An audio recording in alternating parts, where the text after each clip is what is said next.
Hi fans, welcome to One Buc Place, the AdventHealth Training Center complex for the Tampa Bay Buccaneers 2024 Florida High School Football Media Day. Kicking things off with our media panel here, and we'll set the tone for a great day of interviews with coaches and players from throughout the area, Hillsborough and Pinellas County. Some 30 teams here today after almost 30 teams yesterday, so it'll be a fun day, we promise. And with us to kick things off is Josh Wilson from FloridaHSFootball.com, Bob Putnam from Primetime Preps, a really great website that covers all kinds of high school sports in the Tampa Bay area. Not a lot of high school sports coverage over this way, to be perfectly honest, and Bob does a great job with that site, so check it out, Primetime Preps. And then Marty Paulman, also with FloridaHSFootball.com, my co-host on the telecast today. So we will turn it over to Mr. Josh Wilson, who is the man, the myth, and the legend that has put this together, and it has been yeoman's work to do. Josh, congratulations on a great event, and good morning to you. Good morning, and good morning to everybody here. And we've already got the teams rolling in, and that's great to see because, as we say, if everything's running smoothly at the start, that's usually an indicator that a great day is ahead, and I think that is the case here. But let's kind of set the day for day two here, which is amazing to have in just two counties alone, nearly 60 teams across the Bay Area here, and we got a plethora of teams here, and including we're gonna have the defending 8-man state champion come through today in the Shorecrest Prep Chargers, and we're also gonna have CCC, who is two back-to-back state runner-up the past 2 years, and then we've got a plethora of teams across the area, and For you, Bob, since this is home base for you and your coverage area, what are you looking to try to gather and learn from today here in day two with the teams that we got coming through? Obviously, Clearwater Central Catholic being a two-time defending state finalist, to see whether they have enough to get back there. It's obviously going to be a tough road. Going through possibly Carrollwood Day. In the playoffs, and then, most likely another rematch against Chaminade at some point if they get that far. And then there's a lot of really good up-and-coming teams that are on the list today that could, that turn things around from losing season last year to a winning one, and or some even making the leap, to a playoff run as well. So that's something to look forward to as well. No, absolutely. And then Marty, as you're going to come out here between here and with Brian rotating in and out as hosting duties, what do you want to learn from these teams today, or kind of understand from them? Yeah, you mentioned Shorecrest Prep. I think yesterday, I learned a lot about 8-man football, really, because I, honestly didn't follow it as much as I should. But there are a lot of good teams right in this area for 8-man football, and we'll see Shorecrest Prep today as well. But just the talent that we have. And the one thing, too, yesterday, the coaches who had a rough season last year, the teams that are 0-10, 1-9, they have hope. That's the good thing to see right now. They're ready for a new season, and I think that's one thing to keep up with as well. So, yeah, I think that's pretty much what we look for today. It's going to be another busy day. No, absolutely. And, of course, some of these teams that are going to be coming through today have new head coaches. Well, or maybe sometimes it's a head coach that's actually returning for a second stint, like Tampa Catholic with Mike Gregory. He's, coming back after he had a 5-year stint there previously, and now he's back as the head coach. Spent some time at IMG Academy, but then, looking at it, Sumner, coaching change right in the middle of summer. It's like, what. So, for some of these new head coaches, Bob, what are your expectations for them this year, especially for George Selvey, taking over at Sumner, which Sumner had a perfectly great season last year, playoffs and stuff. So what would you expect with the coaches coming in like this year? It's going to be, probably a little bit of a difficult transition, just because of they did lose quite a volume of players, via transfer. But I think there's still a foundation in place. They've got a lot of depth, a lot of numbers that they've had built up with that school. It's a pretty impressive run that you've had from a school that just started, in the last 5 years, to build something that they've had. It's been pretty tremendous to see, as far as what they've done in the Hillsborough County and the Tampa Bay area. No, absolutely. And with that said, and of course we've got a good mix of teams here again from Hillsborough and Pinellas counties, and I know it's going to look a little Hillsborough heavy early on here, but I promise you the Pinellas teams will be here as we get things. Actually, we'll kick it off with a Pinellas County team here with the Osceola Warriors coming up here in a moment. And then we got Riverview, Wharton, Jefferson, Blake, Lennard, East Bay, Tampa Catholic, and Largo to start off things today here in the stretch before we get towards the late morning and early afternoon. So, when we look at this at the end of the day, if we look at the expectations for the Tampa Bay area for 2024, what is the big expectation that you're starting to gather on that you think that's going to be sitting there for this year? Well, I mean, I think a lot of teams, are still primed to make a pretty good run. We saw Plant yesterday. They've got a lot back from a state semifinal team from last year. Obviously CCC, Berkeley Prep, defending state champ. They've got, their running game. Their backfield is back as well. So I think there's high expectations this year for a lot of teams to make pretty strong runs. And that could that include like a team like, and says maybe it could be any team where a team, started off slow like a Gaither last year, and all of a sudden here they go, they're cruise controlling into the, to the state semifinals. Yeah, all absolutely. of a sudden, no one expected that. Is there a potential chance we see that again this year where someone just comes out of the blue? Wisdom is, totally out of the clear blue sky. Yeah, I think you could see, obviously Lakewood struggled last year, but I think they've got some pieces in place, turn things around. Plant City put up big numbers in the spring. They've got a chance to do some things as well. So it's pretty exciting time, in the Tampa Bay area. And you're looking at it, you're talking about, Lakewood, Corey Moore, I believe one to his 17 years head coach. I mean, we're talking about there's some dean of coaches around here. I believe yesterday, I was looking at it, when I was doing the research on some of these coaches, it's like Bob Hudson, he's in his, 22nd year. I mean, Earl Garcia's 32nd year at Hillsborough. So it's like, there's some great coaching in this area too. Oh yeah, definitely some longtime coaches, which is a testament because that's hard to achieve, and nowadays there's such turnover. A lot of factors that lead into that. Pay and the pay being the biggest factor, I'm sure. But there's a great amount of coaches that have been here a long time, and it's a testament to their dedication and hard work. I mean, for you, Marty, you've seen it not just here, but everywhere else. There's been some longtime coaches where where they have been there forever and ever. I mean, I don't think anyone will ever match what Bill Castle did at Lakeland. No, you're not going to see that again because it's just the coaching now. It's tough to see guys that stick in it that long. It really is. It's just stress. It's a lot of it, and sometimes you move around. Not enough pay. No, I think so, and that's true in any level really of football. But yeah, I to hear somebody there 30 years and 30, that is something to hear. And you won't see anybody probably ever do the Bill Castle run. But I was just going to say, you were talking about CCC. One team I liked talking to yesterday was Clearwater. They were very confident. Coach Joswiak there. They have 3 big offensive linemen. Don't want to line up on the other side with them. They were in the second, third round last year. So that's a team that I think after talking to them yesterday, I seemed like they were, I was impressed with because just the fact that they're ready to go and they, a lot of teams think they're going to do well, but some won't, some will. It's the way it goes. All right. Well, we're going to kind of get the thing. We're going to wrap this up here with the media panel, and we're going to get set for the day. Brian will lead the batting off here, or run to start the game as the starter here. We are ready for the kickoff, and the Osceola Warriors will put the ball on the tee and start our festivities.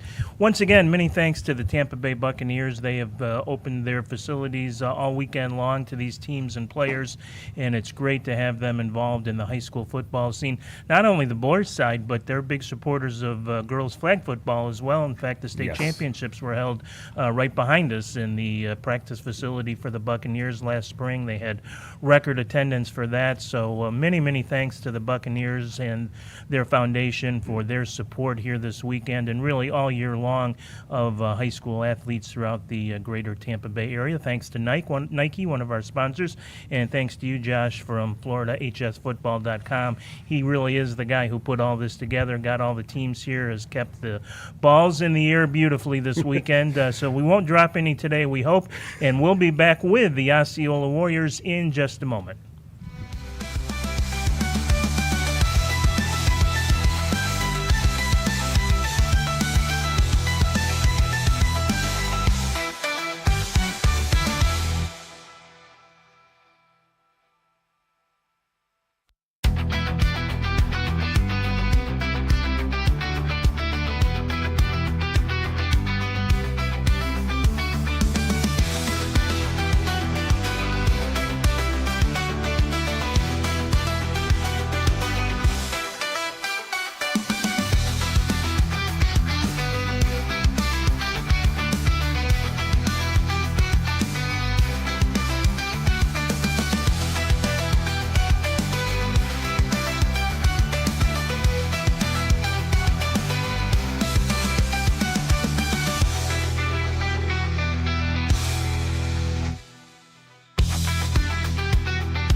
Hi fans, welcome to One Buck Place, the AdventHealth Training Center complex, as the Tampa Bay Buccaneers Foundation presents, along with Nike, the 2024 Florida High School Football Media Day, and we are turning the spotlight on the Osceola Warriors right now.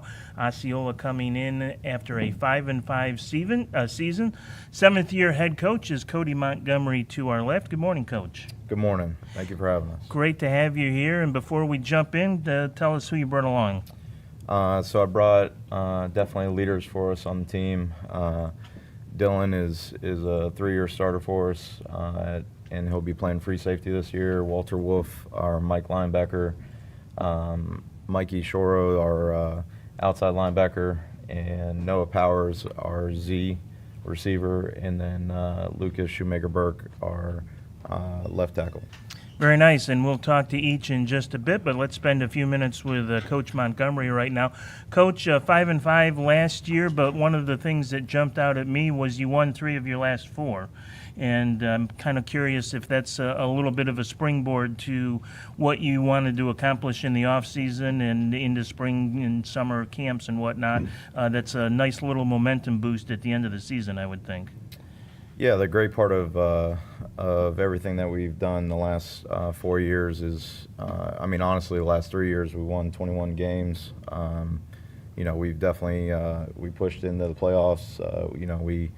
Every year I think these guys find a way, and we find a way as a coaching staff to put it all together. And last year, we had mainly it was a lot of injuries early that kind of hampered us in the beginning of the season, but. as you stated, we kind of turned it around there at the end and had a shot of bouncing back in the playoffs and just missed it by, marginal errors. So, excited about the opportunity for this year. Yeah, it's a strong finish, and that's always something to build on. You did lose a lot of talent from that team. Only 3 offensive, 3 defensive starters back, so lots of new faces this year, and kind of a new schedule being bumped up to Class 4A now, so that's a challenge in and of itself, right? Yeah, but I've challenged these guys all summer, and they've done a great job stepping up to it. And again, I love any opportunity we have to compete.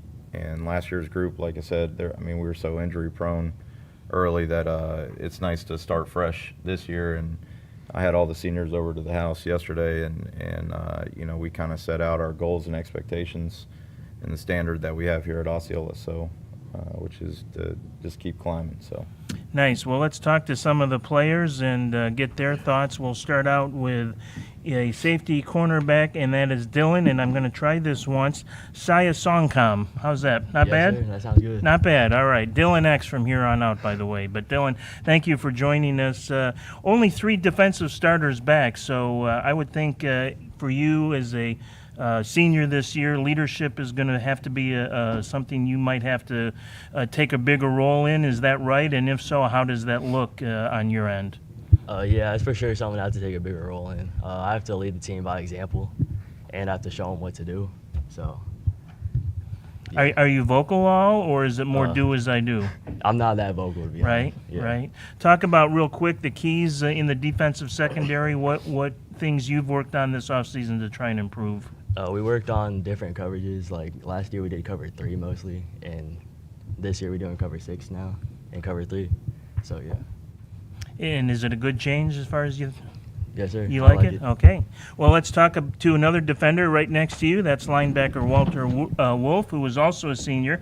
So it's kind of the same question to you with only 3 defensive starters back. How are you approaching maybe the leadership side of being one of the few starters back on defense and a linebacker to boot, which is kind of a real key position? Yes, sir. I think we got a lot of good upcoming talent. They really make it easy because I think we can really do great things this year. What is it about linebacker that you enjoy the most? I just kind of enjoy it. I like hitting, and I like knowing what's going on, and a linebacker can know what everyone's doing.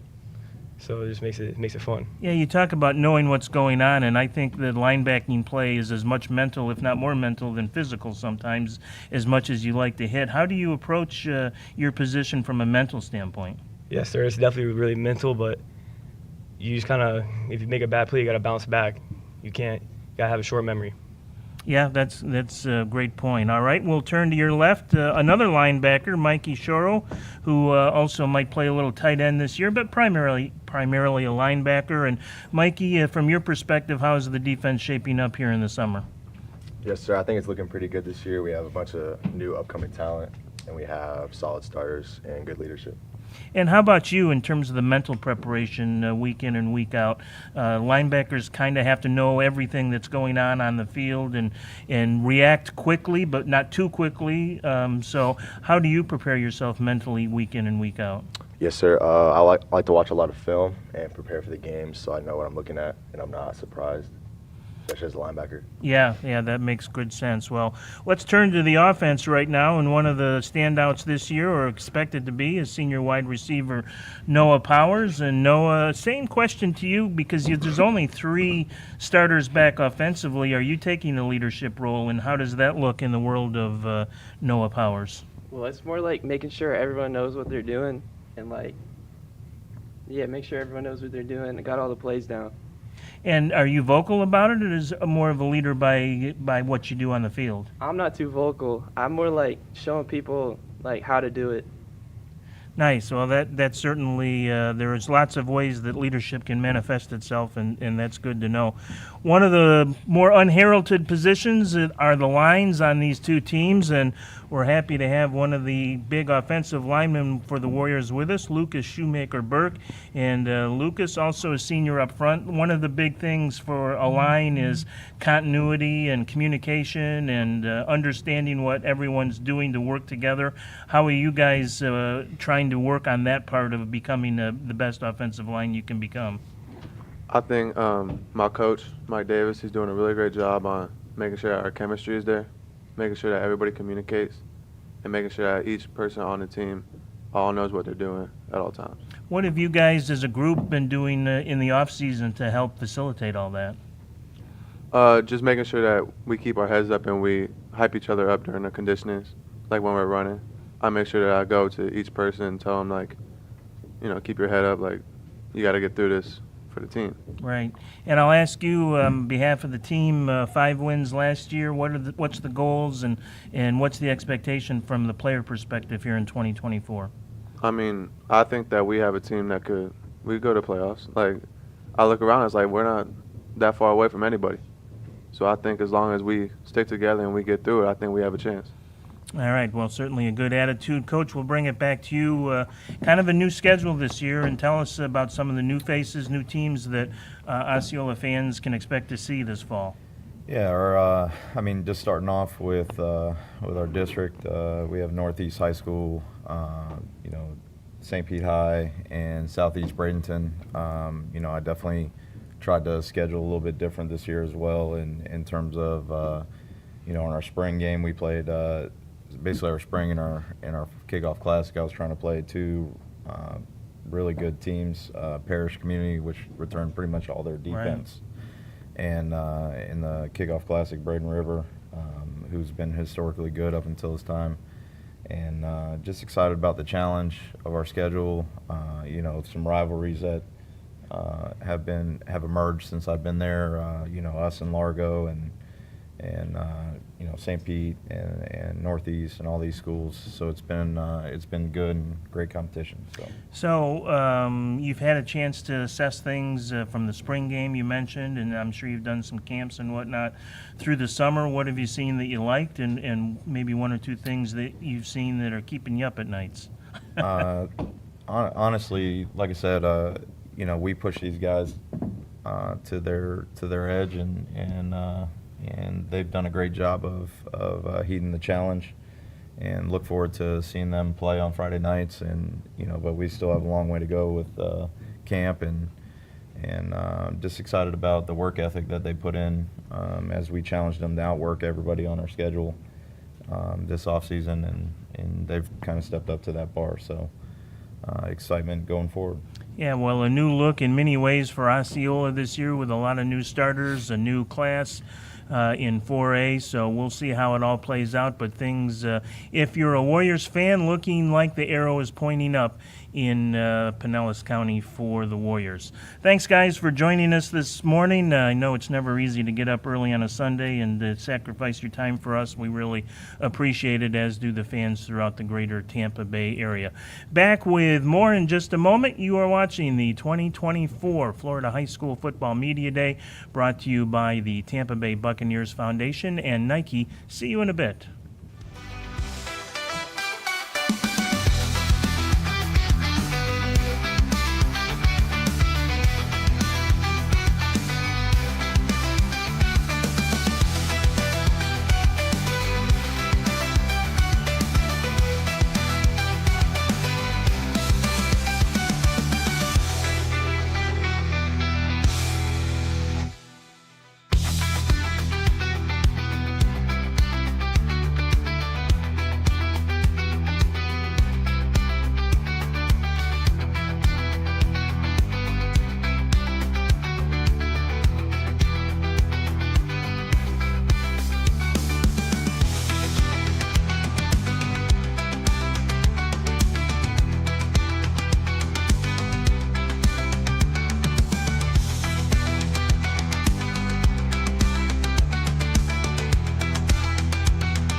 Hi, fans. Welcome to One Buck Place, the Florida High School 2024 High School Football Media Day, brought to you by the Tampa Bay Buccaneers Foundation and Nike, and, of course, our friends at FloridaHSFootball.com. And happy to be joined now by the 7-3 Riverview Sharks. Fine season last year for Coach Rod, as they call him, Tony Rodriguez, who is to my left.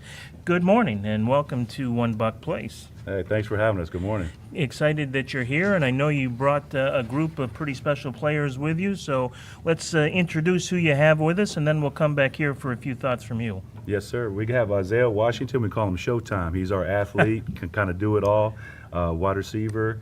And we have Devin German. He's going to be one of our team captains this year. He's a leader on defense, playing safety. We got Roderick Mack.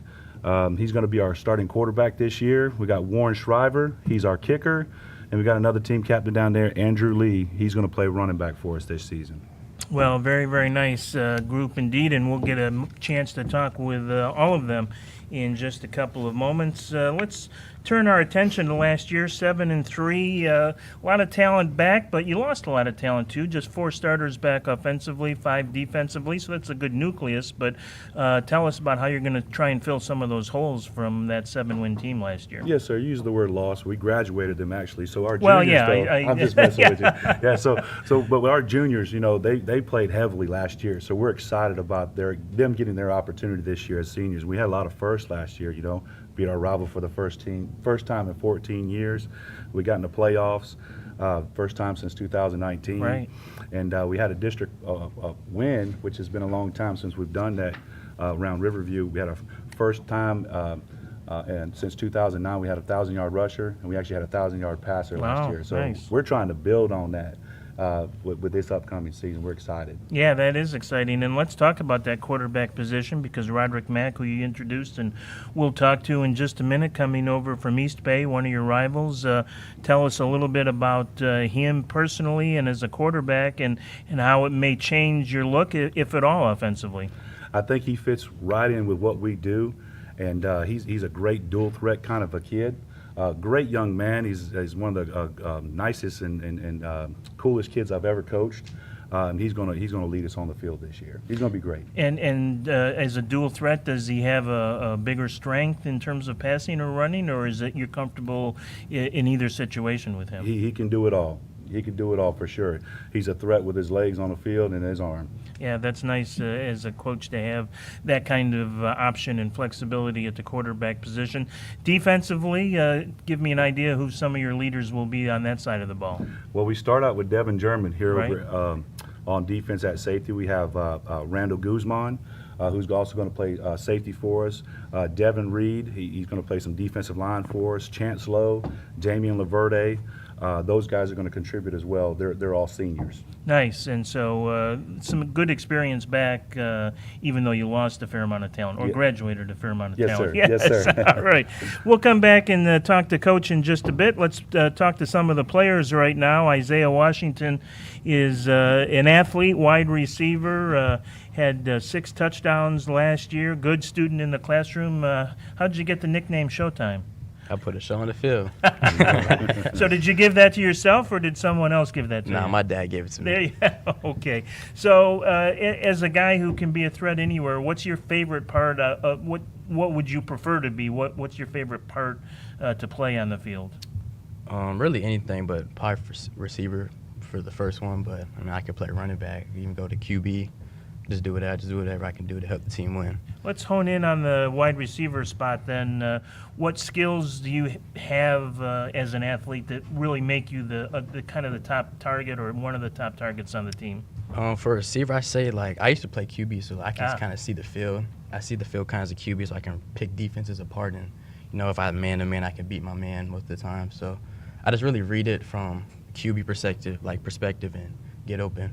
for my QB to give me the ball. Yeah, great insight because that you're right. What that experience behind center certainly would help as a wide receiver. Let's turn to the defensive side of the ball, and that's Devin German, the safety, one of the captains. And Devin is a captain and a senior on a unit that doesn't have tons of talent back. How does your leadership role look in your world? How are you going about trying to be the best leader you can be defensively? Definitely, leading by example and, vocally as well. So making sure everybody knows what they're doing on the defensive side of the ball and, just being vocal out there, making sure we know where to go and how to play.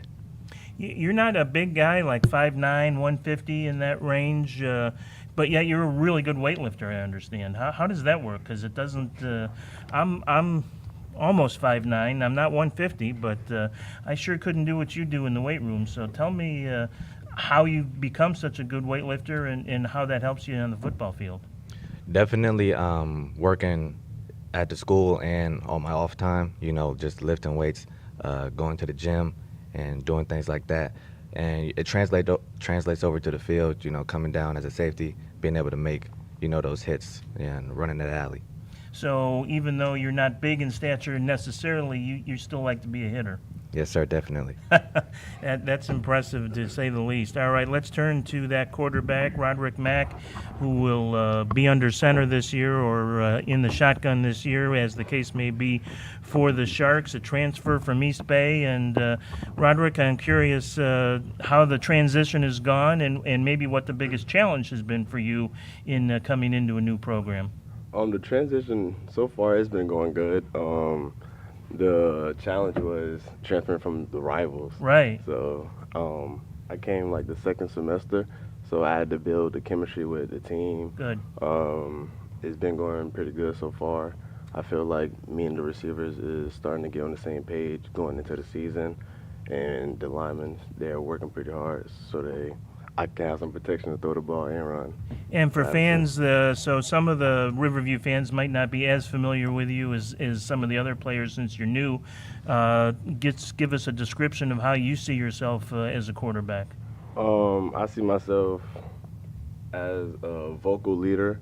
If anyone need anything, they can come to me and ask. I'm very respectful. But physically, in terms of a passer, dual threat, how philosophically, I guess, how do you approach quarterback? I approach quarterback if I throw the ball, but if I need to use my legs, then I can use them. That's like a backup. Right. Really. So you're not necessarily always looking to just pull it down and take off. Sir. Yeah. Good. Well, good luck to you this year in the transition. That's exciting.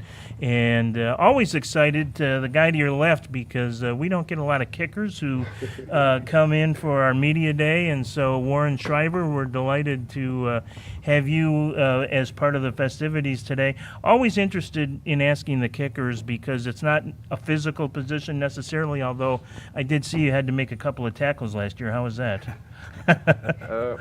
Well, it's definitely a physical game. It is. But kickers aren't usually part of that. Yeah, got to be the last man that Right. they have to Takes beat. pride in it. Yeah, good. That's important. But so I am curious because I think kicking is such a psychological, mental game, much more than physical. How do you approach your position mentally? I try to meditate before the games. I try and stay and get my zone before everyone comes around, and all the loud noise, you have to be able to block it out to make the plays. Well, you had a fine season last year, 36 point after attempts, a field goal, and as we said, a couple of solo tackles. Let's hope you don't have to do that this year, but if you do, I know your teammates are confident that you're going to be there as the last line of defense. Andrew Lee is the final Shark that's with us today. He's a captain. He's a running back, a 2-year varsity starter, and really an important cog in that offense, good in the classroom as well, which is so important. And Andrew, I'm curious from the running back perspective, how the offense is shaping up in your eyes this year. Offense is doing pretty good, to be honest. O-line's been working hard. My running back group, we've been doing great. Wide receivers were stacked. We got a great QB came in. We're just, we're looking good for the next season. I think we're going to do better. And you too are kind of a weight room warrior. I know. How did that happen? And what, I guess for a lineman it makes more sense sometimes than other positions. But tell us a little bit about your weightlifting prowess. Yes, sir. I lift in school all the time. We have a weight training class at the end of school, so I do that, and then I work outside of school too. Yeah. So I try to work as much as I can. So I assume you're more of a power runner than a speedster, or do you have a good combination of both? I like to say I got a good combination of both. Yeah. I could do what I need to do. Good. I get around. Well, it's nice to have that physicality as a backup, and so be fun to watch you play this year. Let's bring it back to Coach Rod to wrap things up here, Coach. I know spring game, camps this summer. What have you seen that has really excited you for the 2024, and maybe something that that you're still trying to work on as you get ready for the season? Yeah, so we're excited. We've had about 90 kids in our program right now. Nice. Through our weightlifting off-season program. We've done the 7-on-7, the camp college tour thing, taking these guys to summer camps, and we just got back from a team camp. So we're ready to go here in 2 weeks, full tilt. We're excited. We got a new turf field. That's right, new digs. Yeah, it's just going to be completed, I believe, next week.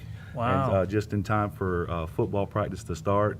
And we actually got a field house that was built over there with a concession stand on the field, so we'll be able to kind of move. And it's all brand new kind of facilities upgrade over there, so we're excited about that. Yeah, I forgot. Glad you brought that up. I knew that was happening and glad that it'll be finished. So exciting times for the Riverview Sharks. And just to give you an idea of a program on the rise, I think you had, 6 guys go on to college football from last year? So, yes, sir. Yeah, so that's an impressive number as well. Should be an exciting fall in Riverview and Sharks football. Guys, thanks for getting up this morning and coming in and spending a few minutes with us.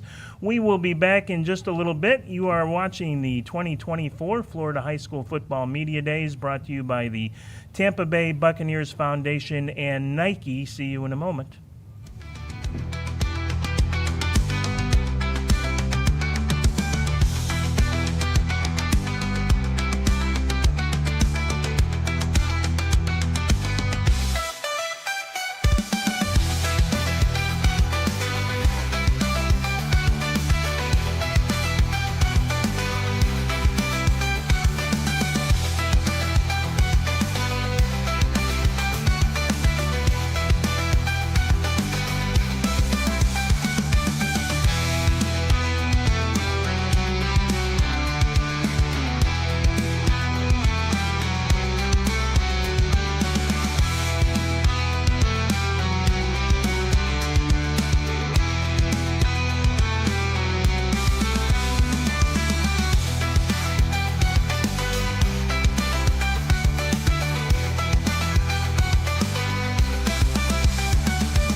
Hi fans, welcome to the AdventHealth Training Center complex at One Buck Place for the Tampa Bay Buccaneers Foundation 2024 Florida High School Football Media Day, and we turn the spotlight now to the Wharton Wildcats and new things afoot in Wharton land, and we'll talk to the newest thing, if you will, and that's head coach Abner Smith III, starting his first year with the Wildcats. So, Coach, welcome to Wharton, first of all. Thank you, thank you. Thanks for having us. Happy to be here. 2 years the offensive coordinator up at Apopka, so chance to take over as the head man now for the Wildcats, and I'm interested always as a new head coach, what have you found to be the difference between just being a coordinator and a head coach and some of the challenges that the new position brings? Yeah, so, I mean, first and foremost, I mean, it's just been an amazing opportunity to be selected to lead a program like Wharton. Phenomenal place, you know, great people, great kids, great community. So very, very excited to be here. Definitely very appreciative of, you know, places like Apopka and previous schools and stints that I've had at great places that prepared me for this opportunity. Every place is different, obviously, you know. Each spot has its own unique challenges and things like that, but definitely feel, you know, ready for the challenges ahead, and I got a good group of guys that's going to be going with me. That always helps. I'm always interested, too, as a new head coach, just kind of your overarching philosophy, if you will, what is important to you and, in turn, then important to see in your players. So give us an idea of just where you're coming from philosophically as a head man. Yeah, so for us, I mean, everything starts with process. We build, you know, our program. We're building our program currently right now on just foundational principles that are tailored to, you know, what we want it to be in terms of family first, right? We're not one of those teams that just break it down on family on Friday nights and then live like a bunch of individuals throughout the week. We live it every day. And so adding substance to our program has definitely been a thing. And then again, we're just very process oriented. So everything that we do with purpose. And again, I got a great group of guys that's really bought in, and they're all in as far as the process is concerned. Well, let's talk to some of those guys that you brought with us today. Hassan Conley is our first one to talk to, 6 foot, 215-pound quarterback, senior. And Hassan, thanks first for joining us. I'm interested from your perspective, what do you see as the biggest change maybe now with a new head coach, and how that may impact you in such an important position as quarterback? I say like our biggest challenge with a new head coach is like the new environment he gives us, like, which we're very appreciative for. He's changing the whole program, like from what people know Wharton as to be. It's going to be something a little different, which I'm very excited for. So yeah, that's something I'm very grateful for that our new head coach offers. Let's talk about on the field. If you were to describe yourself to someone like me who's never seen you play, how would you describe yourself as a quarterback? So this year we got a lot of big things planned, but me in the running game and passing game. But yeah, I just see like I have a lot of people around me, like these two receivers around here that are gonna help me and put me in a good position all season, as well as running backs, O-linemen as well. Like I just have people around me that are gonna help me thrive in this coach's offense. Nice. Well, as you alluded to your left is one of those receivers, 5'10", 160-pound senior Trey Garden. And Trey, welcome this morning. How's it to have Hassan as your quarterback? What makes his skills, what does he do well that makes your job as a receiver easier? Well, Duke is a very good QB. I feel like in the pocket, like how he gets out the pocket, and like, you know, like sometimes like plays are not gonna work out. It's gonna be hard. So, you know, I'm always gonna be that type of receiver to like find my way to get open, and he's gonna be there. Okay, speak right up too, because we want to make sure we hear you as clearly as possible. Tell me, from your perspective, what makes you such a good receiver? Is it route running? Is it hands? Is it speed? How do you see yourself developing as a receiver, and what your best skills are? Well, one of my great factors is that like I'm very fast in the slot. Got good hands, you know. I can make a person move and all that. Yes, sir. So if you're in the slot, there's a little physicality involved there. Do you like that? Yes, sir. I like it a lot. All right, don't shy away from that. Well, another one that lines up at wide receiver, another senior, is Zakarian Green. And Z, if I'll call you that, if you don't mind. Yes, sir. Okay, kind of curious. There are 5 starters back offensively, so you lost about half of your offense from last year. Curious from your perspective as a senior about leadership, because that can be such a fleeting thing at the high school level. And as a senior on a unit that doesn't have a ton back, but a nucleus back, but how are you providing leadership, and what does that look like in your world? Well, basically, what not many years on the team, we like push each other, like holding each other accountable, and like having younger guys too to actually understand, listen to what we saying. It can help us out a little bit, but like we help like the seniors, like with us, we need like hold accountable too. So like I just say it's kind of easy, but not having too many seniors like with our group, we gotta like turn it up a notch. Yeah, that's certainly something that I know that they will be looking for from that senior class. As a wide receiver with a new coach, how is that impacting your position, and what are your expectations for 2024? My expectation is to like, well, I already say like thrive in the offense because we got a good offense, and basically me just playing around my teammates, my brothers, like it's not much to say. I just to thrive in offense. Well, good deal. That's always exciting when a new coach comes in and brings some new ideas and fresh perspective. Let's turn to a couple of defensive players now, and we'll start with Steve McAlpin. He is a offensive linebacker, senior as well. And Steve, linebacking such an important spot in the field defensively, because you're kind of the quarterback of the defense there. You have to kind of see everything and react really quickly. What is your approach at linebacker, game in and game out mentally? Because I think that's as important part of the game as anything. I got to be locked in. I got to know what everybody doing on the field. So, yeah, I definitely got to be like really locked in to do it. And what does that look like for you before a game? How do you kind of get in that zone, if you will? Watch film, know what's going on the field, making sure my teammates know what they're doing, and yeah, that's really it. Yeah, I like that answer, because doing things like watching film is not a glamorous part of the job, and yet it lays the foundation for all the good things that come. So like that you do that. Markel Howard is a junior, the only underclassman on the team here. He is a free safety. And Markel, your expectations, how have they maybe changed here in 2024 because of the new head coach? I'll say, even though I'm a junior, I still got to be a leader to some of the younger guys on the team, showing them what to do on defense, making sure that they know what they're doing, and then we can all help each other out. Free safety, what is the key for you back there? You're kind of the last line of defense, and have to certainly see everything as well. What is your approach to that position, kind of as that last guy, last man back? My approach is to always remember, like, most of the time I'm always free, and then I'm the last man, so I have to do my job, or it depends on me, or if Yeah, there's definitely pressure back there because of it, and I know you handled it well. We'll bring it back to Coach Smith to wrap things up. Coach, congratulations, first of all, on the position. Excited to have you here in the Tampa Bay area, and I know fans will enjoy watching the Wildcats under you. You've had a chance to see a little bit, at least, during the summer now. What have you seen that really excites you, and is there something that you're still making sure that you want to improve upon here in 2024? Yeah, I think the biggest thing that stands out for me is that, again, we got a great group of young men that are excited to be a part of what we're doing.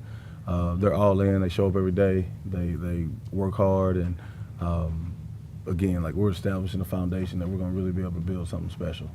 Yeah, that's a new coach has to establish that foundation, that culture, and it's exciting when the slate is clean and you have a group like you brought with you today. You can tell they're excited and enthused and buying into what you're doing. So should be an exciting fall for the Wharton Wildcats. We thank you guys for coming today and being part of the festivities, and we'll have more in just a little bit.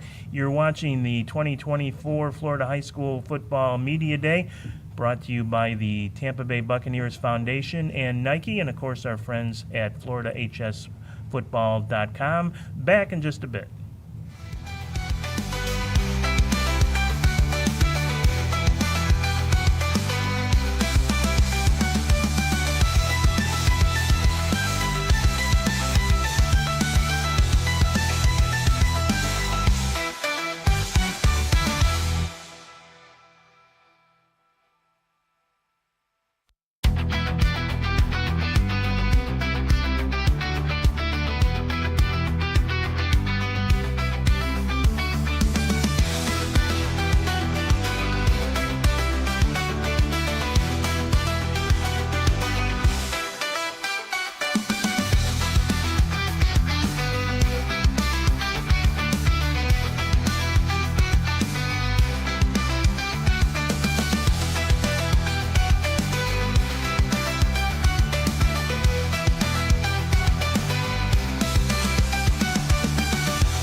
Hi fans, welcome to One Buck Place, the AdventHealth Training Center complex, as we get ready for more of the Florida High School 2024 Football Media Day, brought to you by the Tampa Bay Buccaneers Foundation, our friends at Nike, and of course FloridaHSFootball.com, the great site that Josh Wilson is in charge of, and he done a great job in getting this all put together and bringing us the Jefferson Dragons now in the spotlight.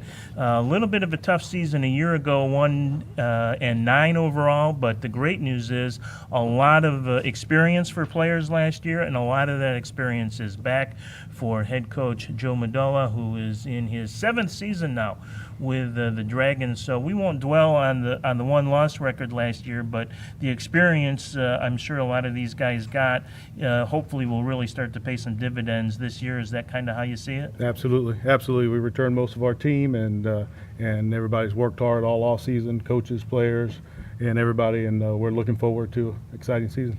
Let's talk about the fact that you've got 9 players back on offense. That's a really high number. That includes your quarterback, which is always important.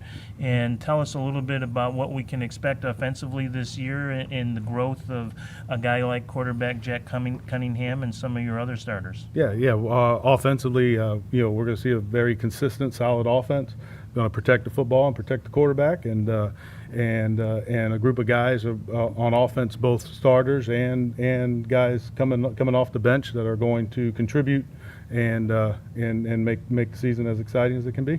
How much growth did you see during the season last year, and maybe more importantly, how much have you seen in this off season, whether it be the spring game or camps or that kind of thing?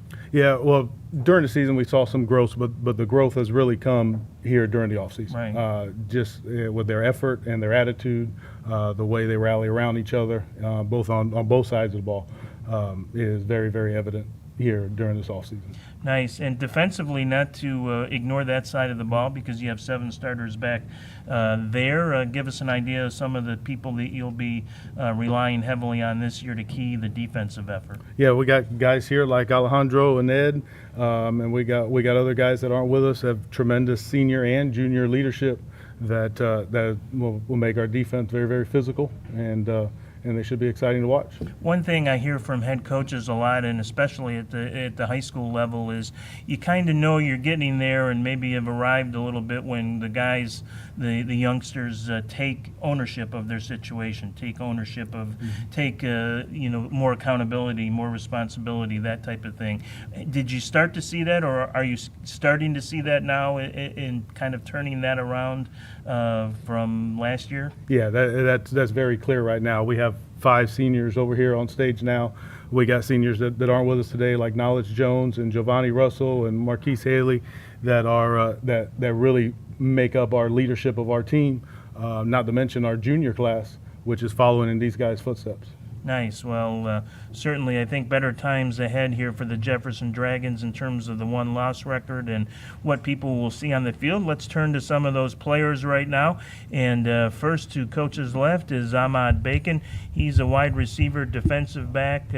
Good year last year. Only 5 games at wide receiver, but still 30 catches. What did you learn last year in playing some of those games at wide receiver that will pay those dividends here in 2024?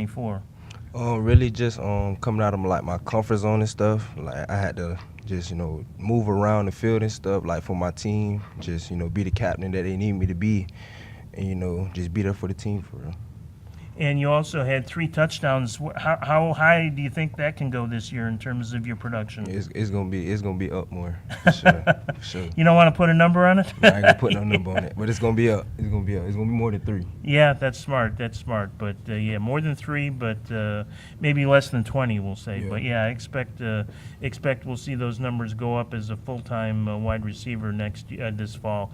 So congratulations to that. And the man that'll be throwing you the ball is to your left, and that is senior Jack Cunningham, who had almost 700 yards and 70 completions last year, and you too only played about 5 games, so not as much, not a full season. So I'm curious what you learned in those 5 games that will help you this year.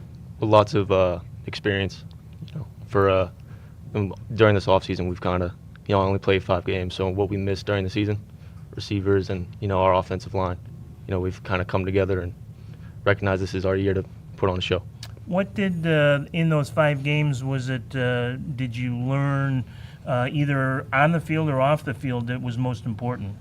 Probably off the field and how I approach the game, studying film, preparing with my team.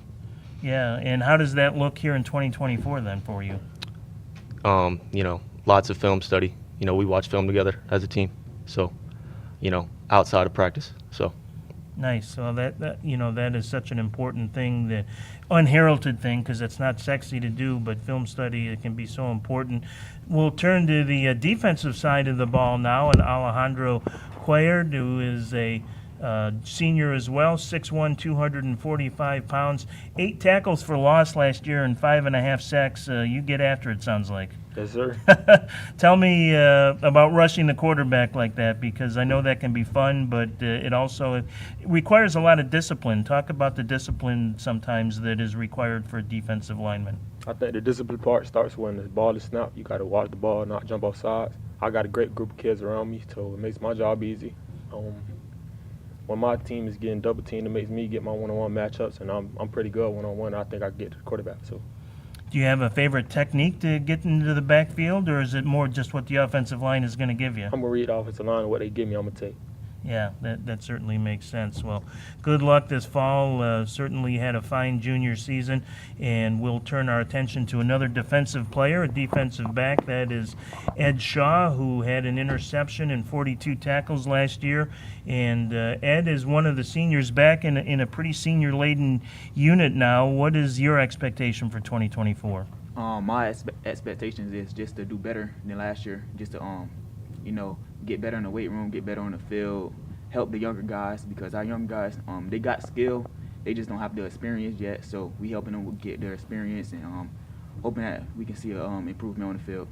42 tackles is a pretty good number for a defensive back. Yes, sir. That's more like a linebacker number or a lineman number. So tell us about how you ended up in the middle of so many plays last year and as a defensive back had that many tackles.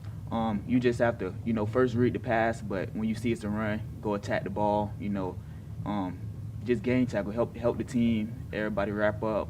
It's not really just me, it's my teammates as well helping me get those stats. Yeah, great perspective. So good luck here in 2024, and we'll go to my favorite position, one of the offensive linemen. That is Kevin Lewis, 6'4", 270-pound, senior offensive lineman.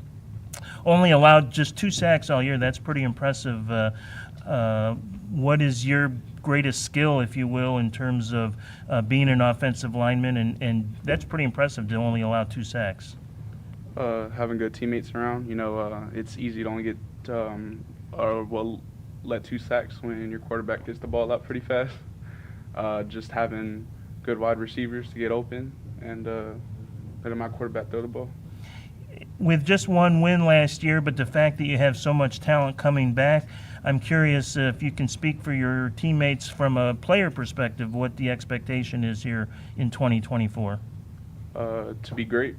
I mean, nothing more to say. I mean, to be elite.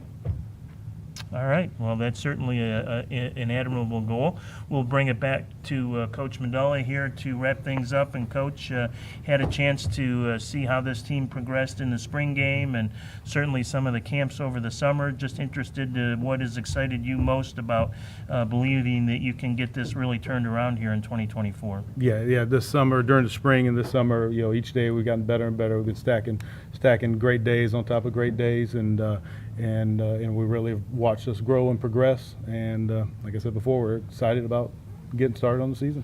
Winning is something you almost have to learn sometimes.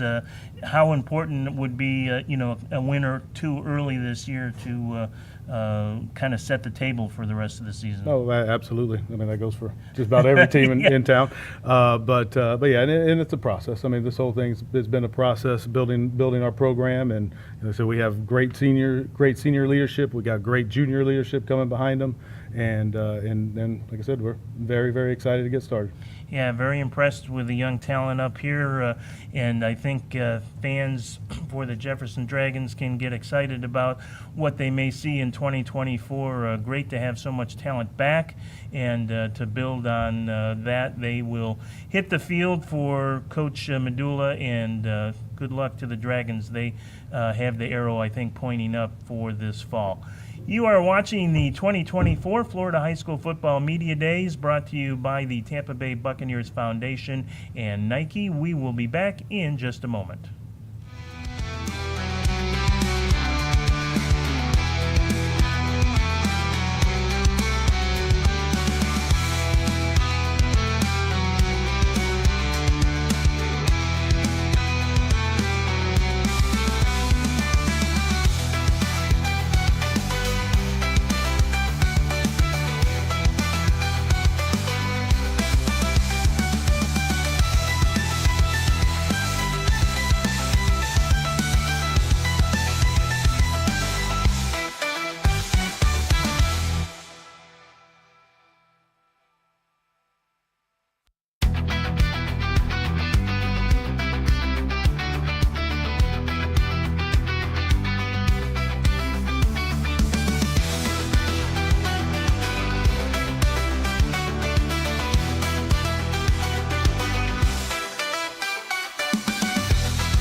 Hi fans, welcome to the AdventHealth Training Complex at One Buck Place as the Tampa Bay Buccaneers Foundation and Nike present the 2024 Florida High School Football Media Days, and the spotlight will now turn to the Blake Yellow Jackets, coming off a 7-win season for head coach Richard Cowens, who is now in his third year. Coach, congratulations on a 7-win season, and boy, you've got some talent back from that team, so I would assume 7 wins last year, a lot of starters back. The expectations, I would think, would be pretty high here in 2024. Yeah, it's very, very high. We live by the motto together, so we try to make sure that our kids understand what we're trying to do, not just on the field, but also off the field too as well.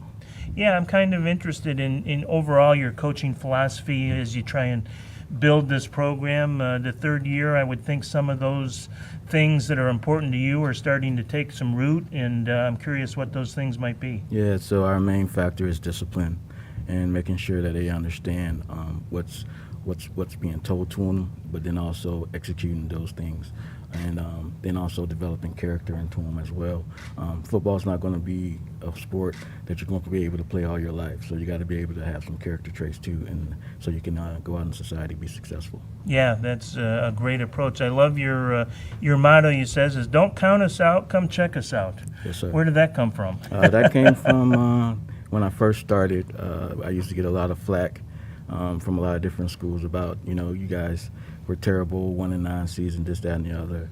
And that I take that as food, so I eat it all up, and then and that's where I came up with my motto from. Yeah, nice. Well, obviously you've turned it in a very positive direction with 7 wins. We'll talk to you more in just a minute, but first of all, tell us who you brought with us. So I brought with me Quinn DeBose. He's a running back, and I also brought with me Jadarian Collins.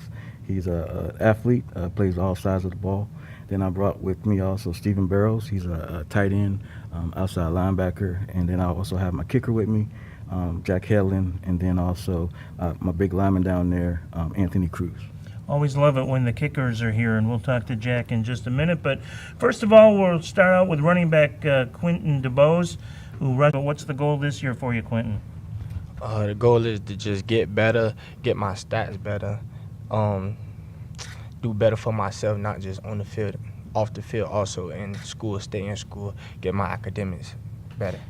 Overall expectations, the fact that you had a good season last year with 7 wins and you have a lot of talent returning this year, from a player perspective, what's the expectation this fall? As a player's perspective, I just want us to do better, win more games, have a goal for ourselves and a goal as a team. That's it. Motivation-wise, what is the biggest motivating factor for you? My coaches, my mom. My mom motivates me a lot. When I see my mom, I just get way motivated to just do better. Yeah, I like that answer. Baseball fans would know yesterday Taj Bradley's mom was sitting behind home plate in Yankee Stadium, and he pitched a 7-inning shutout. So I know moms can be great inspiration, mine as well, who's fortunately still with us. So love that answer, and we'll move down to a guy they called Juju. Jadarian Collins, kind of an athlete, number of college programs looking at him, and I always am interested to know, Jadarian, when someone's listed as an athlete, what their favorite thing to do on the football field really is. So what is it for you? I just like to play ball, bro. I just have a nose for the ball. Being an athlete, just being good. I don't like being on the sideline at all, so like being on the field, just go make a play. Just go make a play for your team, go win the game, no matter what time of it is. Like, just go make a play. Offense, defense, do you have a preference? It's all ball, like, just play. Yeah, like, you just got to be able to play. Like, you got to be an athlete and just go know that you're going to win a game, know that you going to beat this man in this rep. You know you got to win this rep right here. Like, right. I tell my teammates all the time, win your rep right here. If you win your rep, we win the game. Yeah, so you kind of take it as a personal one-on-one battle out there sometimes. Yeah. Yes, sir. Yeah, that makes sense. Well, good luck to you this fall. We'll turn to the defense and linebacker Stephen Barrios. Your coach, Stephen, calls you a game changer, which is pretty high praise. What makes you a game changer in the coaching staff's eyes? I think my mentality. My mentality makes me a game changer, and me just playing football makes me a game changer. 35 tackles last year. What have you been working on in the off season to maybe get that up a 60, 70 tackle range if need be? I'm curious, what is your focus been this spring and summer? My football IQ. And explain what you mean by that. Like knowing when to, like, do whatever I need to do. Like knowing what to do when it needs to be done.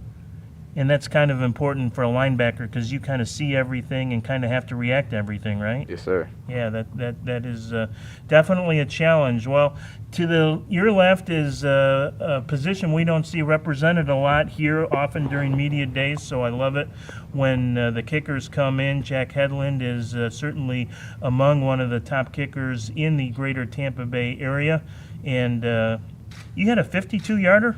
Yes, sir. Yes, sir. Wow, that is that's a weapon in the high school game for sure. Thank How you. did you get into kicking? And I'm curious mostly about your mental approach because kicking is, I think, probably the most mental position in football, and more so than physical. So tell us how you got into being a kicker and how you approach your job mentally. Yes, sir. So one day after one of my soccer practice freshman year, coach came up to me and he was like, "Hey, do you want to be a kicker?" And I just started, and I loved it ever since. But my mentality is just, whenever I need to step up to the plate and make a field goal or whatever needs to be done, I'll do it. So yeah. So what is the key to being a kicker and one that can kick a 52-yarder? Because not a lot of us can kick a 20-yarder, much less a 52-yarder. Being very focused, training a lot, and being locked in the moment. Yeah. Yeah, that's the mentality part of the game, no question sir. about it. Well, thanks for being here. As we said, love the kickers. And we'll talk to one more offensive star, and that's Anthony Cruz, a guy that doesn't necessarily get all the headlines because he's an offensive lineman, but he's a captain of the offense. And Anthony, as a captain, I'm curious for you, what does your leadership look like as a captain? My leadership is just being vocal, trying to be just show that we could do it, and yeah. So do you consider yourself more of a vocal leader or more of a do-as-I-do leader? I'm definitely vocal. I definitely like just talk to everybody, just make sure we know like what's going on, and do everything that's right, and show by just doing right. And as a unit, it's so important to have the kind of continuity and communication and cohesiveness for an offensive line. As a group, what have you guys done in the off season to work on that? Just working, grinding, the weight room, getting faster, being not just your average lineman, just being an athlete lineman, being able to move, being able to be strong, and be able to just do everything that we need to do to be great this year. Nice. Well, good luck. I know you've got some talent behind you that it's exciting for you guys to tap into. And Coach Collins, just interested, you've had the spring game now, you've had some of the camps this summer, you're coming off a 7-win season. What have you seen that's excited you most this offseason? Bringing the team together. You put little hashtags out there, but sometimes it's just hashtags and you never see any fruition out of them. So I'm actually starting to see that our hashtag together is starting to play out with not just in our with our coaching staff, but also with our players and also with our parents and spectators. So that's important to me because you're going to need people throughout your life. So making sure that our guys got a good role for themselves is important to me as a coach.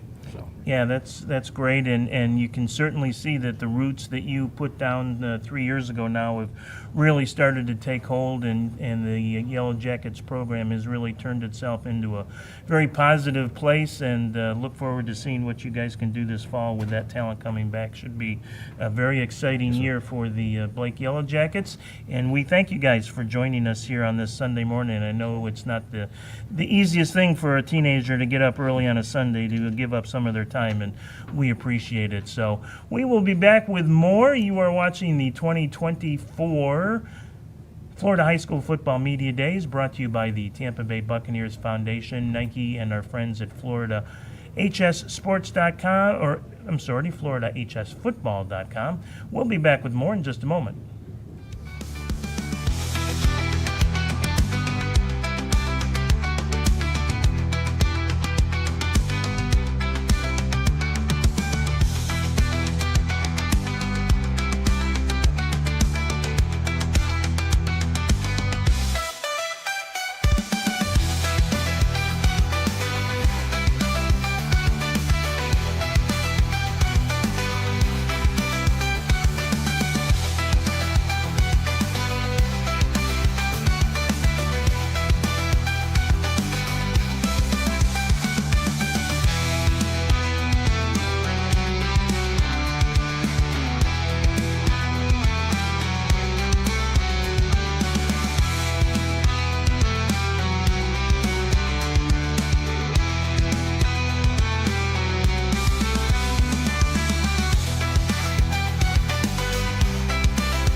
Ray Palmer back with you here on a Sunday morning, as Brian Ackley, he'll be back in just a little while, but we'll move on here in our 2024 High School Football Media Day, brought to you by the Tampa Bay Buccaneers Foundation and by Nike.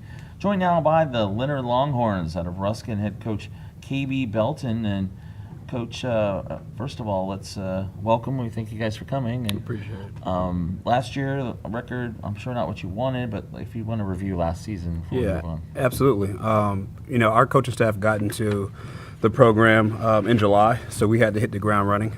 So from an install standpoint, we just jumped straight into it. So we had no off season, no conditioning, no true spring. So for us to go out there and win more games than they did the season before was a big testament to what we did going in, not knowing who we had coming back, things like that. So we're really ready to roll because we got a whole off season underneath our belt. Yeah, I was going to say, I'm sure it was a little easier this year with the transition, having a whole off season. Absolutely. For this year. So, but what's the team been working on this year? Our biggest thing, which is going all in on everything that we wanted to do, from a film standpoint, from a lifting standpoint, from a commitment standpoint, from recruiting the hallways. That was our biggest push, to make sure that our kids understand that it's football. It's not a side sport for us to do. Like, it's an all year round program. So that was our biggest thing, to make sure that our kids understood how to watch film, how to lift, how to be a team, how to do their assignments. That was our big push for the off season. I think we accomplished that. Yeah, you just mentioned even though the record was 3-7, they won more games than the year before the team, and I'm sure you hope to do that again. And what's the goal here for this team? I'm not going to shy away from it. Like, we want to be district champs, and we will be district champs. We probably have the most talented collection of Leonard football players since probably Deontay Johnson and Devin Black area. From a length standpoint, from a grade standpoint, from an age standpoint, from a speed standpoint, like we got it. So I think we're going to shock some people this year just from what we've been doing and the time we put in. We're putting the work in. So our kids they're confident. They understand what we're asking them to do, and I think it's going to be a special year for us. We'll introduce your players here in just a moment, but if you want to talk a little bit about who you have. I see you have 15 players, 7 on offense, 8 on defense returning. I know that's got to help. Yeah, absolutely. Last year we were a young team. We pulled some kids who probably should have been JV players, but we needed them to step up because we didn't know what we had going in. So this year we have a full loaded of 2026 class. We got some rising sophomores who are really, really good. We have some good senior leadership as well, too. Some kids that, when I used to be at Leonard, were there as freshmen, so they understand the standard of what we're trying to do. We got our quarterback, Jacob Mobley. Our tight end, flex wide receiver, Richard. We got down there Jaden Jones. He is going to be outside linebacker for us. Makai Williams is going to be our safety this year. And then Devin Barnett will start at corner for us. Okay. Well, we'll get to just a minute. We'll start talking to the guys down there. But I was just going to ask you before that, your quarterback returning from last year, Jacob Mobley, as you said. What kind of offense do you look to run with him? So last year we were kind of basic, just because we got in there a little late, so we couldn't teach and develop our kids how we wanted to, so we kind of held back a little bit. This year we'll be full air raid, so we're going to throw the pill around a little bit, and we really got into teaching the fundamentals of the air raid system from all 22 cut-ups from Mike Leach. We really got into the fundamentals of it and teaching it. So we're expecting a really big season from all of our quarterbacks, even Jacob, from our young guys, from everyone that potentially can play. We want everybody to be able to step in and throw it around exactly what we want them to do. You mentioned the district title as a goal. What does the district look like you coming in So this year? this year is a little bit different because we don't play any Hillsborough County teams in our district, which is weird. So we go south. So we're looking at Palmetto. We're looking at Lakewood Ranch, Gateway, and Fort Myers. We got to go to. It's interesting how that worked out. But we're up for the challenge, and we're ready to roll. Spread out, huh? It sounds like. And the rest of the schedule. You say you're not playing. Do you play any Hillsborough County teams? Yeah. Sorry. Yeah, we do. It just wasn't heavy as in the past it was. Obviously with the redistricting and the classes and things like that. But we do have some Hillsborough County teams up front.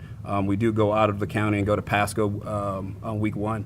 We got Blake, we got Spoto, we got Leto. So we do have some familiar teams to play. Okay, Coach, let's go ahead and start talking to your players down here. This is Jacob, I guess, right next to you, your quarterback. And Jacob, coming up on your junior year, but kind of looking back, how how would you rate your sophomore year on the field?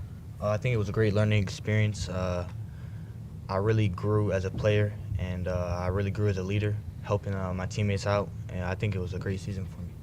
It sounds like, though, Coach says here that you guys expect a lot more this year. Yes, sir, we do. And what has the team been working on to kind of get ready for this? We've been working on a lot of things, really lifting in the weight room, between throwing on or really working with our receivers outside of practice. Okay. Is there any game you're kind of looking forward to this season on the schedule? I'm looking forward to every game. I want to play in every game. Okay, good answer. I'm sorry, we got out of order. Who's? Richard Sykes. That's Richard. Okay. Hi, Richard. How you doing? What's going on? As the tight end, 425 yards, 32 receptions, not bad for a tight end. And what would be your goal this year? So honestly, since we're doing more of an air raid offense, I'm looking at like 1 touchdown per game and 100+ yards. Right.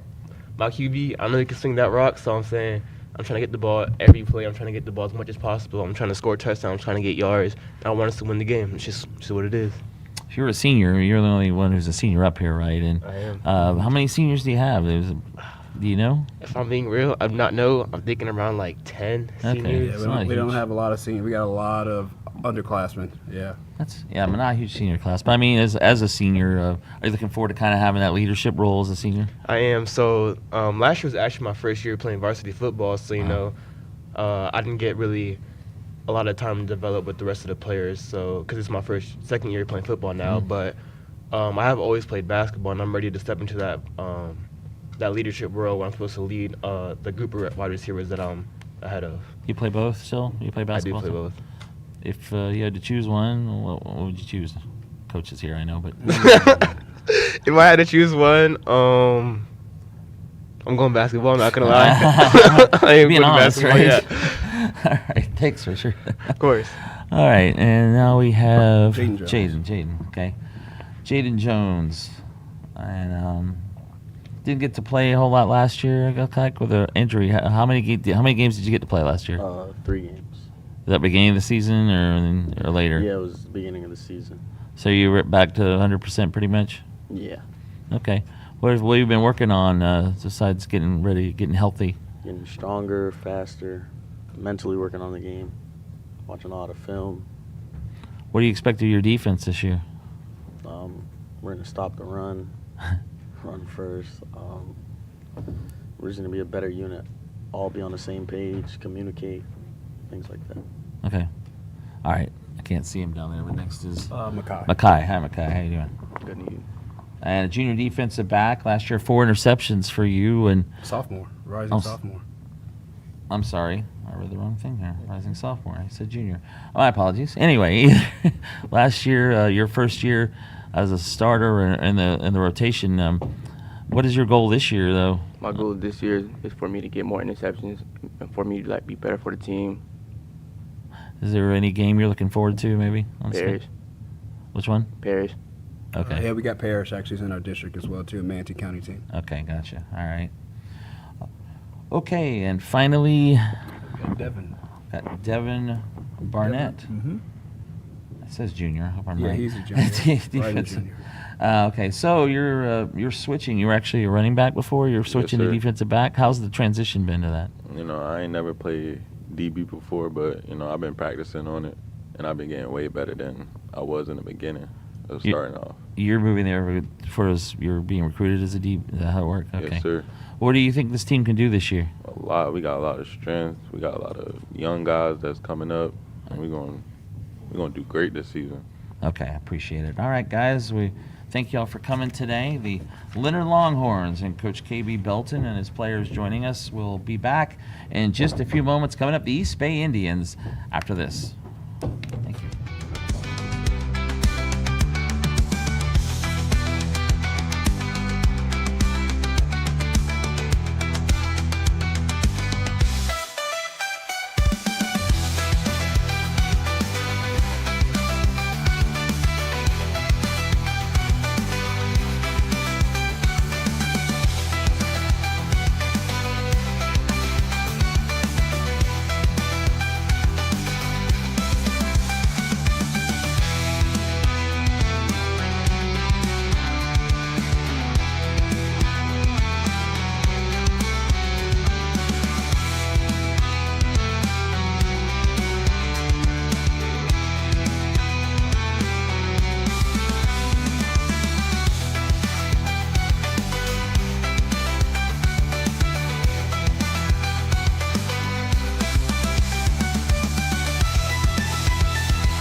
Welcome back to the AdventHealth Training Center here at One Buck Place, home of the 2020 Football Media Day, brought to you by the Tampa Bay Buccaneers Foundation and Nike. I'm Marty Paulman, and now we're joined by the East Bay Indians and Coach Mike Gottman, coming into his 4th year as head coach at East Bay.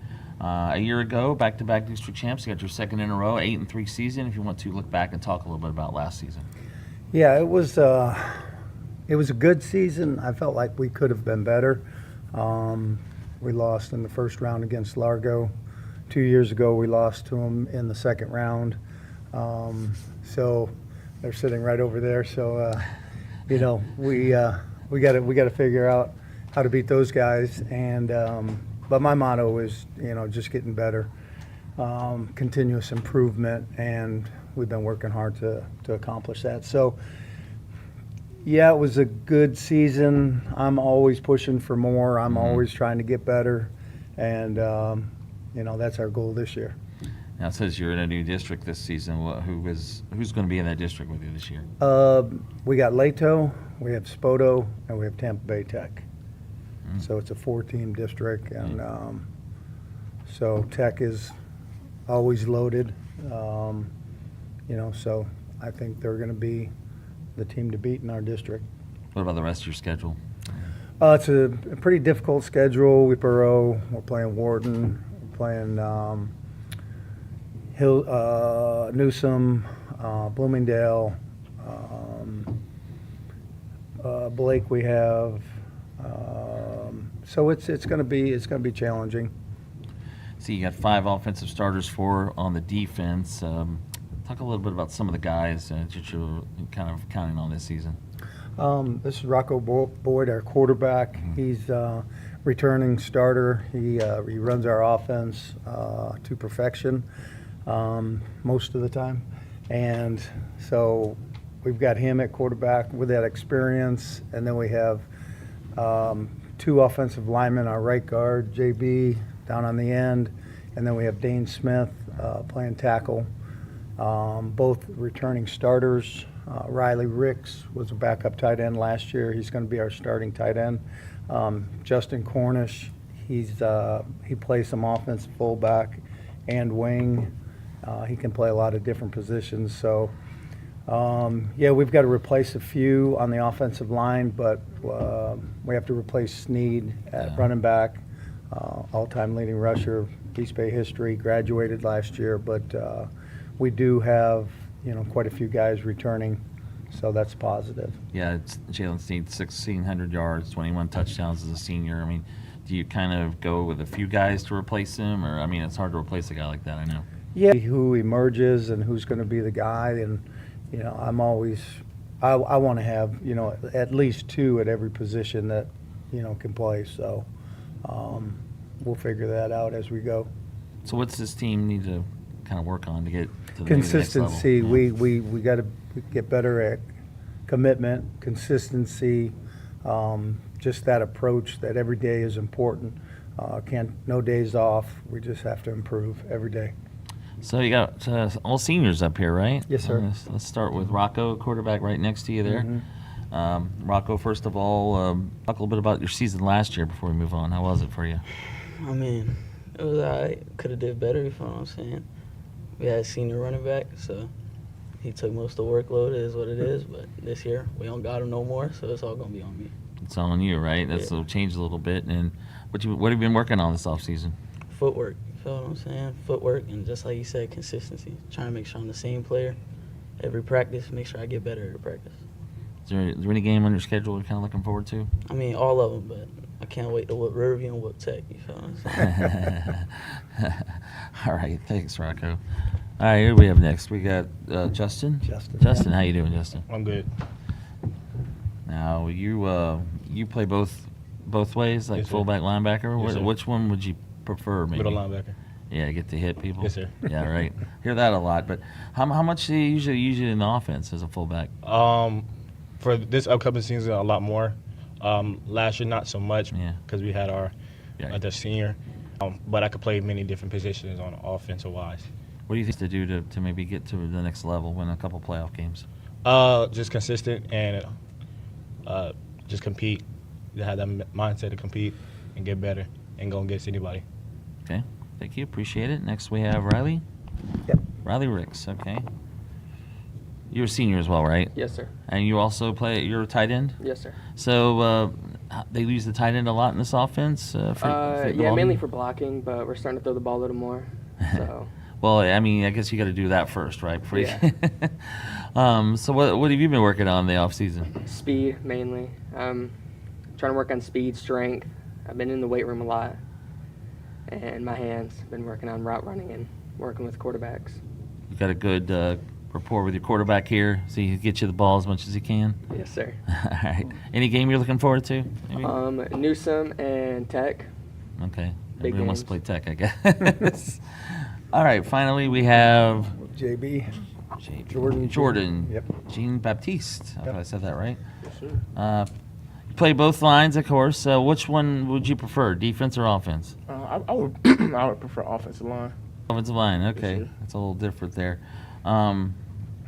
Has it kind of hit you that you're a senior? I mean, it's your last year. You Yeah, gotta, it is me sometimes. You got to get it done, though, right? You got to, if you're going to win, get a state title. It's this year, right? Yes, sir. What have you been working on this offseason? Obviously, I'm mostly working on my strength and like my get offs on the line and like my speed, my ball. Okay.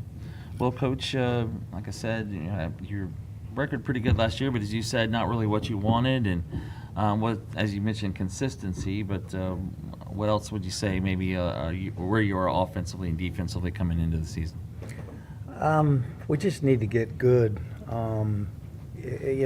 Through work, through repetition, we just have to be more solid, fundamentally solid. So you've got a main point to where you start from, and then you get more creative after you have mastered those things. So consistency, just getting good, being balanced, being able to do both, run the ball and throw the ball, be able to protect the quarterback.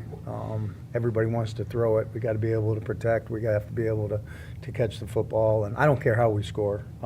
It doesn't matter to me. So whatever we do well and whatever the defense has given us, that's what we'll concentrate on. Okay, it's Coach Mike Gottman and the East Bay Indians. We wish you good luck this year. Thanks for coming today. Thank you. Appreciate it. All right, we will take a break. Coming up, Tampa Catholic right after this. Thanks.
Welcome back to the AdventHealth Training Center here at One Buck Place, home of the Tampa Bay Buccaneers, and this is the 2024 High School Football Media Day, brought to you by the Tampa Bay Bucks Foundation and by Nike. Also, FloridaHSFootball.com. Joshua Wilson, he's back there in the back of the room keeping up with everything, so staying busy as always.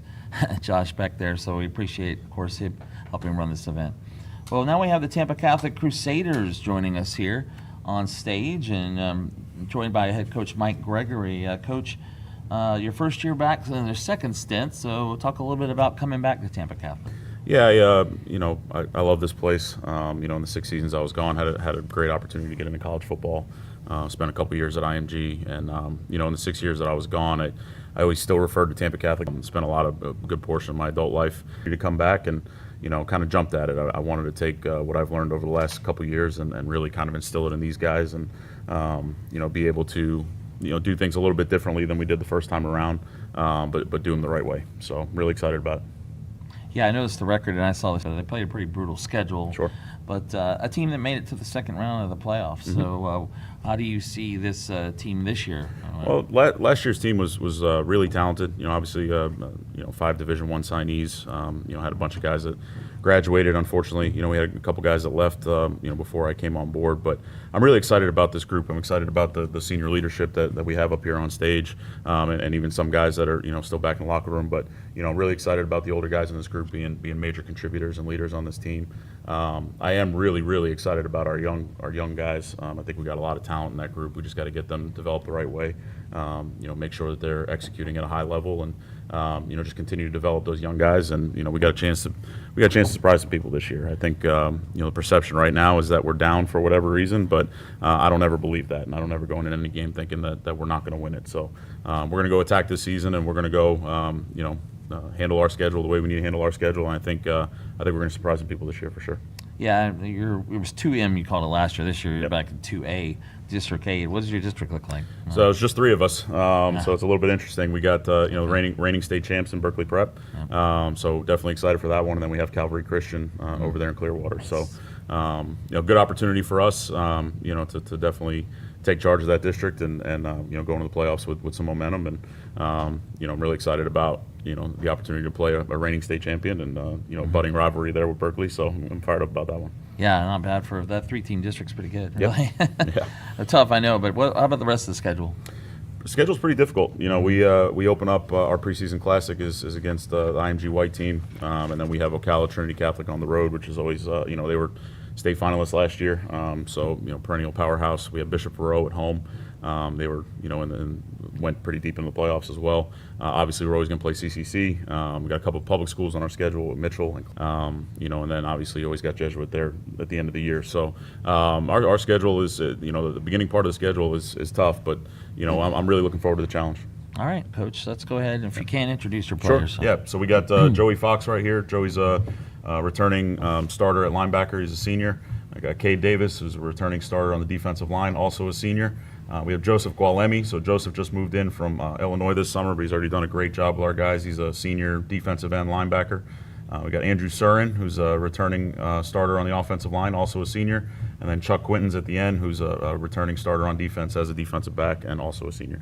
Okay, I saw your uniforms. All I could think it was the Jets right around those colors. But Sure. Anyway, the white and the Kelly green are kind of darker green. But all right, we'll start with Joey, senior linebacker. Joey, and how was last season for you? First off, last season was a really good learning experience for me. It was my first year as a starting linebacker.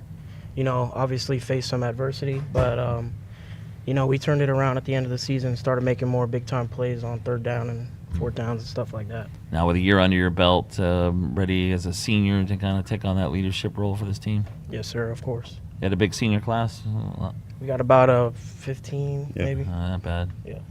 You guys pretty close? Spend a lot of time outside of football maybe together? Yeah. Well, is there a game you're looking forward to? Of course. You already know we're looking forward to Jesuit. I look forward to that game every year, each year. All right, Joey, thanks. Now we have Cade Davis, defensive lineman, senior. What have you been working on this year to get ready for the season? Everything, getting stronger, getting faster, the whole 9 yards. I'm a big leader on this defense, so I got to do a lot, to help the team win. Good to have Coach back here with Yes, you sir. guys. Definitely. What kind of difference does he maybe make as opposed to the last coach you had? You know, last year I feel like, you know, we had a lot of talent, but, you know, you see our record 6-6. We didn't have it wasn't a lot of teamwork. You know, we didn't really have culture. You know, people didn't really get together. But this year I feel like he's done a great job at helping us be organized, build our culture. You know, we do team bonding stuff. So I feel like that's going to help us a lot when we get in the game. You know, we get through adversity. You know, talent can only get you so far. So having the teamwork, that's going to help us win games. Okay. Appreciate it, Cade. Yes, sir. Next up, we have Joseph. Yes, sir. Joseph Glemme. Willemy, yes, sir. How you doing? Good. How are you? Transfer, Yes, sir. What brought you to Florida? No, my dad's lived here almost his entire life. I was born here in Tampa, and I just wanted a year with my dad. Didn't know if I was ever going to get that, opportunity. So moved down here. TC was a school that he heard a lot about, and that's where we landed on. So you're a senior. You played up in Illinois, I'm assuming? Yes, sir. Did you play both? Well, is it your defensive line and linebacker? You play both? So I was a D end and a tight end. So I started sophomore year. Actually started as a tight end and D end. Well, you moved down here. I don't know if you moved here during the summer. This is probably not the best plan to be in Florida, but you'll probably learn in the winter. It's not bad. Not because of Illinois. I'm sure you're looking forward to that. Oh yeah. For sure. So how have you kind of fit in with this team? Oh, it's been great. I mean, they welcome me with open arms. I mean, I've already bonded really well with a lot of my teammates and everything. Okay, Joseph, appreciate it. Yes, sir. Andrew Surin. Yes, sir. Yeah, sorry, I'm reading my own writing. Are you defensive line or offense? I'm offensive line. You're offensive line. Yes, okay, sir. yeah, I wrote that down wrong. All right, so talk about what you'll be doing this year, what you need to do to really help this offense this season. I think our offense is going to be explosive. I think we have a good team. Our offensive line, we have a good offensive line. We're coming in, and we got transfers coming through, and so we're going to be good. We're going to be good. It always happens when we put a microphone in front of you. Your voice all of a sudden Yeah, starts to my go, voice right? level's I know. going down. That happens all the time. Well, Andrew, is there a game you look forward to? Is it Always Jesuit. It is. Always Jesuit. I don't Jesuit, need to ask Jesuit. that question anymore. Yes, I guess, sir. 'cause Yes, that's sir. a pretty obvious answer. But what have you been working on this offseason? For me, my biggest strength right now is to get stronger and get faster and help my team and just learn mentally how to play the game. And for offensive linemen, it's hard. You have to read certain blocks and read linebackers, and it takes a lot. People don't really realize, but it takes a lot to play offensive line. So just getting in the film room and working. So I believe it. Yes, sir. Do anything fun this summer? Interesting at all? Play Just football? been going to college camps. That's about it. That's been the whole summer for me. This is this what year, football so. players, what athletes do now. They play all Yes, sir. summer. Yes, I know. sir. That's right. Yes, sir. All right. Thanks, Andrew. Appreciate it. Finally, we have Chuck How you Quinton. doing? Yes, sir. Senior defensive back. Yes, sir. How you like being back there in the secondary? I love it. I like I like to be a ball hawk out there. When the ball goes up, I like chase after it. I don't have your stats for last year. How many interceptions did you get So last year? I got injured last year in the third game. Okay. Playing Berkeley, so I got taken out pretty early. So yeah. You only made 3 games? Yes, sir. What did you injure? ACL. Oh wow. Okay. Yeah, it wasn't a fun one. So you pretty much back to ready to go, 100%? Yes, sir. I'm 100% right now. So trainers put a lot of work into me. I appreciate that. Great staff to motivate me, keep going. So yeah. I know it's your senior year too. So I mean, does it feel like, hey, is it a little bit of not pressure, but hey, we need to win if we're going to do it this year, right? That's right. Yeah, I'll make it a big senior year. Definitely. Yep. Okay. Well, Coach, as you said, you're back here as the head coach, and looks like it hasn't been much of a transition really for you. It seemed like, as you said, you kind of really never left. Right. Yeah, it was, like I said, it was always in my heart, always in my blood. So I'm excited to be back, for sure. All right. Well, we appreciate it. Tampa Catholic Crusaders and Coach Mike Gregory joining me here. We will take one break, come back in a moment, and hear the Packers are here. Largo, that is, right after this. All right. Thank you, guys. Thank you. Good stuff.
Welcome back to the AdventHealth Training Center here in the campus, I'd say, the Tampa Bay Bucks, but of course they're a pro team. It's just, we are at their facility here in Tampa, High School Football Media Day, brought to you by the Tampa Bay Bucks Foundation and also by Nike. Now joined by the Largo Packers, and defensive coordinator, linebacker Coach Shane Mitchell was filling in today for Coach Pascal, so we appreciate you coming today, Coach. And first, let's take a look back at last season, 9-3, a good record. You made the postseason and got to the second round of the playoffs.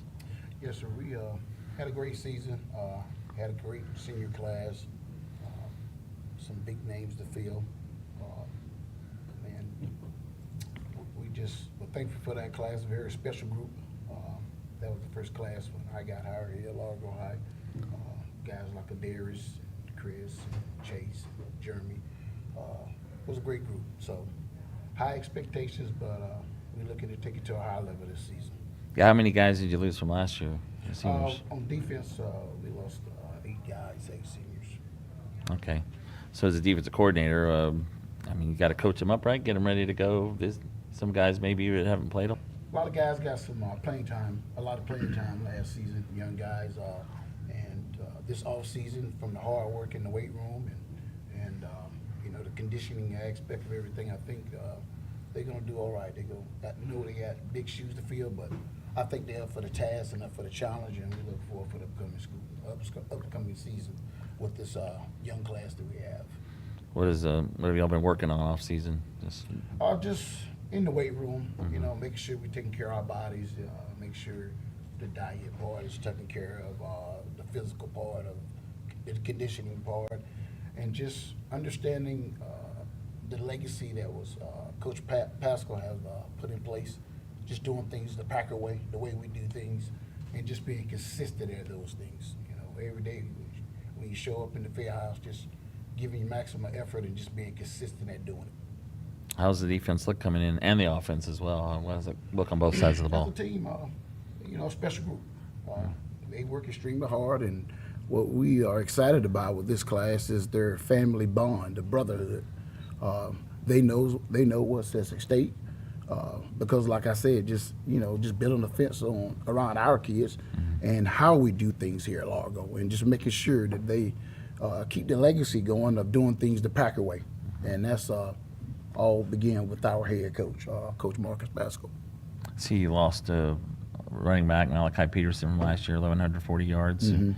Do you have guys to step up, kind of take the place of that, or a few different guys maybe? Malachi was one of our special guys. That is he was one of the elite guys in the backfield. But we got some guys that got some playing time last year, and I think they're up for the challenge.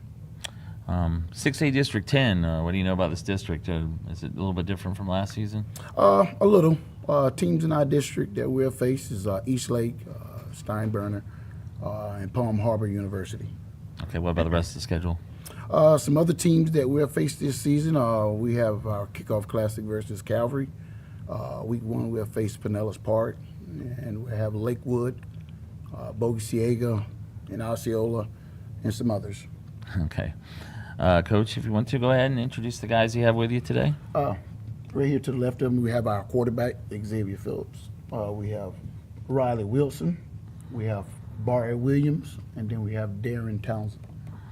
Okay. We'll start here with Xavier right next to your left here. And Xavier, you're a senior. Is this your first year at quarterback, starting quarterback? Or? Yes, sir. This is my first year starting at quarterback. Okay. Last 3 years, I was behind Jeremy Thomas. Mm-hmm. Yeah. Yeah. How hard will it be to replace a guy like Jeremy? Honestly, I don't feel like there's no pressure. I'm just coming in, being myself, just leading the guys, rallying the troops, making sure that we just executing and doing our job on offense. So. Yeah, from looking at your stats, your numbers, it looks like the quarterback's expected to run almost as much as pass. So you look forward to carrying the ball to you? Nah, I'm more of a pro-style quarterback. I don't run the ball too much, but I definitely can. But, I like standing in the pocket and throwing the ball. I'm glad you said you can. That's good. So, has it kind of hit you? You're a senior now? I mean, last year with Largo? Yeah, man. It feels like yesterday I was just playing JV with all these guys. And goes fast, right? Yeah, it goes real fast. And we were just 14 years old coming into high school, not knowing what to expect. But now we seniors, we know we've been around the block a little bit. We know what to expect, and yeah. Is there any game you're looking forward to this year? I'm looking forward to Clearwater and Lakewood. You know, those mainly two of our harder games, I would say. And you know, there's been a lot of controversy and stuff going on, but I'm really excited to play them at their place too. Okay, appreciate it, Xavier. Yes, sir. Next we go to Riley Wilson. How you doing? Good. How are you? Good. So, offensive line, defensive line. You play both. Yes, sir. If you had to prefer one, which one would it be? I would say O-line. You know, I like to block from my quarterback, from my running back, be aggressive, be dominant in the trenches. It feels like linemen always say offense, and like if you're a linebacker, running back, you say linebacker because you get to hit people. I guess more than anything. Yes, sir. But you know, how was your season last year, and how was your off season coming in? It was pretty good. You know, we got some big shoes to fill on the offensive line. We had some players that could block.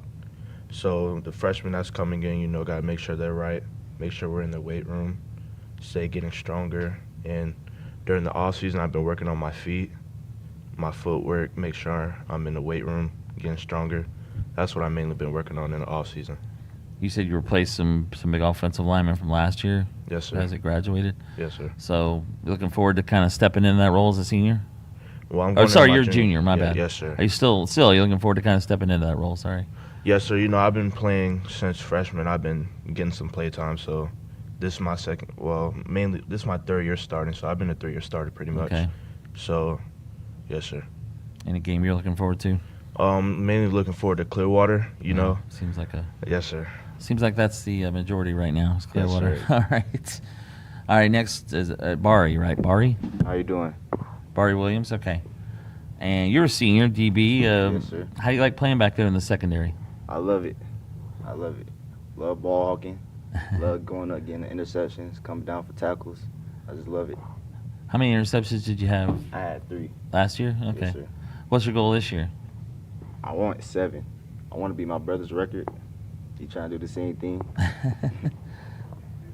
Well, it's is this a pretty close group? Your senior class. You guys spend a lot of time together, maybe outside of. Yes, sir. Yes, sir. Yeah, that's always something you need to do, right? Yeah. What have you been working on off season? My footwork, getting stronger, gaining weight, and getting faster. Okay, thanks. Appreciate it. Brian, we have Darren Townsend, senior DB as well, and the same question. I'm sorry. Junior. I'm sorry. That was on the page. Yeah. Okay. A junior. Well, either way. How do you like playing back there? It's fun. I like contact. So you say you're both trying to set the record there? What is that? Well, that's interesting though. Is it kind of a competition between the two of you to get to that? It's not a competition, but you just. Or just but I mean, does it motivate you maybe yeah. to? Yeah. It motivates me a lot. You look like you want to. How do you like playing for coach here? It's fun. Yeah. You don't do too much yelling. What's it going to take for this team to, kind of advance this year in the postseason, maybe get a little further? Just working together, basically, really. Okay. All right, guys, we appreciate it. That is the Largo Packers. These are the Largo Packers, and thanks to Coach Mitchell for filling in for Coach Pascal. I appreciate it. And we will take a break. We'll be back in a little while. Next up, the Seminole Warhawks. In just a little while, you're watching the 2024 High School Football Media Day, brought to you by the Tampa Bay Buccaneers Foundation and Nike. We'll return soon.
Hi fans, welcome to One Buc Place, the AdventHealth Training Complex, hosting the 2024 Florida High School Media Days, brought to you by the Tampa Bay Buccaneers Foundation, Nike, and our friends, of course, online at floridahsfootball.com.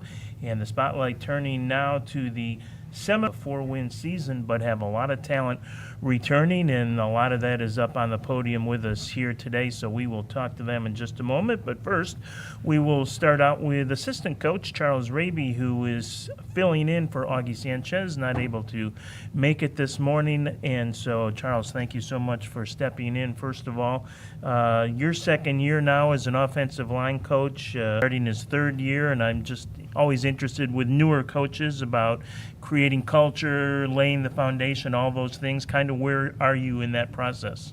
Yeah, well, thank you for having us. I think we have a great group of seniors that have bought into this program for the last 3 years.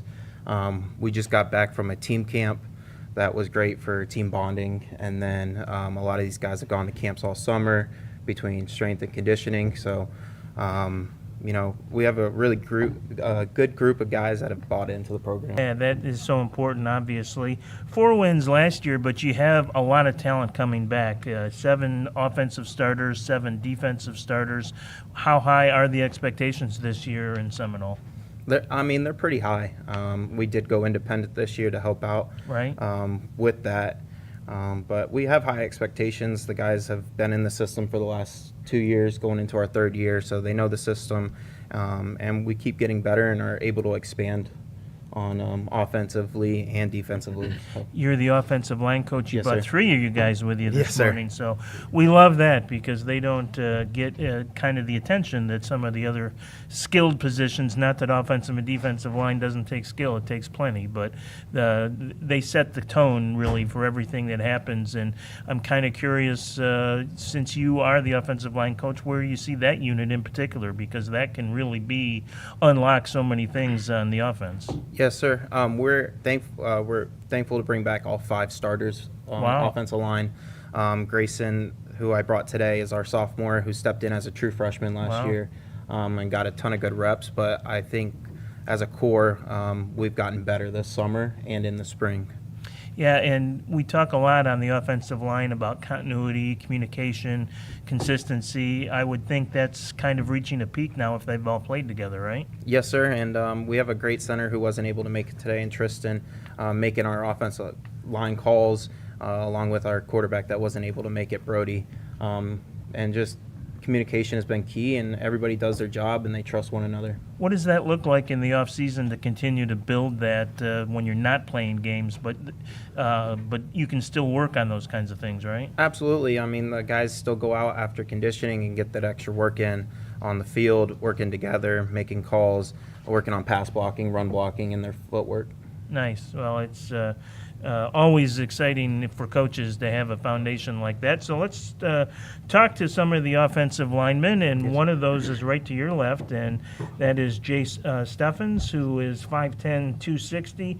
We got 275-pound lineman on here, and we'll have to get Grayson's number when we get down there. But used to have a guy I knew in the NFL when I covered the Buffalo Bills, Dwight Adams, who used to like to refer to that as a lot of beef on the hoof. So that is pretty nice. Jace, tell me about the offensive line then, since you're first up, and 3 of you are here. But how important and how big has it been for you to play together last year, and what have you guys worked on both individually and collectively in the offseason to get even better? Well, we've been working on a lot. I mean, pass block is big for us. Run block's big for us since we're a wing T offense. And as collectively as a group on the O-line, we're great. I mean, big group of leaders. I mean, these guys are great. And O-line's great. I mean, I can't stress it enough. When you talk about being a leader, how does that look in your world? Are you vocal? Is it more do as I do? How do you manifest your leadership? My leadership, if I had to define it, I guess it would be more like follow my actions. I'm not a loud guy. I'm not a loud leader. That's unusual for an lineman, you know. Yeah. I'm different. Yeah. And in a good way. Yes, sir. Yeah. And yeah, just follow my actions, and that's why I have, as a senior, I have to set the bar high. You know, I have to be the guy these younger guys look to and to follow in the steps of. Yeah, that's pretty cool. It's nice to have. We don't get, we do get linemen, but not this many usually. So it's refreshing to be able to talk to you guys. And another lineman to your left is Dwayne Smith, and Dwayne checks in at a very stout 6'3", 275. I wouldn't want to line up against that, Dwayne. So tell us, you're coming off a 4-win season. Probably not as good as you would like, but a foundation was laid. Tell me what you learned last season, both individually and as a group now with the line, that will help you most here in 2024. As a line, we've learned to be disciplined.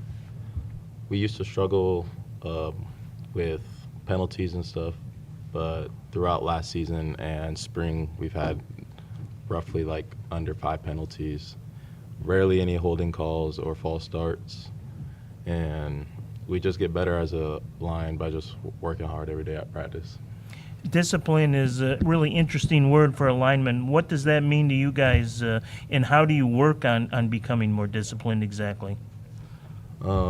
It's focusing in on your job, making sure you take your job and do your responsibility so the team can benefit from you. Because if we're not being disciplined as an O-line, we'll get fluke calls, which will halt big plays or big runs.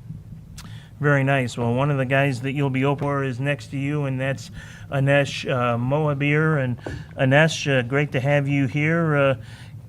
Probably comforting for you to look in front and see all those big guys there, right? Yes, sir, it is. How is it in terms of, now, were you running back last year as well? I was not. I was a middle linebacker. Okay, so you didn't have the experience of running behind these guys then last year. So I'm curious, off-season, how you have picked up what your expectations are for these linemen, because they kind of have to know you and you have to kind of know them, and how is that process going? That process is going really well because during practice we take tons of reps, and it just helps like coordinate us so I can hit the gap perfectly. They get their blocks and we can make big plays. Now you have pretty good size, 5'10", 205 is what they tell me you're listed at as a senior. So that's a decent size for a running back. How would you describe your running style and what you're trying to accomplish back there? Like Jay said, we run a wing T, so we do a lot of slam it. So I kind of just hit the hole, try to run people over. And at 205, you can probably do that pretty well. Yes, sir. Yeah. Well, good job, and I know you'll look forward to getting a lot of daylight to run through this year and pile up some big yards. So congratulations on your switch to running back. And the youngster in the group on the end here, a sophomore, Grayson Taylor, another defensive, offensive lineman. And Grayson, not a lot of players in any position start as a freshman. So what was it like for you last year as just a ninth grader to step into a starting lineup in an offensive line that was obviously pretty good? Starting as a freshman is not easy for anybody. But I feel like, I've had experience in the past couple of years playing, so I just felt it was normal. Just playing as a freshman on varsity was a good accomplishment for me, and we're just going to keep moving past that. What was the single biggest thing you feel like you learned last year that you can really begin to take advantage of now as a sophomore and beyond? Having coaches actually that paid attention to what I was doing was really good for me. Playing Little League, not a lot of players were amazing at what they were doing. Right. Mainly just because the coaches weren't paying attention. You were just there to play and get a few reps and experience. But high school definitely taught me more technique-wise. Yeah, with Coach Raby here, I'm interested to know what maybe is the single best piece of advice he was able to give you to transition into the varsity spot. Definitely my down block steps and just everything overall. It was hard, First coming in, I didn't know a lot. And he taught me pretty much everything I know now. So you feel like the foundation is laid for even more success going forward? Yes, sir, definitely. Yeah, that makes sense. So exciting. So we'll bring it back to Coach Raby here. And now that you've had an off season, the spring game, the summer camps, what has excited you most as coaches from what you've been able to see? Yeah, I mean, as an offense, we've gotten extremely better, more refined this year than we were last year. Having a Naish come in and play running back is going to add that nice size for us to really run the ball right down the middle of the field. But we have some great guys that weren't able to make it today. Colin and Mason, they're gonna have an awesome offensive line to block for them, and we're just gonna run it down the field and go play by play. I don't want to shortchange the Sure. defense either, because they have a lot of talent coming back. Seven Yes, sir. starters defensively. Who are some of the leaders on the defensive side that you guys as coaches will be leaning on? Definitely, we have a Naish still playing middle linebacker. Manny, who's here with us, will be playing linebacker. Two vocal leaders looking, but on defense, we're looking for teams to have to, go 15 plays down the field to score rather than giving up those big plays. We'd rather you work your way down the field without making a mistake. Well, we'll keep an eye on the Seminole Warhawks this year. It sounds like a foundation is in place with a lot of talent back for many more than 4 wins here in 2024. And I know the Warhawks and their fans will be up for that. So good luck, guys, and thank you for joining us here on our Media Day. And we will continue with more in just a moment. This is the 2024 Florida High School Football Media Days, brought to you by the Tampa Bay Buccaneers Foundation, Nike, and our friends at FloridaHSFootball.com. Back in a bit.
Hi fans, welcome to the AdventHealth Training Complex at One Buck Place for our 2024 High School Football Media Day, brought to you by the Tampa Bay Buccaneers Foundation, Nike, and of course our friends at FloridaHSFootball.com.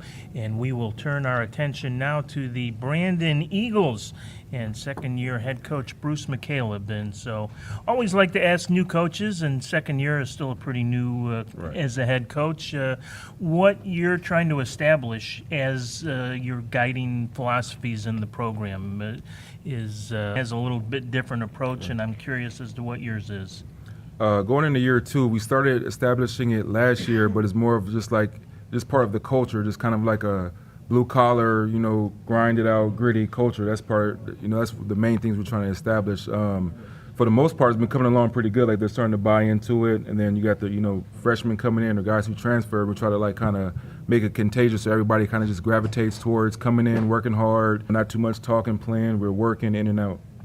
Talk about your offensive philosophy maybe a little bit, what you like to run, and what you're trying to accomplish there. Right. So offensively, so the mindset we take towards offense is we kind of, develop it based off the personnel we have.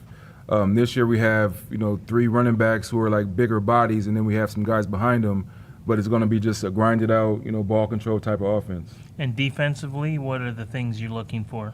Defensively is like a bend don't break mentality. Again, we have some guys coming in, some guys who developed from last year who are, hard working and, I feel like are really going to shine on the defensive side of the ball this year. So, we're looking for takeaways. We struggled with tackling last year, so, we want to be better with tackling and just a bend don't break defense. Third downs, get off the field, let the offense go to work, just control the game. There's so much that goes on for a first-year head coach. I'm curious how much more settled it seems for you this year, and maybe what's the single most important thing you learned about yourself or about you as a head coach last year that will help you in 2024? I would say the biggest thing is kind of learning how to delegate. First year, I kind of had all the responsibility on me, so I try to take everything, and it kind of wore me out a little bit. This year I just got better at delegating and, letting the parents get involved, letting some of the other assistant coaches get involved, and that's kind of helped out drastically. Yeah, that is a hard thing sometimes. You always feel like it's not going to get done right if you don't do it yourself. Exactly. And trusting people to get it done right is always something that takes a little time. So glad 100%. Glad that you found that track. Let's talk to some of the guys that you brought with you today. Yes, sir. And right next to you is one of the defensive linebackers, rather. He's a junior, George Collins. And George, that linebacking position is so critical for any defense because you're kind of a quarterback out there. You see everything. You kind of have to react to everything. Tell me how you approach your position mentally, because I think that is such an important aspect of what a linebacker has to bring to the field. So how do you go about getting yourself ready in your own mind for each game? Yes, sir. I definitely get in, really pay attention to, watching the field and keeping everybody in their positions, doing the right thing. And I definitely like to, keep a blank mind, try to run for the ball, ball first, get ball, see ball, definitely want to push for, that third down, right, making that pressure on the other team. But you have to have patience too, right? You can't just automatically think you see something and then you overcommit or you get out of position. So how do you balance those things and incorporate a little patience into what you try and do? Definitely listen to the coaching. Try to keep a calm mindset while I'm doing it. Really think about why my job is. As long as I can trust my brothers on my side and everything, I'm good. Yeah, that trust is a big thing, as we just talked about, and that certainly gets learned over time. Next to you is one of your defensive mates and also a wide receiver. That's Juju Jackson, who plays safety. Let's talk about the offense, Juju, since we just talked a little bit about the defense. You have 5 starters back from a season ago, so what are your expectations for the offense here in 2024? So my expectations this year is just to move that rock, you know what I'm saying? Just make big plays. Don't let the defense stop us, which I don't think they will. We have a lot of weapons on our offensive side. So, yeah, our goal is to run the ball, and if we get it through the air, get that thing. You know what I mean? Yeah, So, I think your coach mentioned 3 running backs potentially, and obviously a good receiving core. Is it become how do you share time in the offense to try and keep everyone happy a little bit? Because that isn't easy when you know too much talent isn't always a great thing. yeah. So we definitely keep it balanced. We push the rock a lot with our running back here, Otis, on the end of the table, and then we get some plays where we just launch it in there. So yeah, it's definitely balanced, but yeah, it's balanced, yeah. Yeah, good, because that sometimes can be a difficult problem to figure out, having too many people that want the football sometimes. So that's good that you recognize that. One of the people up front that will try and create some of those holes and create some of the time for the quarterback to make the passes is to your left, and that's Terry Rattray, who is offensive and defensive lineman, great size at 6 foot, 265 pounds. Terry, again, offensively, you've got some people back. What position specifically on the line do you play? I play left tackle and D tackle. So left tackle, maybe the most critical position on the offensive line. How do you handle that pressure? Because that is a kind of a make or break position, it seems, for a lot of offenses and offensive lines. How do you feel that pressure, and how do you handle it? Well, I feel the pressure sometimes, but I know most of the time you can't stop me. That's how I feel. Like, I don't care who you are. I'm going to put my best foot forward, and you can't stop me. And is that as much mental as it is physical, or is it more physical than mental? More mental state, because, like, anybody can be good, but everybody can't play, like, think they good. Right. You could think you're the worst placer on the team, but you play the best. And what have you been working on specifically this offseason to make for as the best it can be? More of my footwork, more weight room. I mean, less weight room, more footwork, because strength ain't everything. You know, you gotta have all the technique. So, and when you talk about footwork, is that like more quickness or lateral movement, or what specifically? More quickness, because that's what I faced a lot last season. I'm sorry?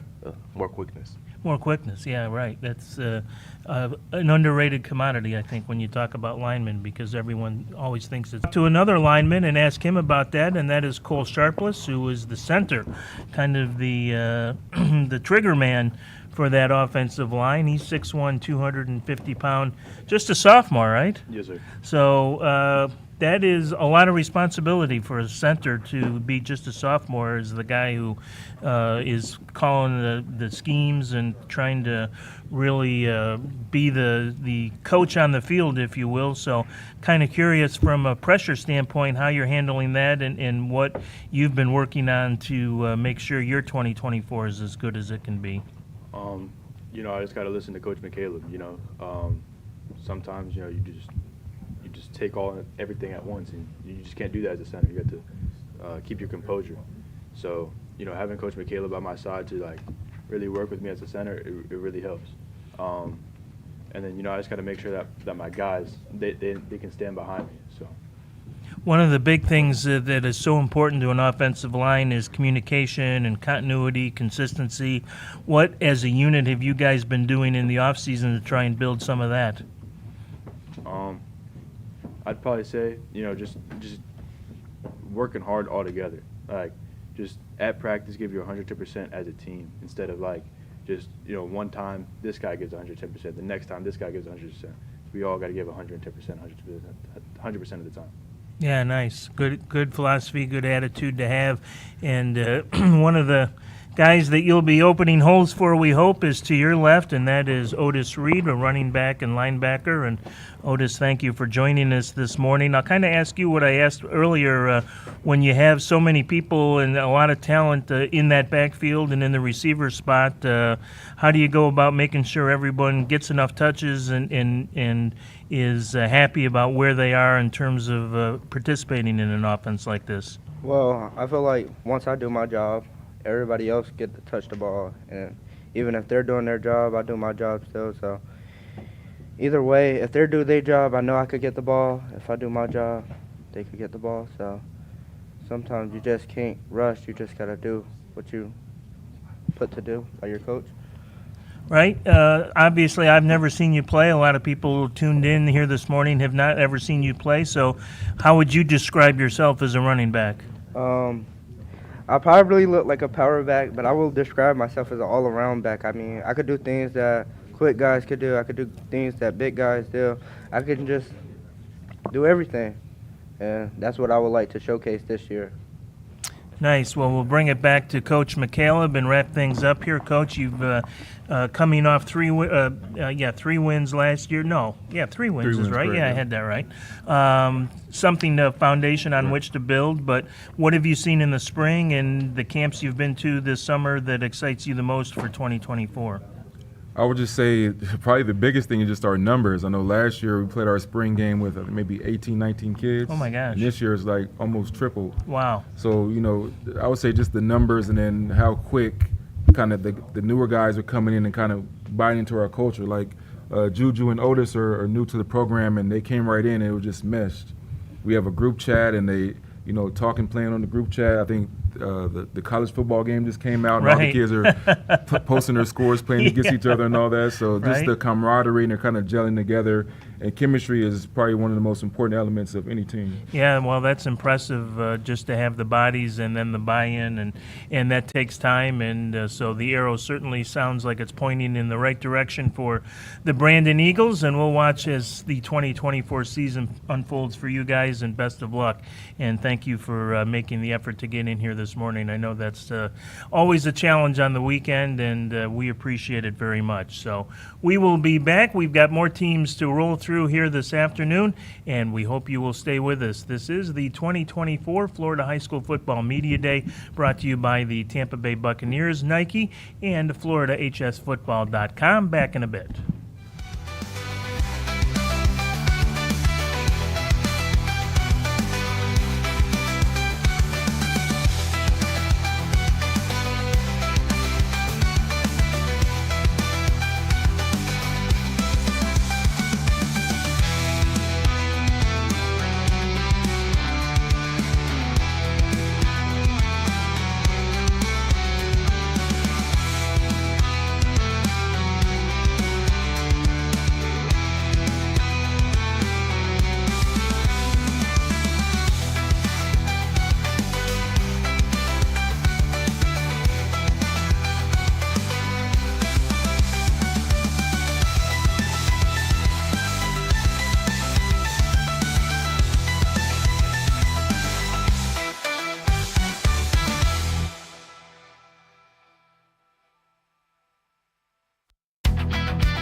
Hi fans, welcome to One Buck Place, the AdventHealth Training Complex, as we roll on with more of the 2024 Florida High School Football Media Day, brought to you by the Tampa Bay Buccaneers Foundation, our friends at Nike, and our friends at FloridaHSFootball.com. It's been a great weekend, and time to turn our attention now to the Plant City Raiders, and Coach Terrence Hicks now getting started on his third season in Plant City after a 6-5 2023. But exciting times, I think, for you guys, because a lot of talent coming back. Let's talk about that offensively right now, because I think 8 starters return, and there's some pretty impressive numbers I saw put up in 2023. So just how high are those expectations for the offense here in 2024?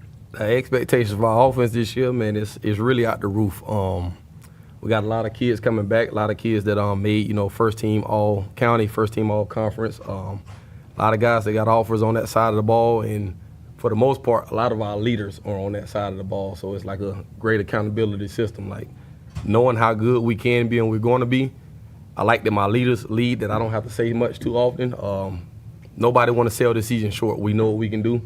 So we're going out there at all this year. Yeah, and I hear that a lot from coaches, especially on the high school level, about you kind of know you're there when guys start taking ownership of their situation and become leaders on their own without you having to kind of stand behind them and pull the levers.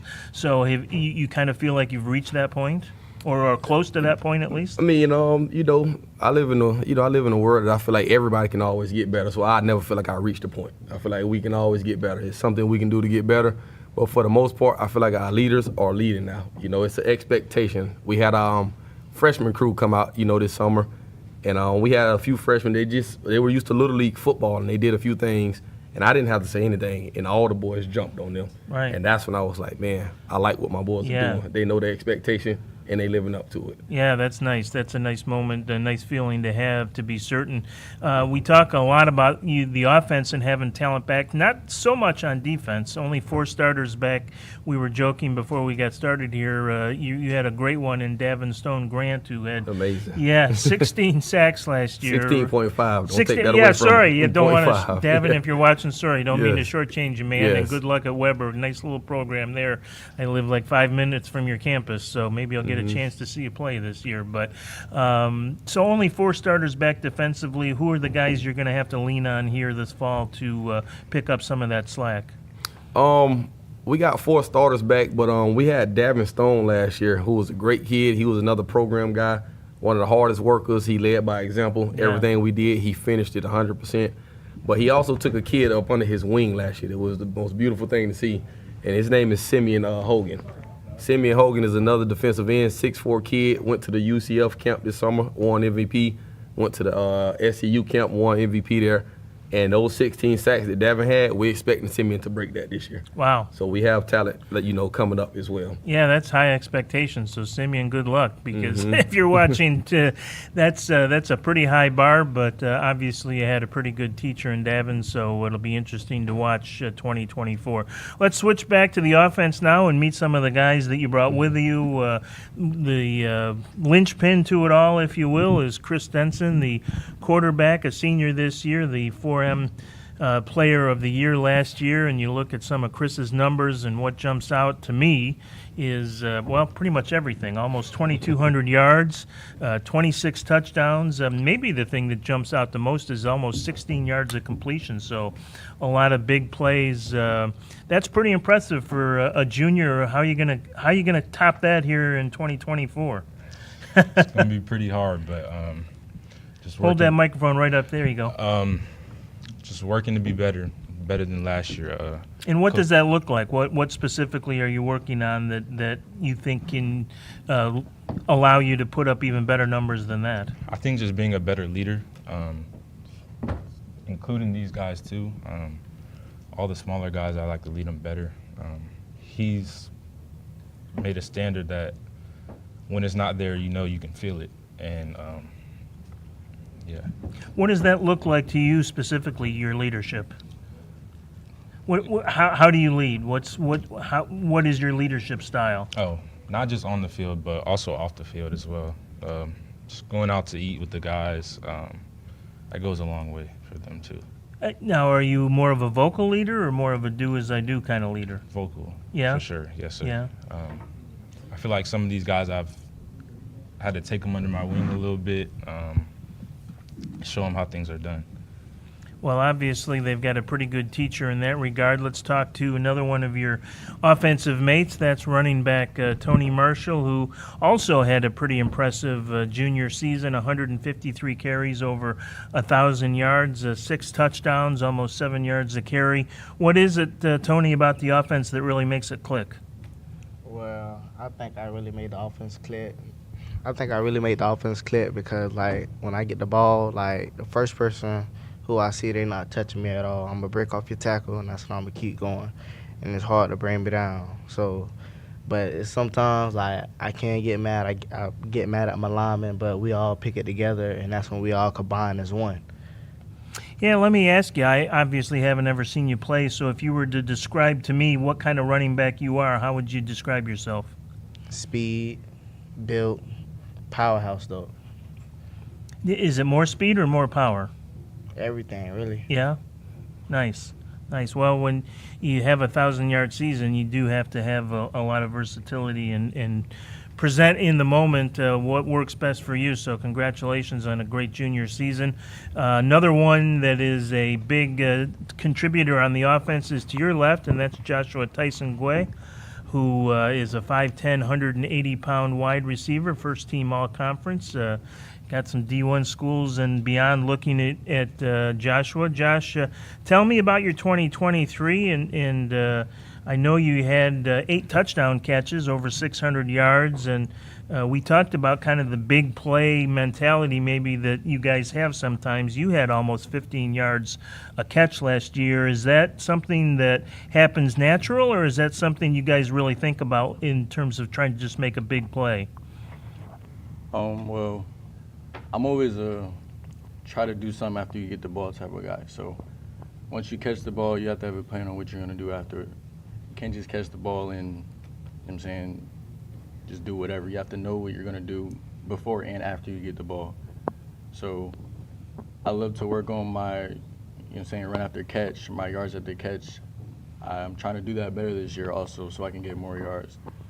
That is one of the things that I want to pride myself in this year. With a quarterback like Chris, what does he do well specifically that makes you a better receiver?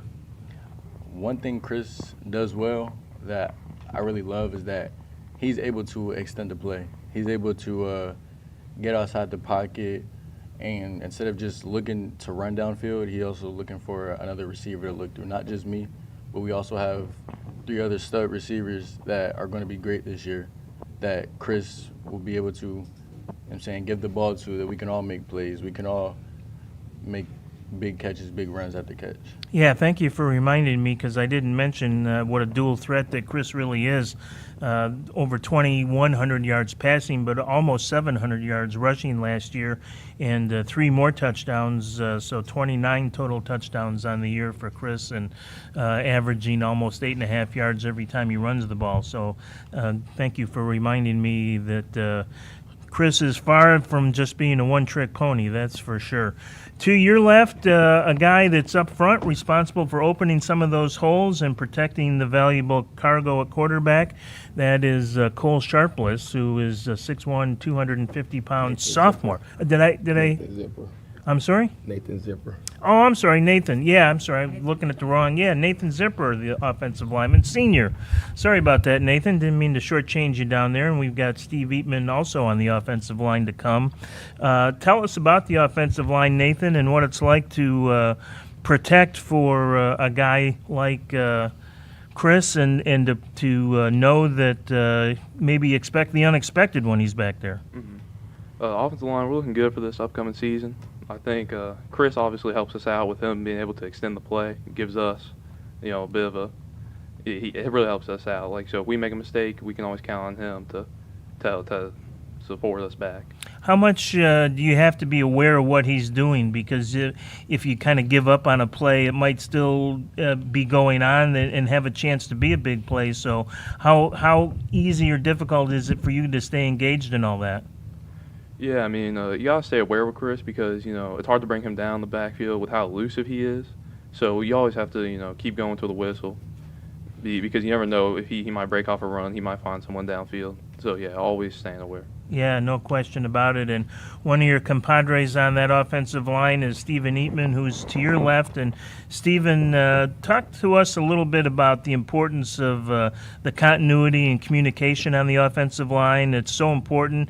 And how have you guys worked on improving that for this year? Communication is a big thing on the offensive line. We just got to stay engaged, always talking before the play. And the way we do that is with our offensive line coach, Coach Buck. We do a lot of things with him on Saturdays. We'll go over, eat lunch, have a cookout, go swim, and it helps us really communicate and build a bond together on the offensive line. Yeah, nice. Nice to hear that you're doing a lot of things like that off the field because that can pay big dividends as well. We'll bring it back to Coach Hicks to wrap things up here. And, Coach, you've had a chance now to go through the spring game, some of the camps this summer. What have you seen that you really like and excites you here for 2024? These guys ain't got no quit in them. Everybody know my motto. We build our program through the weight room, strength and conditioning. And I try and kill them, daily. You try and do what? I try to kill them daily. I thought that's what you said. Yeah, yeah. Loud and clear. So that's like the Paul Bear Bryant mode of coaching. Yes, we put them through a lot. And they'll tell you just this Thursday, before we went on our weekend break, I probably did the worst thing to them.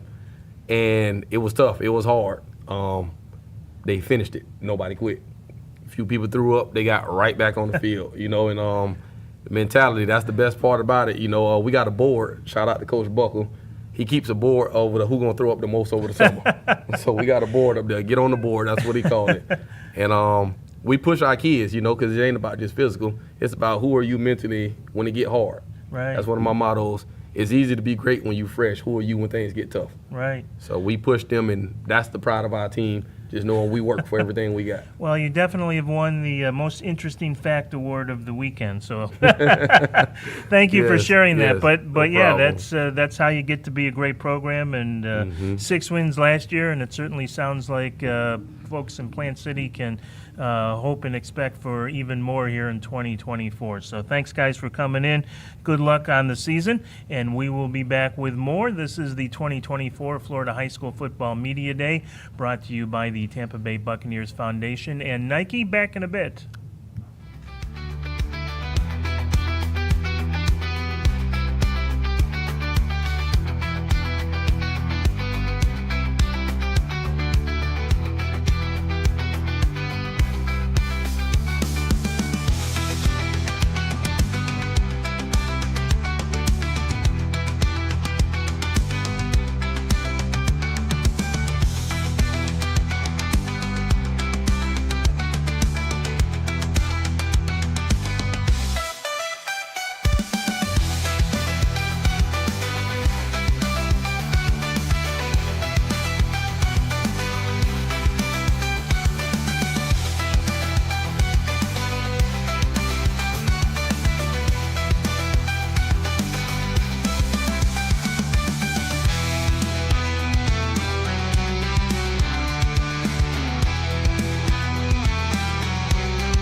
Hi fans, welcome to the AdventHealth Training Complex at One Buc Place as the Tampa Bay Buccaneers Foundation presents the 2024 Florida High School Football Media Days for teams in Hillsborough and Pinellas County, rolling through some 60 teams here this weekend, and we are delighted to be joined by the coach and some players from the Boca Ciega Pirates, and a lot of new things happening at Boca Ciega, so great to get a chance to catch up on that and find out what 2024 might look like. The first new thing is the head coach. It is a 2011 graduate of Boca Ciega, and that is Kelvin Smart. So congratulations, first of all, on the appointment. I think it was only just a couple of months ago, right? Yeah, it was a couple days in spring ball, so it was eventful. It was fun. Right. So get us up to speed on how you've gotten up to speed and how things are shaking out at Boca Ciega for you so far.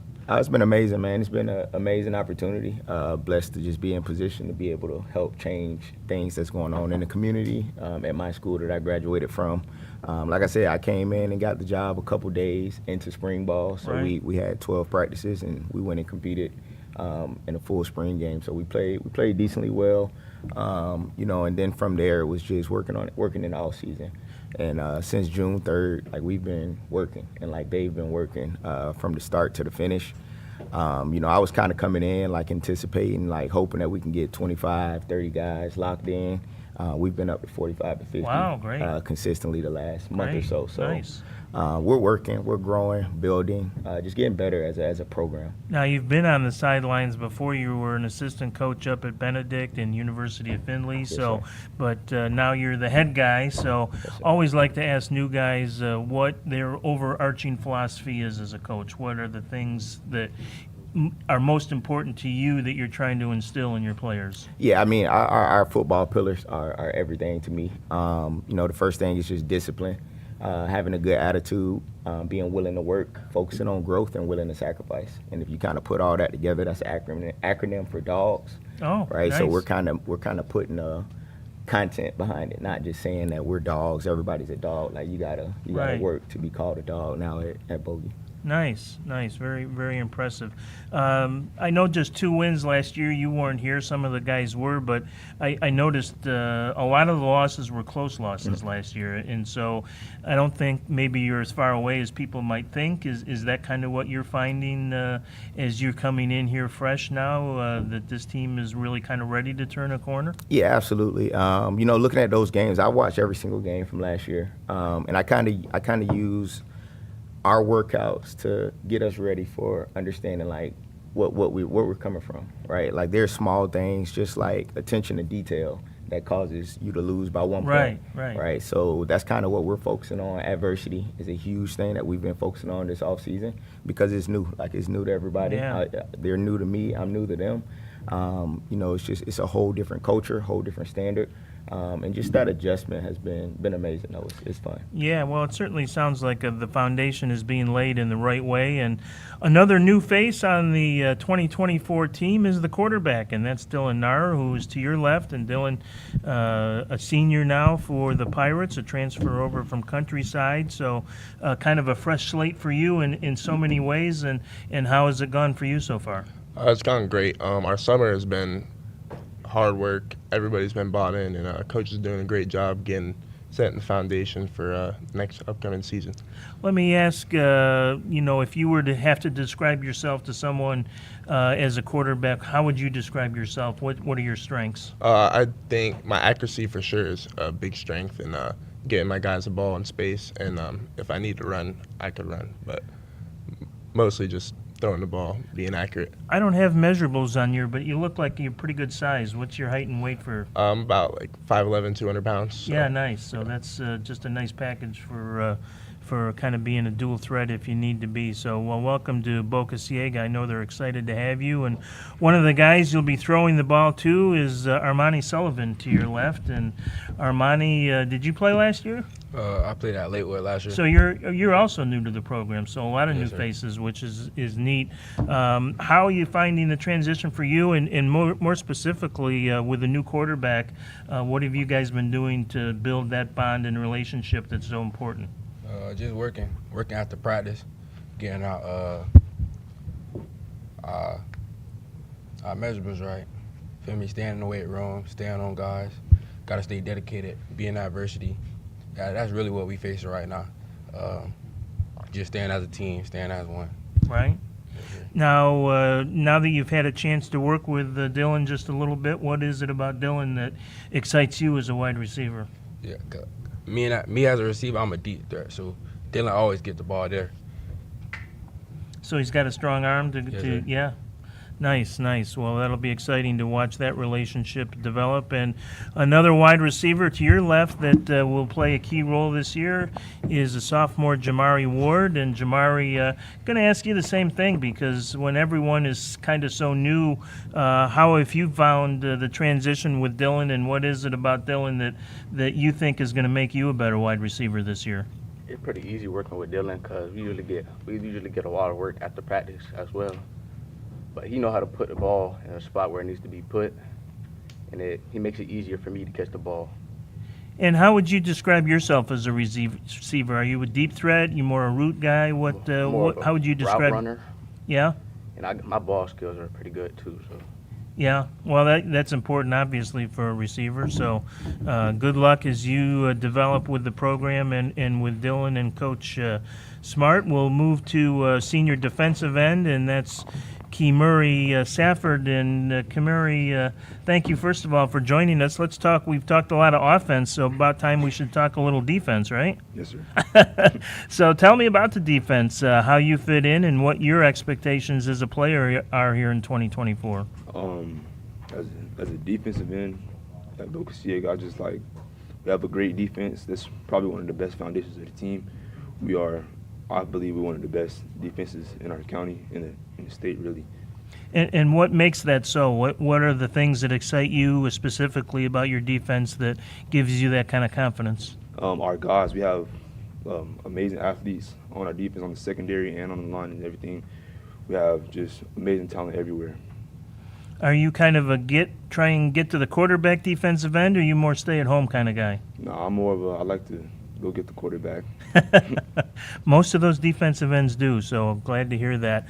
And finally, with us this morning is Walter Flanoy. And Walter, you are kind of the Swiss Army knife, and I say that as a positive, very much so, because you line up just pretty much anywhere and just go play the game. So tell me where you like to be most often if you have a choice, and what your biggest strengths are. I like to be more so in the slot because I like to just get the ball. If you get the ball in my hands, I can do it, really anything. So, my best aspect is really, me in open field. I feel like if I'm in open field one-on-one, it's a touchdown automatically. Nice, nice. And same question to you, since you have so many new faces. How has your growth with Dylan been here this offseason, and what still needs to happen to maximize your talents in this 2024 season? My growth with Dylan has been really good. I grind a lot with Dylan outside of practice. We like to go to the field a lot on the weekends to get work so we can get our timing down and things like that. So I really like how Dylan is as a quarterback. He's way more versatile than a usual quarterback that we would have. And nice. Yeah, I really like a lot of the answers I'm hearing, Coach. It sounds like you've got these guys pointed in a really good direction. You mentioned the spring game, and there were some things you liked. So tell us what excites you from what you saw in the spring game and what you've seen, I'm sure, from some of the camps you've been to this summer. Just the way that the guys battled, man. You know, that we were faced with so much adversity, so many emotions. You know, we had to get over during the transition. So how they battled, you know, it was remarkable to see. To see that it wasn't what people anticipated, right, or what it should have been. You know, if you practice 12 times with a brand new coach, a lot of people kind of think the worst, but we were in position to win that game all the way through. So it was good work. It was good setting the foundation to see what we have. Like I said, we have some electric guys that's gonna tear it up. Didn't mention, but Walter had over 2,000 yards last year. Wow. So you know, we plan to continue to, you know, get the playmakers the ball. That's kind of what it's all about. Offensively, defense is a premium in this program. So just like Safford said, man, we're really working, and that's really an emphasis this year to make sure that we solidify the defense.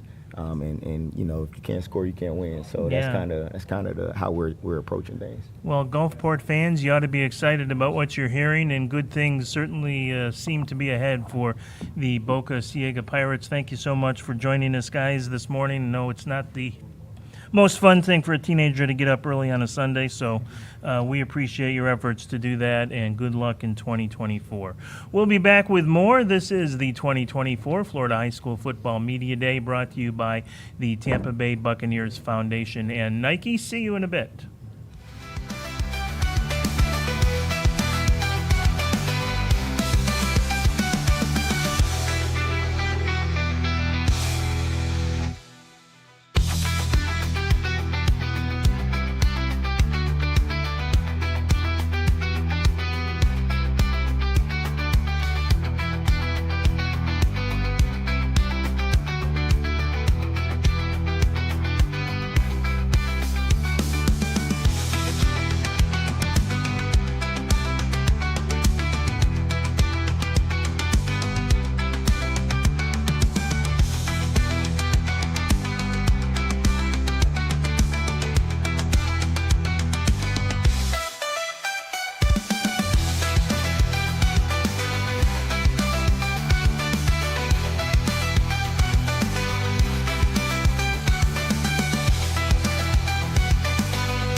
Welcome, fans, to the AdventHealth Training Complex at One Buc Place, and many thanks to the Tampa Bay Buccaneers Foundation for their sponsorship, along with Nike and FloridaHSFootball.com for the 2024 Florida High School Football Media Days.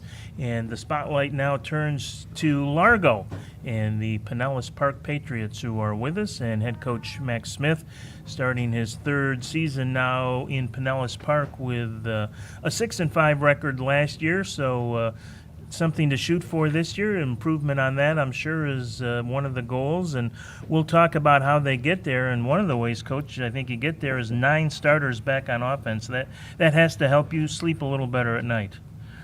So tell us about the offense and what your comfort level is and what your expectation is here in 2024. Yeah, so offensively, right now we got a lot of experience coming back on the offensive side of the ball. One major plus in the game of football is we got a returning quarterback, so that always makes a coach's life way easier when your quarterback's coming back. He threw for 1,400 yards last year. We expect bigger numbers this year. He's a little more comfortable in the offense and just being a leader. And then up front, we have 4 returning linemen. 3 of them will be 3-year starters, and a lot of changes in the game of football, but you still got to win up front. So we feel very confident. We got a really good offensive line coming back, and then we got a couple receivers that are experienced, a couple that are here today. You'll hear later. We picked up a guy that runs a 4.3 40, so we're excited to have that in our offense because last year we had a really good offense. We averaged 36 points a game, but one thing we lacked was that elite speed. And one thing besides turnovers in football and offense is you got to create explosive plays. Right. And Caden's going to do that for us with his speed, and we're going to score a lot of points this year. Yeah, that'll be fun to watch, certainly. Defensively, not quite as much talent back. 6 starters back, though, which is a nice nucleus. Who are some of the defensive leaders that you'll be relying on this fall? So our defensive leaders kind of start in the secondary. Almost everybody comes back except one guy, and the one guy that didn't come back, he was injured most of the year, so he didn't do a whole lot last year. So Amari is here today. He plays safety for us. He's kind of our Swiss Army knife. He can play outside linebacker. He can play safety. He can play corner if we need be. He's a 3-year starter. He plays offense for us. We have, Caden will also play some defense for us. We have 2 brothers that play safety, Ray Vega and Nate Vega, and then we have Anthony Roman, who's another really good DB. So we're not as big as last year on defense, but we're a lot faster. And in today's game with spread offense and teams spreading out, I think speed is a little more important than size. So I'm excited about the defense. We kind of changed some things up. I don't believe in just plug and play guys or put a square in a round hole. We kind of modified to our players. Right. And then, I don't go out and recruit guys. So you got to take what you have on roster. So we try to mold our defense around our players. Right. And, we're going to have a lot more speed on the defensive side. I'm excited. The defense played really well in the spring. I was happy about that. A lot of people say from the outside that our defense is going to take a step back, but I think we'll take a step forward. So that's interesting to me because one of the things that jumped out at me in looking in researching you guys is 35 sacks as a team last year. So maybe, if I'm hearing you, maybe that might not be as high a number this year because of replacement with speed, or are you still hoping to replicate something like that, being aggressive up front? Well, no, we'll still be aggressive up front. We're a little faster up front. We don't have as much power. We lost a player who's playing at ECU right now. And we lost some other good D linemen. But, we got to put our guys in a good position to get after the passer. We got to coach them up during the week. And, I think the way we practice and build our team through the weight room, we'll be able to put pressure on teams. Now, we got a new schedule. So a lot of that times sacks is – if you play a team that runs the ball 90% of the time, you're not going to get a whole lot of sacks. So the schedule change is going to affect things. But also, a lot of high school teams that we play, the weakness of their offense is the O-line. Right. It's a very hard position to coach, and we're lucky to have a guy that knows how to coach it. So we try to attack those guys and put pressure on their weak link. Well, let's talk about some of the offense right now, because the guy to your left is Jaden Casanova, who will be a senior quarterback this year, coming off over 1,400 yards as a junior last year, 99 completions, 12 touchdowns. Jaden, now that you've got that year under your belt, what did you learn from your experience last year that's going to make you even better here, hopefully in 2024? Yeah, last year definitely gave me a lot of experience, especially with the O-line. So this year I'm looking to be able to read the defense more, read the D-line more, and just be able to make plays. So how does that look like for you in the off season and trying to improve on those things? Is it film? Is it field work? What does that involve for you? Definitely a mix of both field work and film. Being able to know what I have up front and the defense I'm versing and everything is just allowed me to adapt to what I'm able to verse. So if you had to describe yourself as a quarterback to someone who's never seen you play before, how would you describe yourself? More versatile. I can definitely run the ball. I've definitely gotten better since last year with running. Passing-wise, been able to read more with the defense instead of just, looking at receiver and just throwing it. Yeah, especially having the receivers I have now, we're definitely more of a threat with downfield. Nice, yeah, and we'll talk about that more in just a little bit. To your left is Amari Carroll, who is a halfback and a strong safety, 5'11", 185-pound senior. And Amari, you kind of a dual threat offensively. Both can catch the ball and run the ball. Are you looking to do more of one or the other this year, or is it still going to be a balance for you? Yeah, so this year I'm thinking I'm still going to do both. I don't really have one side that I think I'll do more. I'm looking forward to blocking this year. The ball is a big part, but I'm not really worried about that as much as blocking for my teammate. We got a new running back, really good. If he needs a break, I got him, but I'm looking forward to blocking as well. You're making Coach smile a little bit down here to have you talk about blocking, because that's not a glamorous thing, and a lot of times, especially at this level, high schoolers like to go for the shiny bauble and to pick up the importance of a block, and to understand that is important. You also had 51 tackles on defense, so as a strong safety, that's a lot of tackles. Tell me about what you see out there as a strong safety and how you ended up involved in 51 tackles last year. I feel like reading or watching film is a big part. You got to see what your offense is going to do. You got to read, you got to work with your team too.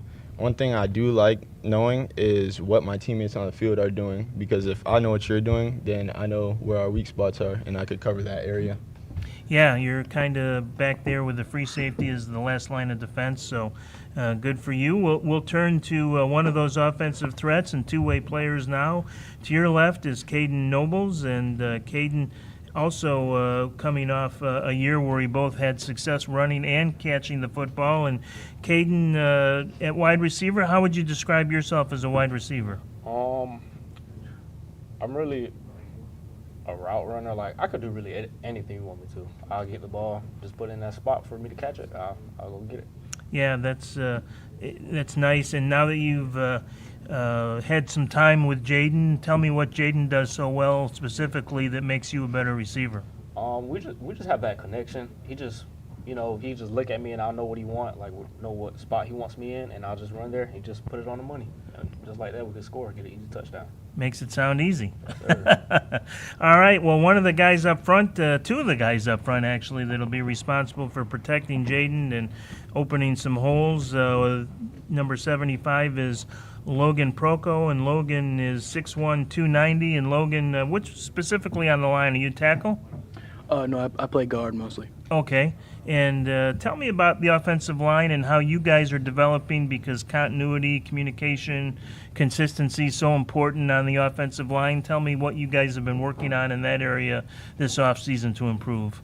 At the end of the day, it's communication and togetherness for us, because it's the only unit where all 5 people have to do their job.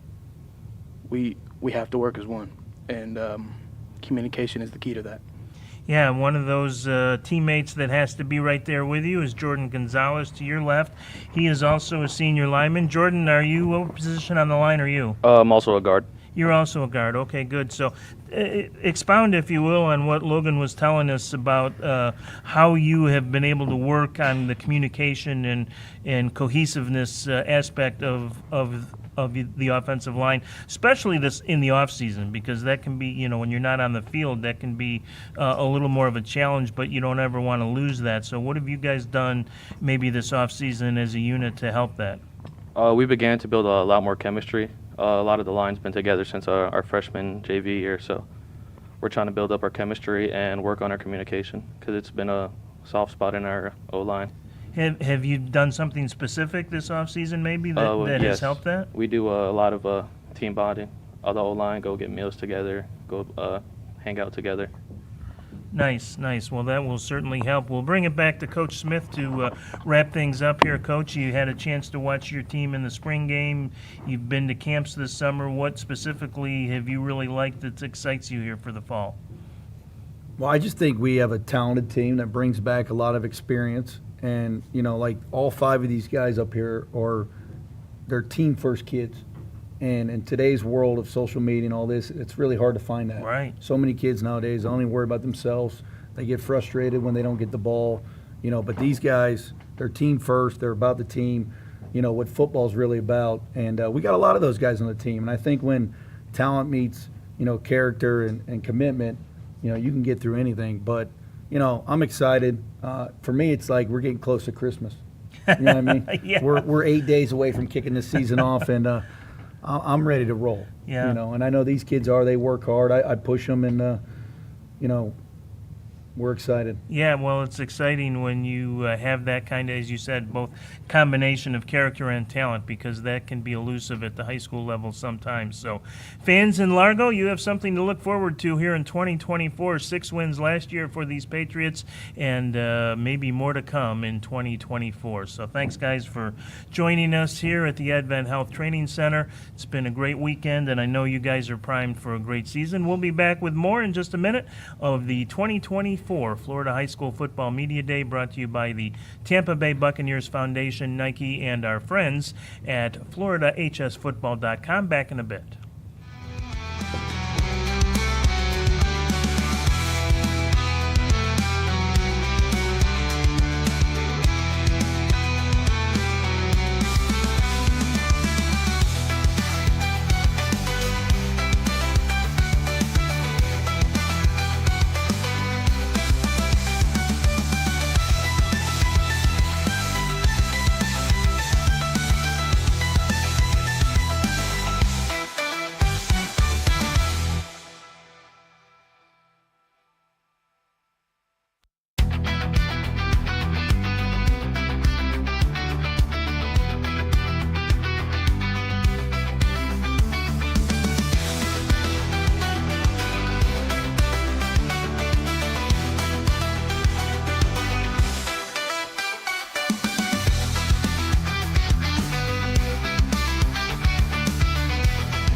Welcome back to the AdventHealth Training Center. Marty Paulman now with you. Brian Ackley will return later as we continue our coverage of the 2024 High School Football Media Days, brought to you by the Tampa Bay Buccaneers Foundation and Nike, as well as FloridaHSFootball.com. We're going to be joined now by the St. Petersburg Catholic Barons and Coach Jay Davis. And Coach, entering your 8th season as the head coach of St. Pete Catholic, and last year 4-5. And if you want to talk a little bit about last season before we move on, I see you lost a lot of close games. Yeah. We were 4-5. We lost 3 games on our last possession. That's something that we really put into the off season, working hard with. and the other 2 games that we lost, I mean, we're right there as well. I mean, I think we lost by 10, and then a couple special teams snafus and another one or whatever. But so we feel like we're right there. We got 15 seniors coming back. I mean, we're in a really good place. Yeah, and again, yeah, when you lose games like that, I know you kind of look at it, and I'm sure if you need something to improve, I guess there's maybe just little things here and there. Mostly. Oh man, yeah. And these guys will be able to tell you, you know what I mean, a play here, a play there, different outlook of last year's season, but the big improve and get better and really focus on this year. Only losing 5 starters from a year ago, 9 coming back on offense, 7 on defense, so pretty experienced group coming back. Yeah, I tell you what, anytime you have 15 seniors coming back, we return the majority of our offense and defensive line. We got a quarterback back. We got our main targets back. I mean, we're in good shape. And Coach, 1A District 9, is that similar to last year? Anything, some changes for you in district play? Well, it's just us and Northside in the district. So I mean, it's going to come down to one game or whatever. Right. But that's fine. I mean, they're also a rival, so that game's always heated. But we're looking forward to it. You know, going to be more excited. I mean, it's fun this time of year. Everybody's undefeated right now. Everybody's jacked up. You know, right. So it's a good thing. And how about the rest of your schedule? I mean, we got some. We have 7 home games, Oh, wow. And then we got some local rivals with Cambridge. We're going down south again in the Naples area. Mm-hmm. That's really our only far travel game or whatever. So we're looking forward to it. We think we got a good shot this year. Again, we open up with a tight ball game from last year against Bayshore, who just brought in a new staff recently. So we're excited. When you look at this team, both offense and defensively, where do you think they're coming into the season, where they're at right now? I think we have an opportunity to be dynamic in both. I think we have the ability to make plays. Offensively, I think we're going to be explosive. I think we're going to certainly have some threats down the field and be ready just to really open it up, and it's going to be a lot of fun to watch.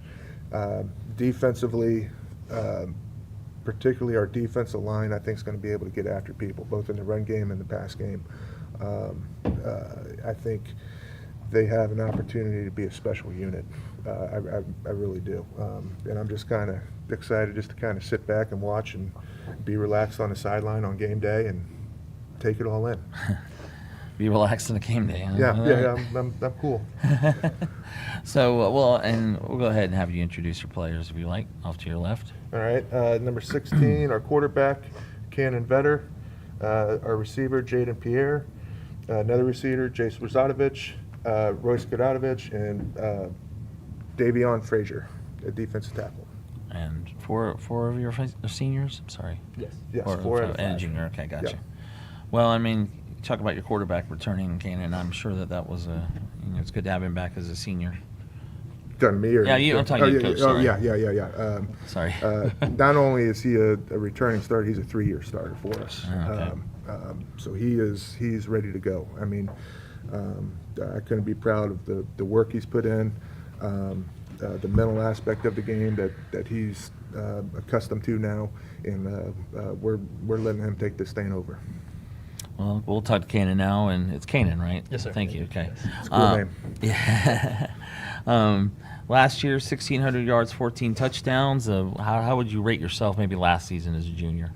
Well, there's always room to improve on everything, but last year was good. We had a lot of chemistry, but like we said, we lost a few games on the last possession that really hurt, and it's kind of stuck with me. And through this offseason, it's just been a grind to really get back there, and we can win those and be on the other side of those. Just for a few plays here and there, win some ball games that way. Yeah. That being said, I mean, what have you guys been working on in the offseason to get ready for this? Well, we've been 2024 chemistry season? And just showing up and doing your job, and really these 5 guys that are here have just been the leaders of the group and making sure we all get there, and we're working hard and just add another level of aspect, because it's going to be my senior year, so we're really wanting to accomplish something great here.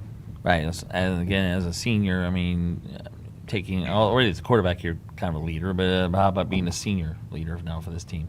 Well, just being older and giving more confidence throughout my gameplay just really kind of rubs off on everyone else, hopefully, and just being on the other side of the losing games, and we're hoping for a great season this year.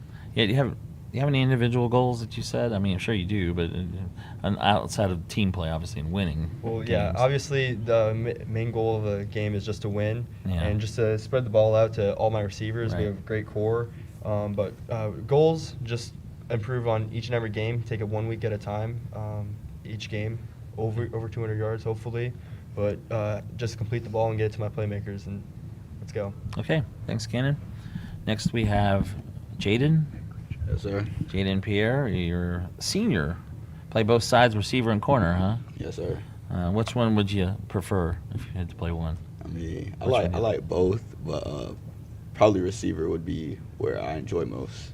Yeah, I see 30 receptions last year. I don't know if you were the leading receiver. I'm sure you probably were close, maybe, to that last year. Yes, sir. So what have you been working on this offseason to get ready? I mean, I've been working on, just because I play both sides of the ball, definitely trying to be conditioned and being able to exert energy onto both sides of the field. You know, also working on routes, working on my hands, just overall a lot of things, everything about my game, trying to get everything better.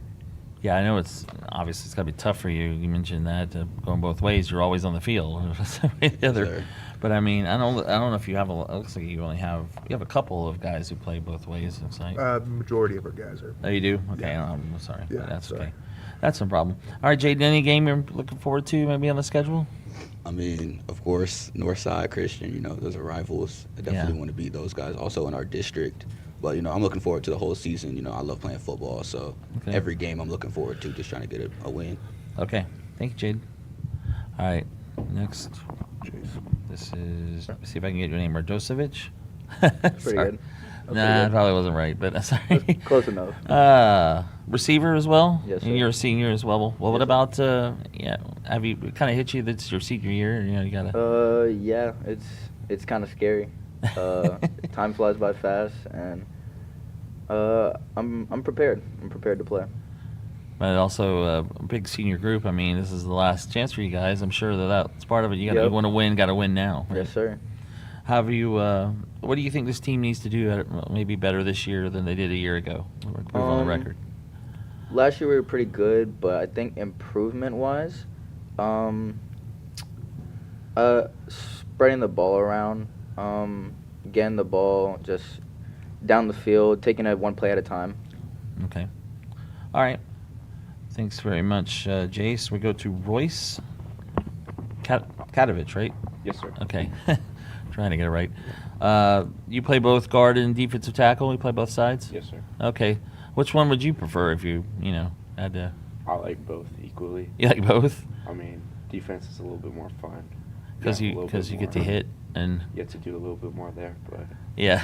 I enjoy both equally. Okay. So what have you been working on this offseason? Just getting stronger, faster, more conditioned, just becoming a better overall player. I know Coach said you lost a lot of close games, a lot of games in the last possession. I mean, what do you have to improve on maybe to get a few more wins? I mean, I could say definitely those last games, the last possession. I was a little tired, but I've been conditioning. Yeah. Becoming so I can play if it goes into overtime. Okay. I'm still got more than enough energy. Okay, thanks, Royce. And finally, we have Davion Frazier. Yes, sir. How you doing way down there? I'm good. The only non-senior up here, huh? You're a junior. Yes, sir. Well, what do you think about this senior class? Guys pretty close? Oh yeah, we good. I love these guys to death, and you know, I gotta show out with them since it's their last season, and I just wanna, you know, make it the best for them, so when they leave, they can have something to remember. 40 tackles on the season, and last season 8 sacks. Well, you got a goal for this year? Oh yes, tackles. I'm trying to expand that. It's like 60 to 50 tackles. Definitely more sacks. Okay. Yeah. Oh, sorry, go ahead. No, that's it. Okay. Thanks, Deviana. Well, we appreciate you guys coming today. Thank you very much. for having us. Coach Jay Davis and the St. Petersburg Catholic Barons. And I am Marty Paulman. We will take a break, come back in just a few moments here live from the AdventHealth Training Center at One Buck Place.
Okay, welcome back to the AdventHealth Training Center here at One Buck Place, home of the Tampa Bay Buccaneers. And this is the 2024 High School Football Media Day, brought to you by the Tampa Bay Bucks Foundation and Nike, as well as FloridaHSFootball.com. And now we are joined by the King Lions right here in Tampa, coached by David Sevier and his third coach of the King Lions. And Coach, I know probably not the record you wanted a year ago, 3-7 for the season, but if you want to just look back a little bit on last year before we move on to this season. I mean, the last couple of years we've been kind of young, just kind of rebuilding, trying to still build that culture. And I think it's important that I got a group of kids that are sitting up here with me. I've been a part of this for a long time now, and I think this year it's all going to come together. Yeah, I see you return 5 starters on offense, 8 on defense, so a lot of guys coming back for you this year. We did. I mean, we did graduate 21 seniors last year, but it was a very mix of, one-year guys type of thing.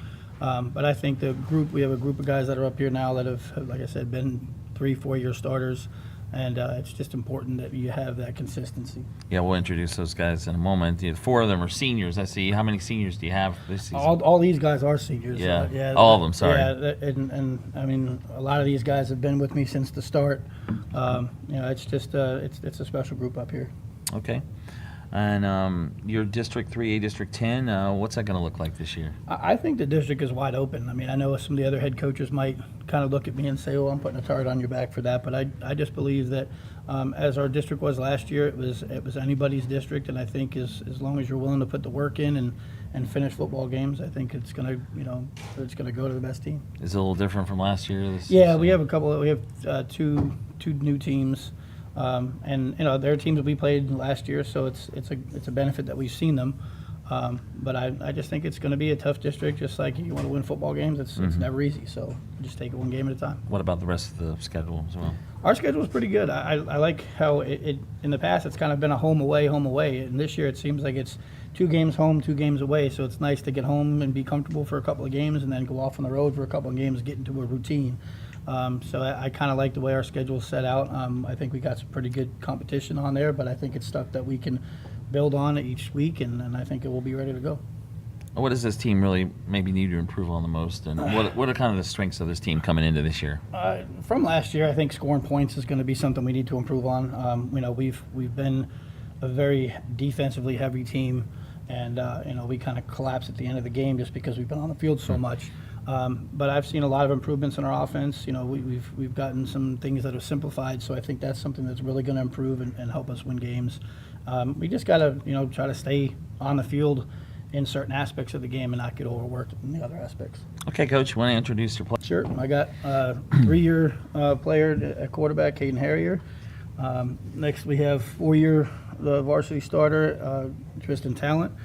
Next, we have 2-year starter, Ashton Coles. I'm sorry, I called him his brother's little brother's name. And then we have 4-year starter, Makai Maxwell. And then down at the end, we have 2-year starter, Dante Fletcher. Okay. As you said, all seniors. And, yep. Well, and when you look at this group, and would you say, well, first of all, talk a little about your quarterback. He's since he started, this is what, his 4th year as a starter? This is he took a hiatus last year. 3rd year. Yeah, he played. He's a baseball player too, so he took a little year off to play some baseball. But he was very hungry coming back in the spring, and he said, "Coach, I'm ready to come back and make." We're excited to have him. He's a little bit of a gunslinger, and I've been trying to just jokingly coax his dad and let him play some defense, but I just don't think that's going to happen. So, but Caden Harrier, here we go. Well, Caden, yeah, you're now your senior year. I mean, the coach just said you took last year off played baseball, but you were starting as a freshman. I mean, so I'm sure that's a decent amount of pressure as a freshman to come in with. I'm sure a large group of seniors or older players with you. How did you kind of adjust to that? Well, when I was younger, I didn't really play tackle until high school because my mom wouldn't let me. Oh. Okay. So going in there, I wasn't really comfortable in the pocket, but I've gotten a lot better in the pocket. So I had a really good O-line my first year, so it really helped me get comfortable in the pocket. So now you're a senior. I mean, you've had that experience before. What are you going to take into this year, and what do you think this team really needs to maybe work on here before this? We need to stay on the field longer, like my coach was saying, because if we're on the field longer, that gives the defense more time to rest. And if we keep getting off the field, then they'll be tired by 3rd, 4th quarter, and then they'll start putting up a bunch of points on us. You play baseball still? Yes, sir. So which sport would you say, if you had to pick one? Well, I kind of grew up on baseball, and then my mom, when I was a little older, she got me, because she went to Penn State, she's a huge Penn State fan, so she got me into football, and now I really like football. But I like being a pitcher. I like controlling the game in baseball, so I think I like baseball just a tad better. Okay. What about these guys? You got your lineman here next to you. How important is this? Guys like that going to be for you this year? Well, this dude to my left, I've been at all 4 years. He's been one of my best friends on the team. So having that connection, I think he's my left tackle, so he's my blindside blocker. So having him right there, it's the sense of what's that word? Trust. Yeah. Okay, gotcha. All right, let's talk to Tristan now. Tristan Talent. Yep. Yes. Yep. And you play both sides, Yeah, offense and defense. I do. Which one do you prefer? I think I prefer defense just a little bit more, just because of the physicality. I think of your it. coach is a defensive coach. I'm a defensive coach. Yes, I like when I hear that. He likes to hear that. Yeah. Well, I mean, and you're a 3-year starter too, so you've been through these wars a little bit, but now it's your senior year. I mean, Has it kind of hit you yet that this is the last year? I mean, Yeah, it's all hitting me like at once. I didn't expect any of this to happen so soon. Yeah. What about the your quarterback there, off to your right? How He's good is great. he? I mean, he's one of the better quarterbacks we've had recent years. Some great throws, tight spirals, you know. Gunslinger, huh? Oh, he's a gunslinger. He likes to throw the ball down the field. He's a pitcher, like you said. That's right. Tristan, what have you been working on in the off season to get ready for this year? A lot of weightlifting and conditioning. Normal. You're a wrestler too, huh? Yeah, I am. Do you? What do you like better, wrestling or football? I'm the wrestling coach too. I got to answer I that, like- right? I So mean, either it's way, hard you're to- okay here. Yeah, Sorry. it's hard to like the two are. That's I guess defense is a lot like wrestling too. So that's probably why I like it more. Yeah, Coach. Actually, I want to ask you about that.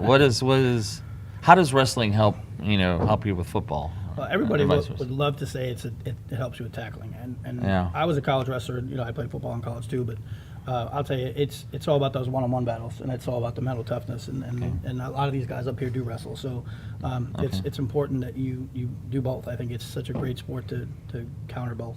Guys, see, you have a couple guys who are wrestling. Okay. Everybody up here does wrestle. Everybody does? Except for Okay. Caden. So everybody plays baseball, yeah. Yep. All right. Next, we have Ashton. Is that right? Yes, sir. I don't have you. I didn't have you down. What position are you? I play corner and safety. Corner and safety. Okay. How do you like being back there in the secondary? Good. It's like to see everything downfield, like in front of me. I just watch them, pay attention. Then, like whenever the ball come my way, I just watch it. You like playing as receivers one-on-one and getting the. Yes, sir. You get any intercept. How many interceptions do you have? Well, I was just getting straight tackles. Yeah, he's a tackler. Oh, you're a tackler. How many tackles did you have then?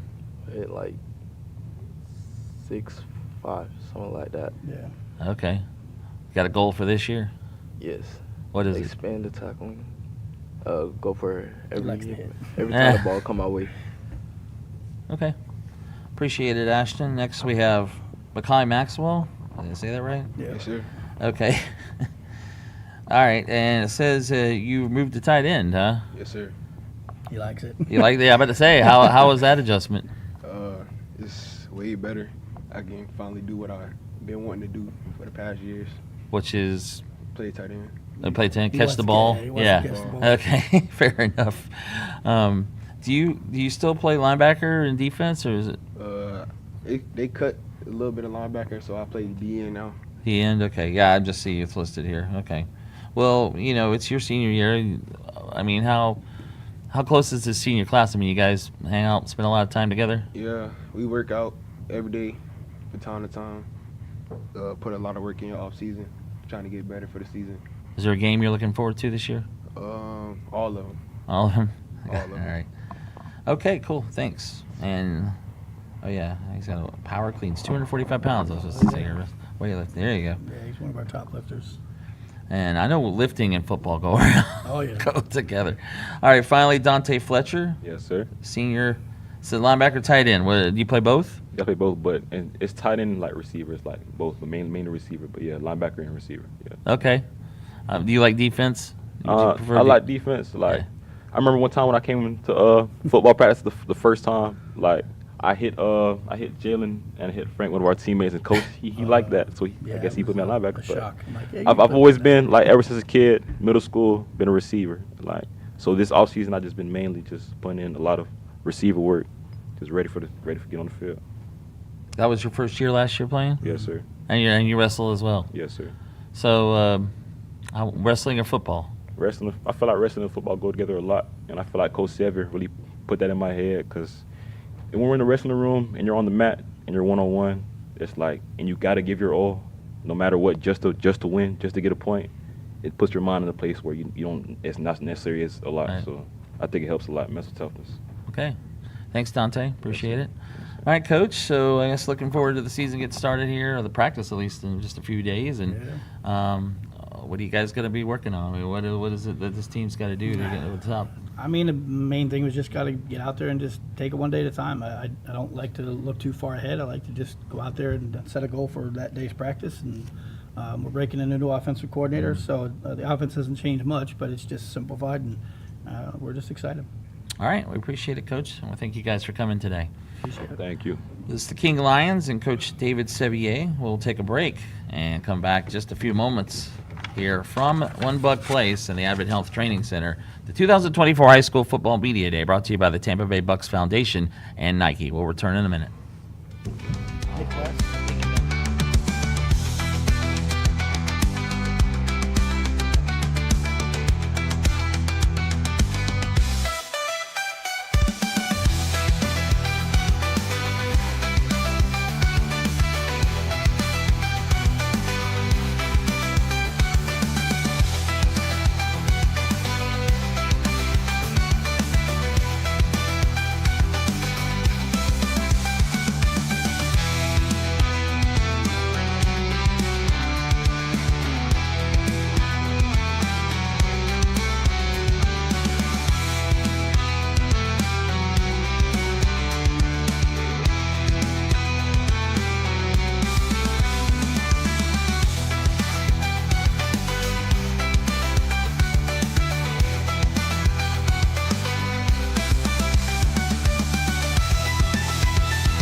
All right, welcome back to One Buck Place here and the AdventHealth Training Center for the 2024 High School Football Media Day presented by the Tampa Bay Buccaneers Foundation and Nike, as well as FloridaHSFootball.com. And we're now going to be joined by the Chamberlain Storm right here in Tampa and the first-year coach, James Wilder Jr. And, Coach, first of all, congratulations on becoming a head coach. I remember you said you played at Chamberlain as well as Plampett. I mean, you know this school well. And how's the offseason been kind of getting ready for this first year?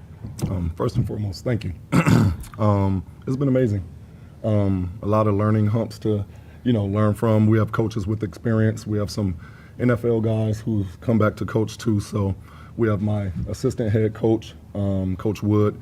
He has 10 years of high school experience. So we kind of try to mix in that NFL experience and that high school coaching experience. And with the guys, seeing guys who's been there, they've been pretty influenced, and the buy-in's been there.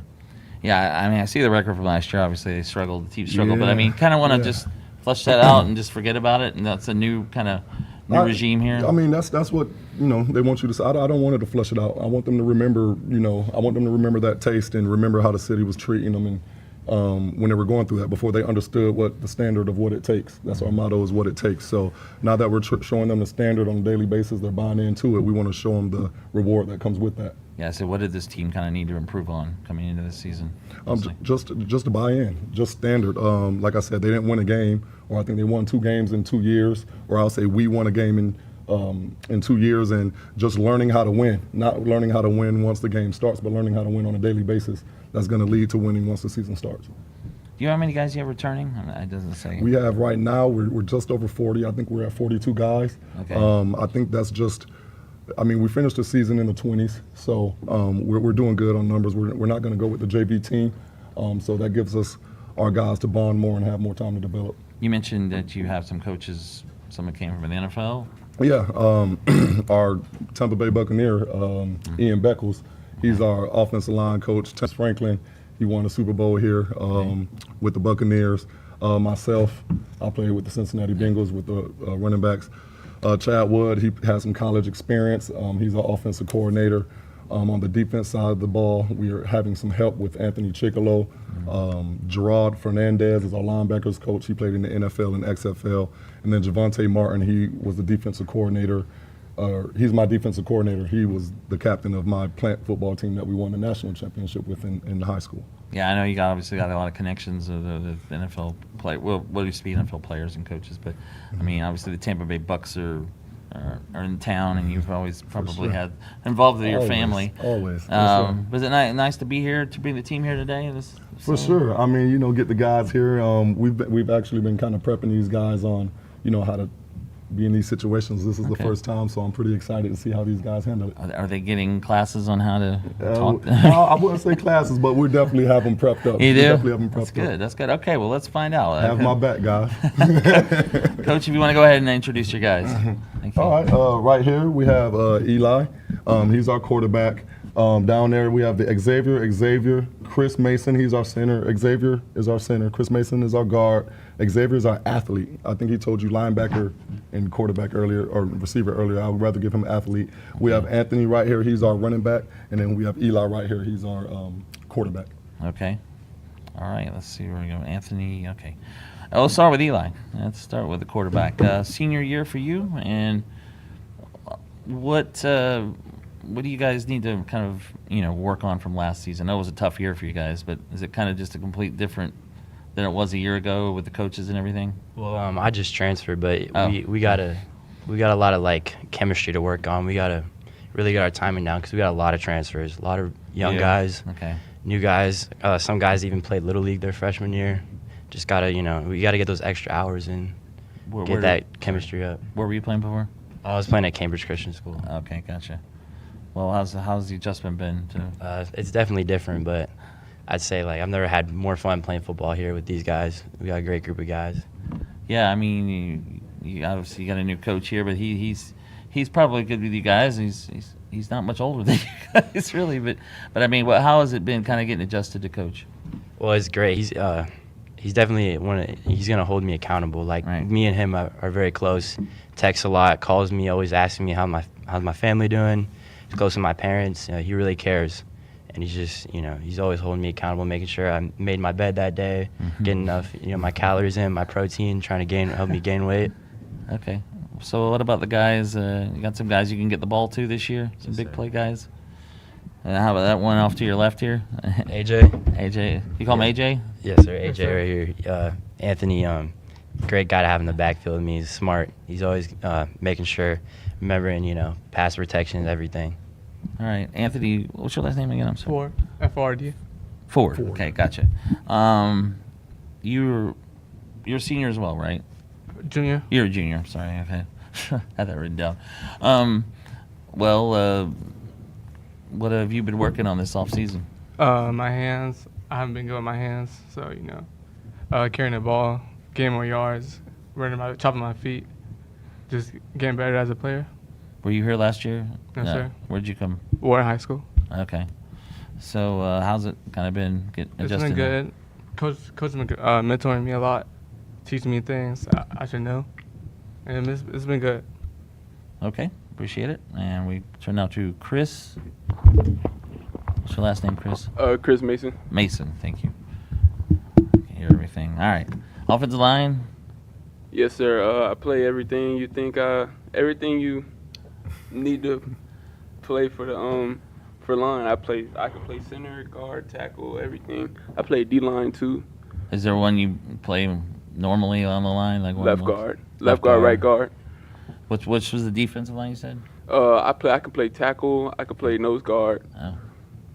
Yeah, you do play both. all the Yes, time. sir. Which one would you prefer if you know? Offense, left guard, left tackle. Okay. Yes, sir. Looking forward to blocking for your guys Always. here. That's my brother right there. Were you here last year? Or was it? Yeah. A part of a. So I mean, how it's gotta be tough. I mean, how tough is a year like that, and how do you just kind of want to put it behind you and move on? Like Coach Walter said, I don't want to put it behind me. I just want to use it to fuel myself. I want to get to the next level and really show my talents. I want to get to college, play for college, and if I make it to the NFL, I want to go to the NFL. Okay, well, good to hear. Good luck. All right, next we have Xavier Ether. Yes, sir. Okay. And Coach says you're an athlete, Yes, sir. basically. I'll play every You said receiver and linebacker, I think, but any position I'm needed. That's where I play. where do you, is there one place you normally? Receiver and linebacker. That's why I really play. But Yeah. receiver and linebacker. That's why I really play. But if coach needs me at safety or anything, I'm there. Okay. Do you like, which one did you like maybe? Receiver. Receiver, get the ball a lot. Well, looking forward to getting on the field with these guys. Yes, sir. It's a great team so far. I wasn't here last year. I went to Wharton with my brother right there. But Okay. yeah. Appreciate it. Xavier Serrata, is that? Sorry. Yes, sir. And you're the center. Yes, sir. Okay, well, how you like that position? It's honestly, it's to me personally because it's my freshman year I didn't really play, and my sophomore year I got introduced to being an actual lineman. So just being introduced to a whole new position, like, because for me I'd say I'm a pretty small center, but at the end of the day it actually helps me because in football lowest man always wins. So just it's more mental than physical at the end of the day. Don't let, like, if you're hurt or injured, like how all our coaches say there's a difference between being hurt and actually being injured. If you're hurt, you can look past it and keep playing another drive, another play, all of that. But if you're actually injured, you can get checked out on the sideline and then get right back into the field, play 110% all the time. Yeah, I'm glad you said that. That would have been my first question. You don't look like the typical center, but so how much do you have to get? I mean, how much stronger do you need? How much do you need to work out because you're a little smaller maybe at that position? Honestly, I have to work a lot more. I have to put in a lot more effort, a lot more passion into all the other members because I'm, on the smaller side, but that never stops me. I always, after practice, either go to the gym or get any type of work in recovery, all that stuff. I would like to add too with Xavier right here. We call him ROTC, and the man works hard. And I mean, I know there's a lot of talks with being undersized, but when I was here in Tampa, as you remember, we were the #1 team in the nation 2 years in a row, and our center was under 200 pounds.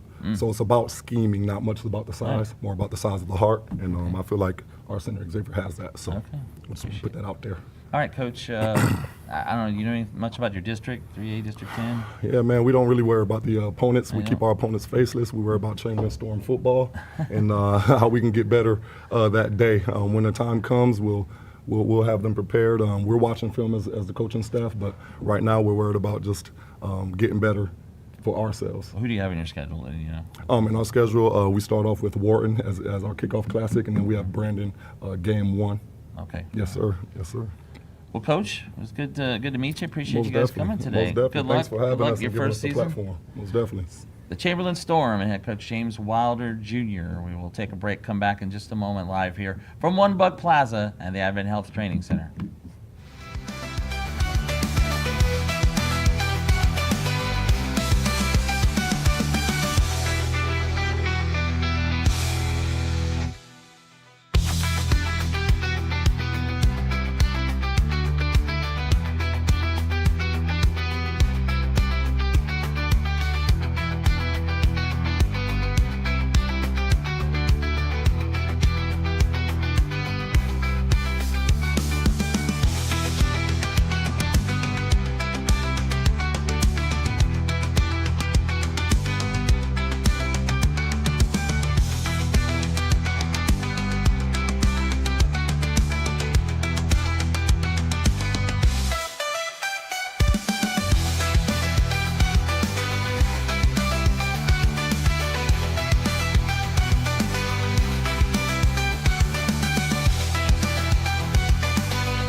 Hi fans, welcome to the AdventHealth Training Complex at One Buck Place as we roll on with more of the Tampa Bay Buccaneers Foundation 2024 Florida High School Football Media Day, and joined by one of the top teams in the Tampa Bay area. That is the Clearwater Central Catholic Marauders, who twice now have knocked on the door. And you're probably tired, Coach, of hearing this question, but we're with Chris Harvey, who is in his 9th year now at CCC. One more step, right? And what's it going to take to finally knock that door down? I think whatever it is it takes, I hope we've already done it, because we sort of patent our yearly progression as a team is that games that are won in the fall are actually won in the off season. And we've had a great off season in the winter, and then going through spring, and then the summer especially. We got a team full of, we've got 5 of our 9 4-year guys that are here with us today, and I think that leadership is important when you're taking that next step. I think that, when you look at the last 2 state championship games, I still don't think that we've put our best foot forward in those games. Getting there is a great thing. Sure is. But I think if you ask all these guys up there, getting there is not the goal. And I think that these guys and the rest of our guys have done a good job of sort of preparing and doing the things that we feel like we need to do as a program to take that next step. Twice getting there is a lot different than just once, to be sure, and I'm wondering if you've learned something from the second trip now that you can really feel like you can apply here in this off season and as we get into games in the fall, something specific or even just in general that is motivating you to try and get to that level then? No, anytime you get to the state championship game once or twice, it has very little to do with us as coaches and a lot more to do with the players we have. And we've been very lucky to have, like I said, a group of these guys and some others that have been able to, throw into our program. We've seen people who've come through the years past. So it's more of a credit to them and their work and their dedication and being willing to put in the crazy hours that we ask them to put in. We don't run our football program like a normal high school football program. I mean, we train 4 days a week. Summer, we're there from 8 to 11 every day in 100-degree temperatures, and I think that we've got 90% attendance throughout the summer. So, Wow. When people ask, what is, the recipe for getting that next win, I think they understand it, and they've put their best foot forward. And the exciting thing, and you alluded to it a little bit, is I think you've got between offense and defense like 15 starters back. So they know where they've been, what it felt like, and I guess as a result. Like I said, we have 9 starters on defense returning Yeah. from last year and then we throw in a few more additions from some transfers that we've had come in. Offensively, we return our quarterback, who's been a 2,000-yard passer and a 1,000-yard rusher for the last 2 years. We've added a running back named Sean Kuno to go with Nazir Hutchinson from a year ago. So we've got plenty of weapons on both sides of the ball, and so we're sort of excited to see how that comes together. Yeah, it is very exciting every time you guys take the field and to watch your playoff runs. And I know I can speak for, I think, most of the fans in the Tampa Bay area were rooting for you to get to that final step. It would be so exciting to bring that state championship title back to Pinellas County, so we'll look forward to that. And in the meantime, I know you brought a pretty impressive collection with you today, so tell us who are the young men to your left. Here's our quarterback, number 1, Shawnee Newton. We have an offensive lineman, Andrew Burton, tight end, Diego Mouton, secondary safety, Duke Rich. I almost called him Terrence Parks. I always call him that. I don't know why I do that. And then defensive lineman at the end there is Keo Jenkins. Great to have you with us, guys. Let's start with Shawnee, as you call him, Jershawn Newton. Yes, sir. And am I understand correctly you're commit to the Fighting Illini? Yes, sir. All right. Well, as an Ohio State grad, I need to have a word or two with you about that. So that's no, congratulations. It's a really nice program, and obviously the Big Ten is a tremendous football conference. You will have to pack a winter coat, though. You do understand that? Yes, sir. Okay. All right. Good. So let's talk about your season last year, because it was so impressive and almost hard to imagine how you would build on that, but almost 2,100 yards, 65% completion rate, 14 touchdowns, and on the ground, 120 carries over 1,000 yards, 13 touchdowns on the ground, so 27 total touchdowns last year for you. Sounds like it came pretty easy, but I'm sure it wasn't. Tell us about your development as a quarterback, and maybe most importantly, what you've been working on this offseason to kind of complete your package. This offseason, I've been working on trying to be a leader for my teammates that's coming up, the 9th graders and 10th graders. Also, as a quarterback, I've been going to quarterback training and developing my passing skills, trying to get better this season, trying to throw for more, and trying to make my team go and win a championship this year. Whether quarterbacks like it or not, they are kind of in a leadership position. So how does that present itself to you? How do you go about trying to be the best leader you can be? I try to show everybody hard work, and like during workouts and stuff, I try to push everybody to be better and to push themselves every day, make them go 110%, and make the team better every day. Is it more vocal or is it more do as I do for you? It's both of them. I try to show everybody how to do it, and sometimes if I have to speak up, I have to speak up. Nice. Well, one of your best friends, he better be one of your best friends because he protects you on the offensive line, is to your left, and that's Andrew Burton, a 6'2", 280-pound senior lineman. What specifically position do you play on the line, Andrew? Right now I'm playing right tackle. Okay, good deal. So what's it like to stand up front and try and protect a guy like Shawnee? It's a lot. Sometimes there can be a little pressure, but I don't think about it too much. Well, talk about that, though, because, the expectations as a program are very high. The expectations as an offensive unit are very high. I'm sure individually you have high expectations. How, mentally, how do you handle that? Because I think sometimes the mental aspect of being an offensive lineman, we just think of it as being just go dominate a guy physically, but I think there's a lot to it mentally. How do you, prepare yourself mentally? I go through a lot of prayer with it. It can be a lot sometimes, but we come together really well as a group. We're returning most of our guys this year. We only lost 2, so.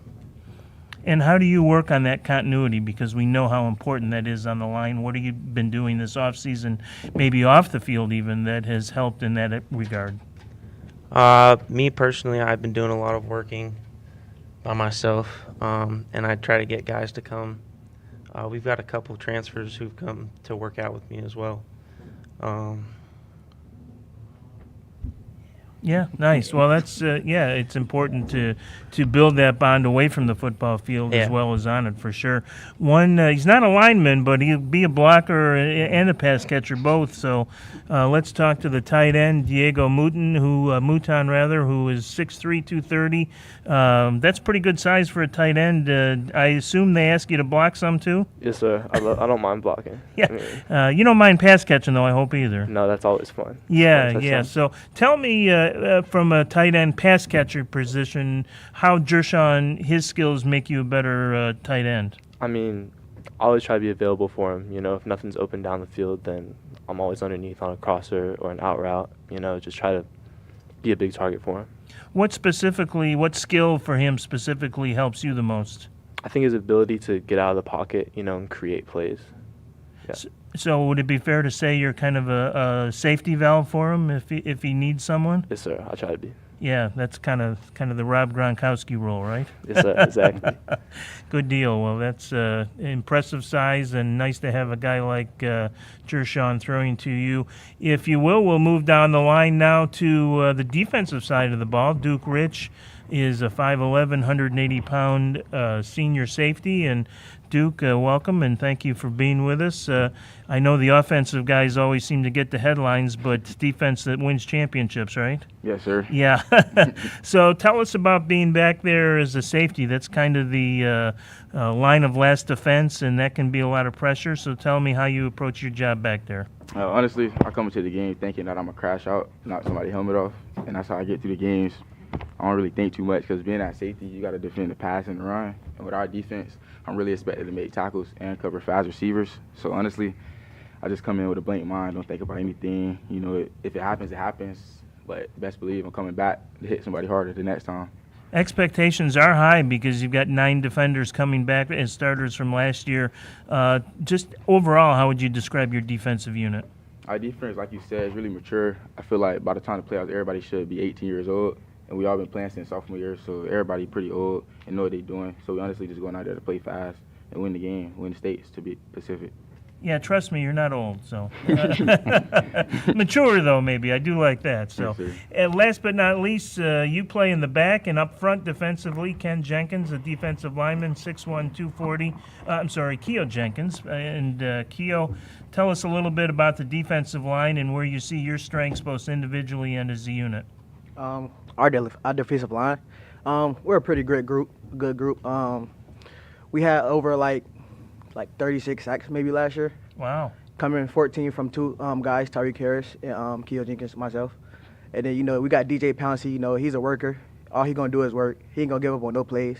We got guys coming like Trey. Trey's going to come in this group and, make us better. And we got Johnny Richardson. So, our defensive line is really good. How much did last year's experience help you in terms of being motivated for the offseason and learning ways that you can get better here in this offseason? Last year really taught me how much I could pass rush. like my sophomore year, like it was like a big like run stop. I didn't really have no sacks. Like the next year, I had 14 sacks, and so Wow. it was like a big improvement. So, and then just helping my brothers get sacks too. You know, I'm getting pressure, and then my brothers, you know, they come and get the sacks and all. So that's what that improvement Wow, was. 14 sacks. Yeah, that's an impressive number individually. Some teams, I'm sure, didn't have 14 sacks last year, so good job there, and good luck to you. Coach, we'll bring it back to you to wrap things up here. You've had your spring game. You've been through the camps this summer, most of them.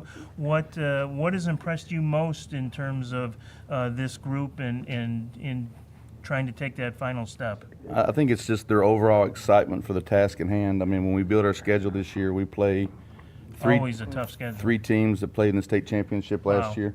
I think High School Football America came out last week with the top 300. Right. We were ranked 88th in the country, which sounds great until you look at our schedule.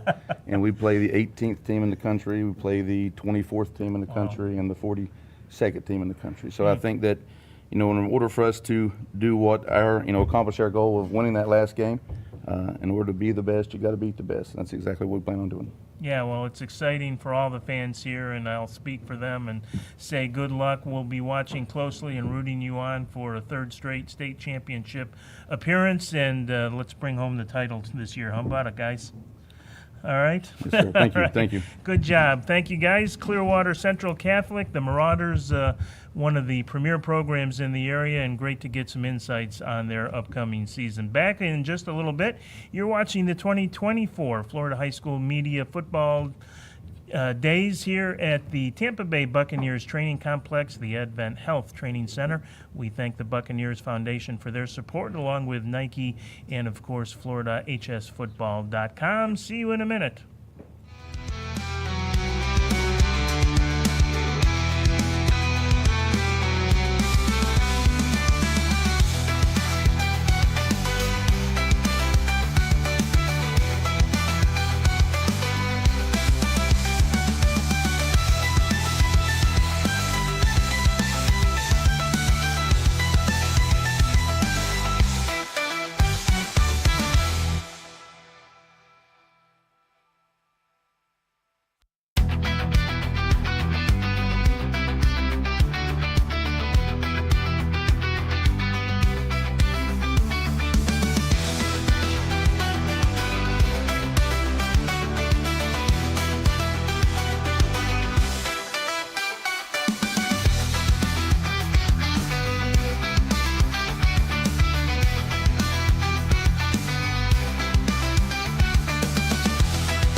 Fans, welcome to One Buck Place, the AdventHealth Training Complex, as we move on to the Gaither Cowboys for the 2024 Florida High School Football Media Days, brought to you by the Tampa Bay Buccaneers Foundation, Nike, and our friends at FloridaHSFootball.com. And a team coming off a very successful 2023, the Cowboys, a Class 3M state semifinalist last year. Just met a little team called St. Thomas Aquinas, which proved to be a bit too tough a test, but what a great run through the playoffs with wins over St. Petersburg, Largo, and Jesuit to make it to the semifinals. And delighted that we are joined by their head coach, Kirk Carson, now in his 8th year at the helm for the Cowboys. And pretty nice season on which to build, even though it didn't end the way you guys wanted. You did a lot of good things last year. Tell us about the foundation that last year will have laid now here for 2024. We're really excited about our defense. We feel like we have probably one of the best defenses in the state of Florida. We have 9 starters coming back off that team that, really was a pretty special team. Came together.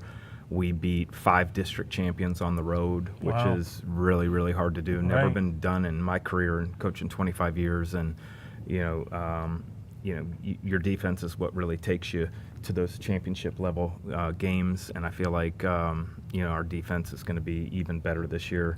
Offensively, we got Elijah back, who's scored 25 touchdowns last year. We have 2 fantastic transfer quarterbacks who came in that are fighting for a job. All sorts of skill guys, 4 starters returning on our offensive line. So we feel really, really good about the task at hand on what we were able to lay that foundation down last year. And as many impressive statistics as you guys rolled up, the one that pops my eyes is the 22 sacks. You talk about a special defensive player and a special defensive unit. I know we'll talk to him in a little bit, but Antonio Henley, how in the world, 22 sacks? That's pretty impressive. I think the more impressive thing is that he missed a game and a half. Oh, wow. So, he probably could have had 25 and led the state of Florida. So I think he was second. Yeah. But, he missed a game and a half. Wow, what makes him, he's not a huge guy necessarily, 6 foot, 250.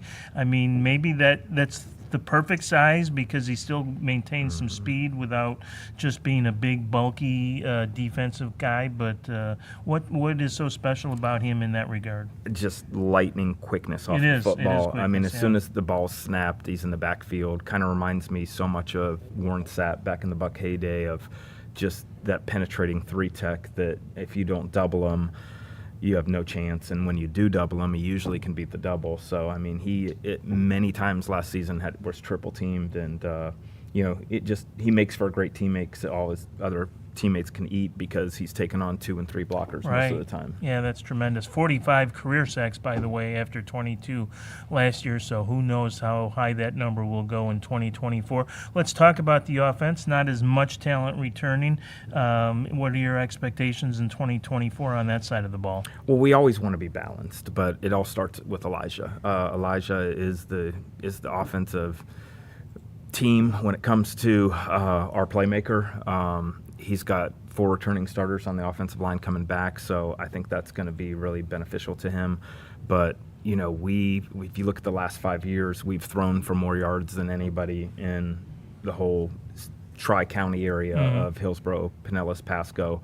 So, we're still going to throw the football. And we have some really, really good wide receivers and H-backs and all of that nature that we feel like we can maintain our balance, which we want to be. So kind of reloading at the receiver position, because I know you lost a couple of good ones off last year's team that had well over 3,000 yards passing. That's pretty much the rule of thumb at Gaither every year. We don't rebuild, we reload.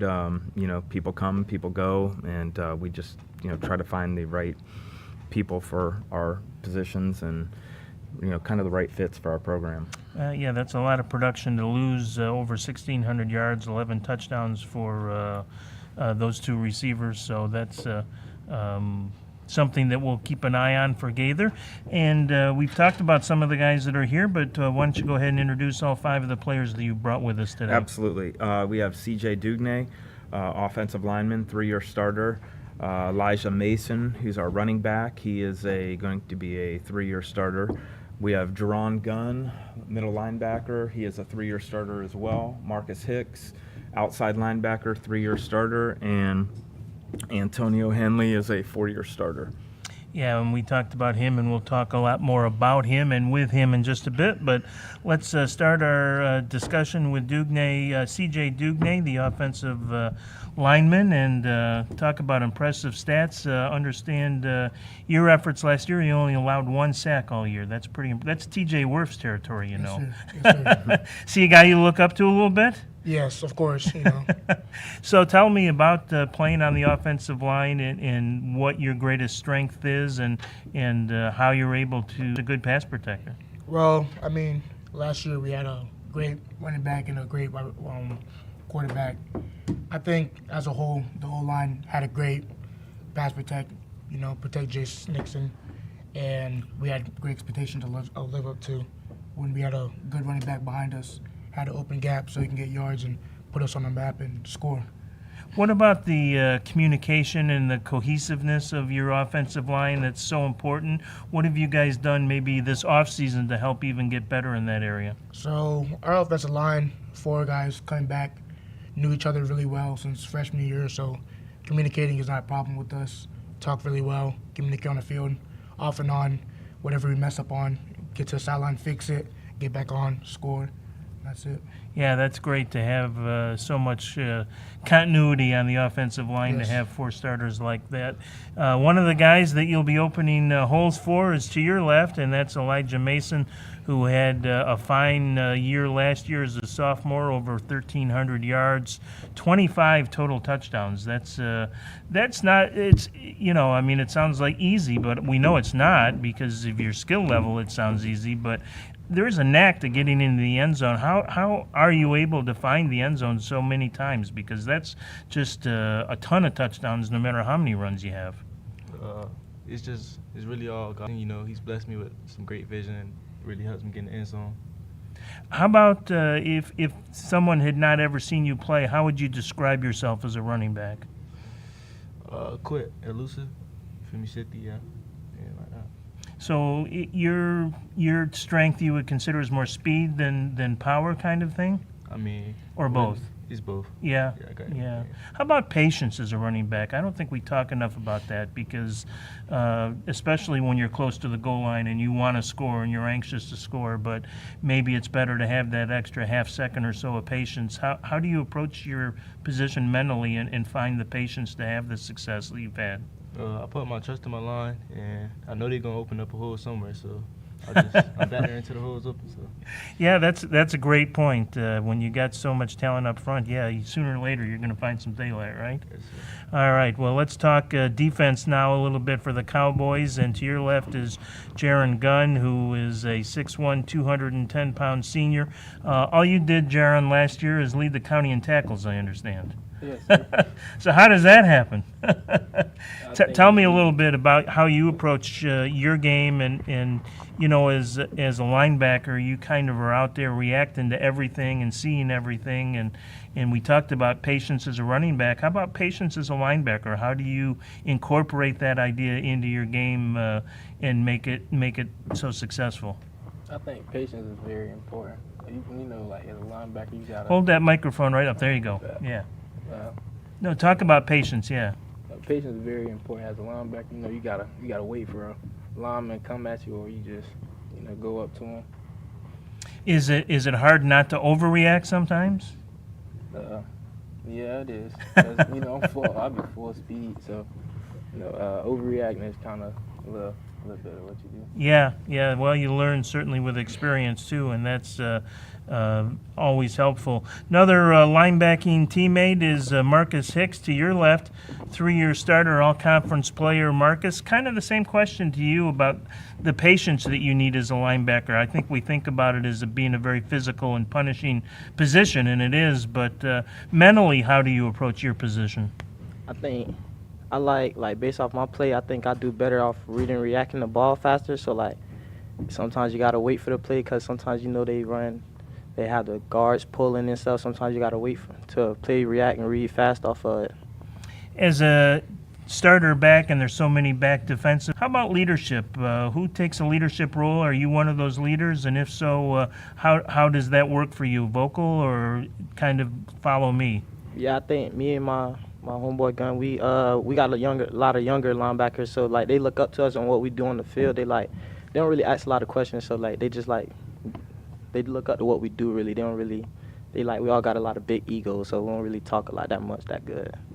Nice. Well, also on the defense, one of the returners is Antonio Henley, who we've talked some about. 45 career sacks, 22 last year. Do you have a number in mind this year, Antonio? I'm trying to get by like 30. I want like 30, 32, 30. What's the key? I mean, what is it? Technique? Is it physical strength? Just tell me what it is about your game that allows you to get to the quarterback so easily. I think it's my speed and my vision. And I feel like with them two, my speed, my vision, and strength, I can pass rush, ball rush, I can do both. So I feel like I can, get to the quarterback fast as I can. And how about patience for you? Because that's, it's nice to fire off the ball and just kill the guy with the ball, but do you find sometimes you have to have a little more patience too? Yeah, of course. You don't never want to over pursue, That's one thing about me. I don't never over pursue. I'll wait. Yeah. Yeah, that's great skill to have and a great trait to have as a young player. Coach, we'll bring it back to you to kind of wrap things up here. You've had a chance now to see them in the spring game. You've had a chance to go to camps this summer. What is it that maybe you've seen that's different this year maybe, or that's improved that might make you be able to take those last couple final steps? We lost some pieces, but we got a lot of new pieces in that I'm really, really excited about. But our core, I mean, just this core of guys right here, and we probably have another 9-10 guys that just, a core of like 15, 16 guys that just have so much playoff experience, have so much big game experience going against the Tampa Bay Techs and the Jesuits and the St. Thomas Aquinas of the world. Man, when you're going against like nationally ranked teams, it just makes you better, and it makes you more hardened, and it, we always say iron sharpens iron, and that's the only way we're going to get better. And I feel like we learned so much off of that run we made last year when our backs were against the wall and we ended up beating 5 district champions in a row on the road. Yeah, that's impressive, and as I said, the wins in the playoffs impressive as well. Well, I know fans here in Tampa will be watching you closely and rooting you on to take those last steps to maybe bring a state championship here to the Bay Area, and it would be exciting for everyone. So, and guys, thank you for bringing yourselves in on a Sunday. I know that's not always easy. I'm sure you have probably better things you thought you could be doing, so appreciate you sharing your thoughts and spending your time with us. We'll be back in just a little bit with more of the 2024 Florida High School Football Media Days, brought to you by the Tampa Bay Buccaneers Foundation, Nike, and FloridaHSFootball.com. Back in a bit. All right. Thank you, Sweaty. Good. Thank you.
Hi fans, welcome to One Buck Place, the AdventHealth Training Complex, and the 2024 Florida High School Football Media Days, brought to you by the Tampa Bay Buccaneers Foundation and our friends at Nike.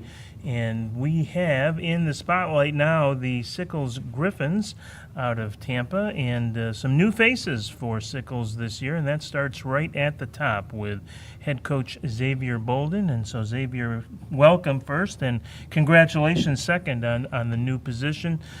Took over in March, so you had a chance to watch the team in spring. But I always like to ask a new coach, maybe because obviously most people aren't familiar with you as a coach, at least, what your kind of overarching philosophies are, what your guideposts are as a head coach, what you're trying to really impart, most importantly, to these players. So give us an idea of who Xavier Bolden is as a head coach. Thank you for having me. As a head coach, priority number one is focusing on the fundamentals, making sure that we are diligent about mastering basics. So our motto in terms of the coaching staff is focus on the fundamentals. And priority number two was creating the culture that we want to see within the locker room, and hopefully that'll translate onto the field this fall. And obviously you haven't been with them long, but you did get us to see them in the spring, and you've had them, I'm sure, at camps this summer.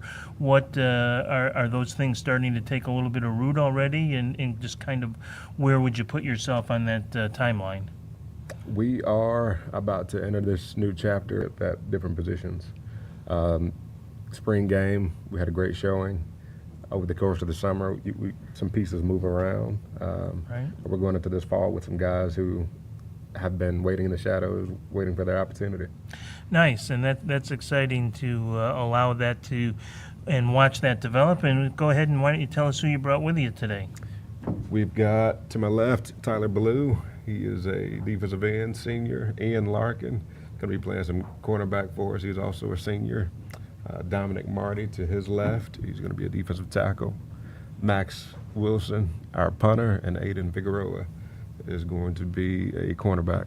Love to have the kickers up here. We don't see a lot of kickers here on Media Day, so nice that we get to recognize them. So Max, welcome, and welcome certainly to you all. You do have some players returning from last year's 2-win team, 11 overall, 6 on offense. So give us an idea. We talked about kind of your overall philosophies as a coach. What are your offensive thoughts and philosophies as you try and mold that unit? Keep it basic and keep the pieces moving fast. I was a special teams coordinator for a number of years before I reached this post. And the heavy emphasis on special teams is move fast, be accounted for, and we're going to bring that to the offensive side of the ball. Right, and that's good. And defensively, you've got a lot of defensive guys with you here today, so give us an idea of what your expectations are on that side for 2024. Our defensive coordinator, Ricky Roush, is familiar to these guys. We're just going to polish up some of the things we've done in the past defensively, so these guys are going to be in a system that they're comfortable with, that they're accustomed to. Yeah, let's talk to some of the guys then that will be working on the defensive side of the ball, and that starts with Tyler Blue, who is a defensive end, a senior. And Tyler, talk a little bit about the transition, because obviously when you get a new coach, that is a change, and how that's gone for you and how you think it's gone for you as a unit defensively. Yeah, I think when you get a new coach and you have to adapt to a new culture, it's hard for any team. This group of seniors particularly have been through a lot of different coaching changes, both positionally and as a head coach. So adapting to a new culture is hard, but I think over the summer we've been trying to instill that new culture in all of us. As a defense, we got a lot of returning players, and I think Coach Rouch is still here, our defensive coordinator, and he's going to build upon what we did last year and adapt to what we didn't do well. And I think all of us as players are going to do the same thing. We've got a lot of growing to do. It's a super young team. We've got to be leaders. And I think instilling that culture in the young players and in ourselves is super important for next year. How does that look like for you personally as a leader? Is it vocal? Is it by example? A little bit of both? How do you see yourself as a leader and fitting into that role? I think it's definitely by example and being vocal. I think you got to show what to do right by the freshmen. So showing up every single day to practice, is important, especially because these freshmen don't know any better. We've been through a lot of different cultures. This is the only thing they've ever faced. So I think taking what we've done in the past and then adapting it with Coach Bolden and then showing the freshmen how that is on the field and in person is important. Yeah, nice. Well, good luck in that, because that can be so important, and it's a void sometimes on teams, that leadership role. So good for you for stepping up. Next to you, a defensive cohort, and that's Ian Larkin, who is a cornerback. And Ian, tell us about your game a little bit. Corner has become, over the last 10 years or so, it seems like in football, one of the most important positions on the field. So tell me how you approach your job and what your expectations are here for 2024. Well, my expectations are, of course, have a good season. And I guess like how I approach corner is that it's next play, always next play. You know, you get beat, next play mentality, you know, because you can't let like something like simmer in your head and messes up your game. So I guess that's how I approach corner. Because I guess inevitably you are going to give up a play or two here and there, so you just can't dwell on it, right? Yeah, nobody's perfect. Yeah. Mistakes. Well, good lesson to learn at a young age, certainly. And up front on the defense, hoping to make your job a little easier, is your teammate to your left. That's Dominic Marte, defensive tackle. And Dominic, you look like a defensive tackle, so that's good. Thank you. Yeah, I would have guessed you're a lineman. So tell us about that unit and how you guys are coming together and what your expectations are this fall. You know, we had a pretty good line last year. Defensive line. It's just this year we lost a couple of the guys, so you know we had to stick through it. Now this year we have big boy Fernando still, so we just got to stick through it, like grind over the summer, and next year we're gonna still be powerful like we were last year. Are you kind of trying to get after the quarterback guy? You more stay-at-home guy? How would you describe your game? I'd say I'm both. I'm more of a play gap guy, but I can still get back there. Yeah. No problem. Yeah, it's never a bad thing to rush the quarterback, right? Yeah, never. Always like to do that on the defensive line. Next to you is our kicker and punter, and that is Max Wilson. And I always enjoy talking to the special teamers. I used to cover the Buffalo Bills, and Marv Levy was the coach in those days. And I don't know a coach that was more dedicated to special teams than Marv Levy. I know you guys wouldn't know who he is, but great special teams guy, or great head coach that put great emphasis on special teams. Curious, I always think the kicking position on a team is more mental than anything, because obviously you're not in the middle of a lot of physical plays. So mentally, how do you prepare yourself? How do you approach your position? Yeah, definitely like a big deal when it comes to like kicking and punting is definitely the middle side. You can't be living in the past. Like if you miss a kick beforehand, you can't like go into this next play still worrying about that last kick. You got to make sure that you're focusing on what are we doing next. You just can't live in your head in that position. Is that easier said than done? Definitely. So do you have little tricks that you try and use, or how do you go about trying to block some of that out? I mean, it's a lot simpler said than done, but I just breathe, make sure I'm focused and dialed in on what I'm about to do on this next kick, whether it's hitting a field goal or punting a ball, and just making sure I put my all into this next kick, not worrying about what I did on the last. So now, Coach may have a different answer to this question than you would, but what's your range? What are you comfortable? You know, if it's late in the game, how confident should the coach be in? What's the distance? What's the number? I mean, I'd say pretty much 45 and in I can hit pretty easily. Nice. And, I mean, obviously I'm more of a punter, but I can still go in and hit a field goal if it's needed. Yeah. Good job. Well, punting also can be a weapon, certainly when it comes to special teams. So good luck to you. And last down there on the line, we have Aiden Figueroa, also a cornerback. And Aiden, it's become such an important position on the field for cornerback. But first, let's kind of talk about the transition to yet another new coach. I know that's not always easy. And what have you liked so far with this new regime? So what I like a lot is he's more about like fixing our culture, you know, getting rid of the bad habits you used to have. Definitely help the freshmen out to like get into just not having those habits, you know, having like the seniors get rid of them, having the freshmen, you know, get the good ones. Just get into a positive season.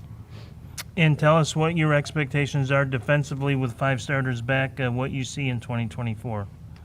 Honestly, we have a good group of people. A lot of people show up. When they show up, they come to work. So I think it's just about getting better. I think we're going to have a good season with our defense. A lot of physical dudes. We got a lot of fast people. We learned about patience a lot. I was like not that patient when I was a corner, but I learned better about that. I learned I need to be patient, let the route develop, not hop on it immediately, and it helps a lot. Yeah, that's great. I think that's, again, an underrated part of developing a player, that you're always anxious to make that play, and sometimes that extra half second can make all the difference. Let's bring it back to Coach Bolden and try and wrap things up. You got your first real look in terms of on the field during the spring game. So what did you see, what did you like, and what have you liked this summer in preparation for the 2024 year? We had a unique situation in having a inter-squad scrimmage rather than playing a different opponent. Right. So we got to experience some depth at different positions on both sides of the ball, on both sidelines. So it showed us that our conditioning program is worth its weight, and I'm excited to see what we do in the fall.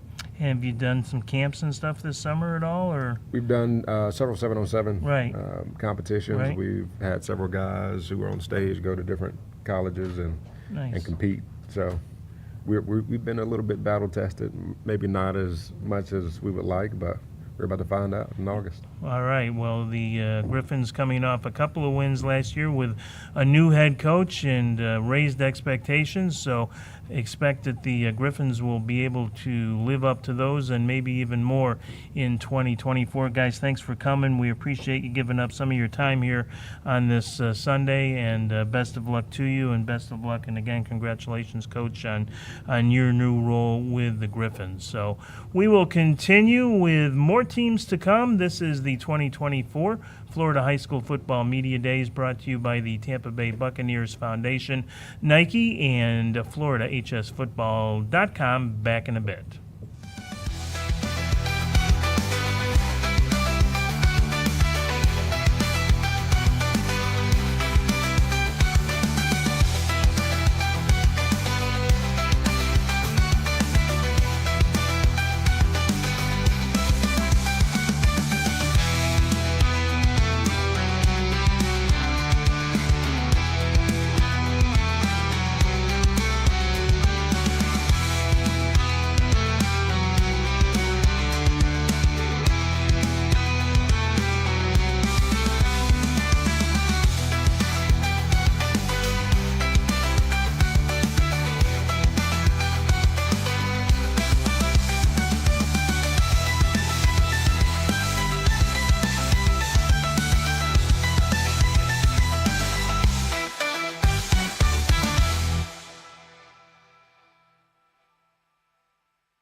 Hi fans, welcome to One Buck Place, the AdventHealth Training Complex, as we continue to host the 2024 Florida High School Football Media Days, brought to you by the Tampa Bay Buccaneers Foundation, our friends at Nike, and certainly our friends at FloridaHSFootball.com. In the spotlight right now, that would be the Sumner Stingrays over in Riverview, and their head coach, who, if you're a football fan at all here in the Tampa Bay area, you should know, or at least a name you will recognize, Coach George Selvey. And exciting for Coach Selvey, who's been with Sumner for 5 years now, but this will be his first year as head coach after a great career at USF and stops for 6 seasons in the national. Guys, I hope you're paying attention because there's a lot of football knowledge sitting right to my left. I know you know that. So congratulations, first of all, on being named the head coach, and always like to ask the first-timers, if you will, as kind of what their big picture philosophy is as a head coach. It's a little different than being an assistant, obviously, because it's now your decision to make and your tone to set. So what are some of your big philosophies in stepping into a head coaching role now? Thank you for that. Yeah, it's a great opportunity to be the head coach of this team. As for philosophy, you know, I always teach them that we want to attack, execute, and finish. We want to have an identity for our team, so we want to be physical, we want to be relentless on everything we do, and we want to be competitive. And ultimately, we want to be disciplined and smart out there on the field. And, you know, with changing the culture and stuff, it comes with changing the climate, you know, coming in, painting the weight room, feeding them lunch after stuff like that, just showing that I'm invested into them. So that's why I came in and did so far as a head coach. You know, I only been in there since July, but we made some big changes, a lot of turnaround. But the guys that want to be there, I'm excited for them. I'm excited for our team. Yeah, that's nice to hear. And 3 wins last year, not as many, I'm sure, as you're hoping for. But the exciting news for... We went 11-2 last year. Oh, I'm sorry. Yeah, I was looking at the wrong. Yeah, my bad. I'm totally looking at the wrong. And the better news is 15 returning starters from that team. So it's not like you took heavy graduation losses. So just how high is the expectation here in 2024? I set our standard very high, so they know the expectation. They know our goals, what we're trying to reach. So, you know, we got a lot of seniors coming back. We got a lot of juniors coming back. We had a great JV team with some sophomores. So, you know, putting those guys together and trying to put this thing together, I think we'll be rolling. Yeah, I would think so as well. And how much does it help that you're not new? I mean, you've been an assistant there for 4 years. So how much does that foundation help you in the transition? It helps me, you know, I have a relationship with most of the defensive guys, been the defensive coordinator for the last 4 years, but now transferring what my expectations is, my excitement, my energy over to the offensive side, you know, just letting them know what I expect from them. And, you know, once that gets going, you know, I want to have a tough team. So once they know that, they will be rolling. All right, well, let's meet some of the players you brought with us. If you could go down the line and introduce everybody for us. Jaheim Hudson. No, go ahead, Coach, and go ahead and introduce everybody, and then we'll talk to each of them. Okay, we got Jaheim Hudson. He plays running back and linebacker for us. We got Dean G. He plays defensive end, tight end. Makai Foster. He plays defensive tackle, defensive end. He plays fullback. Anything we need him to play, he's happy to do it. We got Jaden Walker. He plays our nickel back, and he plays some safety and wide receiver. We got Darius. He plays D tackle, big nose tackle in the middle. And we have Jeremiah Jones, who plays safety, and he plays wide receiver. Yeah, Jeremiah had a fine year last year with 5 interceptions, a commitment to play at the University of South Florida, which we're excited for. So, Go Bulls. We'll talk more about that in just a minute. Let's talk to Mr. Hudson here, Jaheim, the linebacker, running back, 6 foot, 210-pounder. And Jaheim, you are familiar, obviously, with Coach, but maybe not familiar with him as the head coach. So how has that transition been for you? It's actually pretty great. He holds the standard really high for us. He's been really invested, trying to get us to really play at a high level and play fast ball, attack the ball. And I love the way he coaches, so I think he's really helping us. And as a linebacker, I guess you really appreciate those kinds of things because that's all about what linebacking is. Tell me mentally, though, how you approach your job because you kind of have to be a quarterback out there and see everything and react to everything, and that's not always easy. So how do you mentally prepare yourself for each game? Through preparation. We work out hard, we watch film, And as long as I trust my teammates and they trust me, I think we'll be fine. I do a lot of film study with my coaches, so as long as I know what I'm doing and I can help my defense out, we'll be fine. We'll be perfectly fine. Trust and film study, those are both great things to understand in terms of team success. And another defensive stalwart next to you, and that is Dean G, a defensive end, 6'2", 230 pounds. And first of all, congratulations to you, going to be heading to West Point, I understand. Yes, sir. Thank you. Go Army, beat Navy. Getting into the spirit early, how exciting is that, though? Has that been kind of a lifelong dream, and how did that come about? Yes, sir. It's been amazing. So my dad is a 20-year Army vet. You know, I always see the Army-Navy game, so it's just great to be able to join the team and be a part of that. Shout out to Coach Dixon, Coach Luce, Coach Monken. They've been showing me a lot of love. I'm excited to get up there soon. Yeah, that's tremendous. Army-Navy is, I think, one of the great sporting events in our country every year, and congratulations to you, because that is so special to be able to be part of the academy there and be part of that experience. Let's talk, though, 2024 football and what you've got on the table here. Tell us a little bit about the defensive line overall and how you guys are coming together, and the fact that you've got 8 starters back, how much that's going to help. Yes, sir. So I got these two next to me, or I got Foster, then we got Darius over there, then we got some people at home. We're a really good group. Coach always says 4 equals 1, so we try to rush together, stop the run together, you know, earn the right to rush the passer by, you know, setting the edge, everybody hitting their gaps, everybody knowing what they're supposed to be doing. Yeah, that's all good stuff. And again, congratulations on your appointment. That is one of the cooler things we've seen this weekend and had a chance to talk about. As you mentioned, to your left, Mekhi Foster, a defensive end, fullback, kind of the guy that'll coach will say, hey, I need somebody there, and the first one to have his hand up probably is Mekhi, and that's pretty cool. For you, the transition in terms of having an assistant coach like Coach Selvey and now a head coach, how's that gone for you? I feel like it hasn't really changed a lot because he's been really a good assistant coach while Coach Ashford was there. And I feel like he stepped up really good as a head coach and taking us in, teaching us what we need to teach, and being a really good head coach.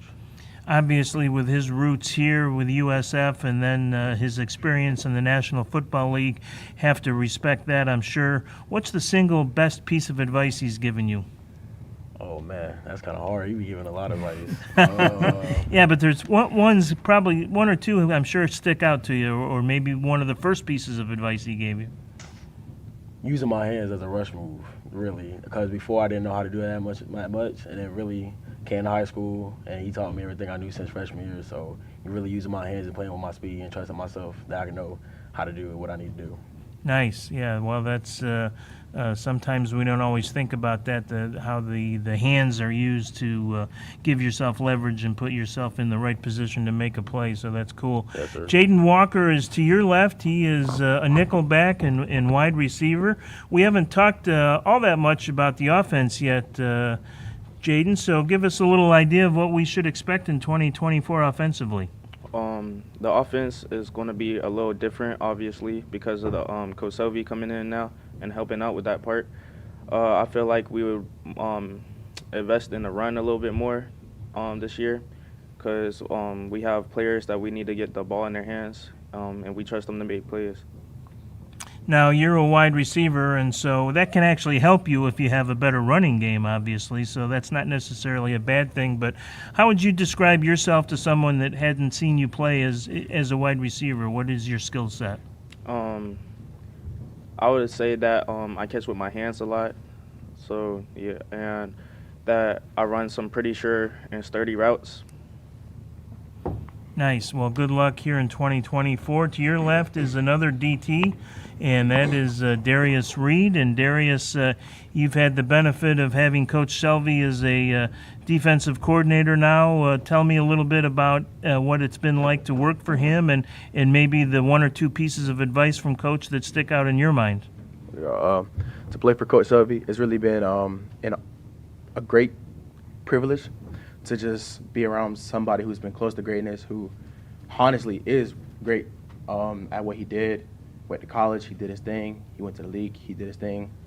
Some gems like using my hands, studying film, and just to know that you're gonna mess up because that's just a part of football. But if you're gonna mess up, to go full speed and 100%, and to believe in the people that you have next to you, like my great teammates. Hey, I like that. If you're going to make a mistake, make a big one, right? Go down in a blaze of glory. No, that I like that. That aggressive mindset will serve you well ultimately, no question. Behind you, we'll get a quick word in if we can with Jeremiah Jones, because he really had a fine year last year. 5 INTs. That's real ball hawking. What's the secret to picking off so many passes? I sit back there and play around with the quarterback. Are you reading eyes? Are you reading receivers? What's your trick back there? I really read the quarterback eyes a lot. I just bait them off. Back pedal, read step, go get the ball. You had 5 last year. What's the goal for 2024? I'm going for 8 interceptions, 3 of them returned. Nice. Did you have any returns last year? Yes, I had 1. Nice. That's a great feeling, right? Yes, sir. Yeah, that is. Well, congratulations to you, not only on a great junior season, but we'll look forward to keeping you right here in Tampa and watching you play for the Bulls. Congratulations on that. Yes, sir. Thank you. So we'll wrap things up with Coach Selvey here. You had a chance in the spring game to see the guys on display. You've had them at camps this summer. What has impressed you most about this off season, and maybe has you most optimistic for even better things ahead? The one thing that I've seen from my kids that I love is that they're showing up. Showing up to work every day.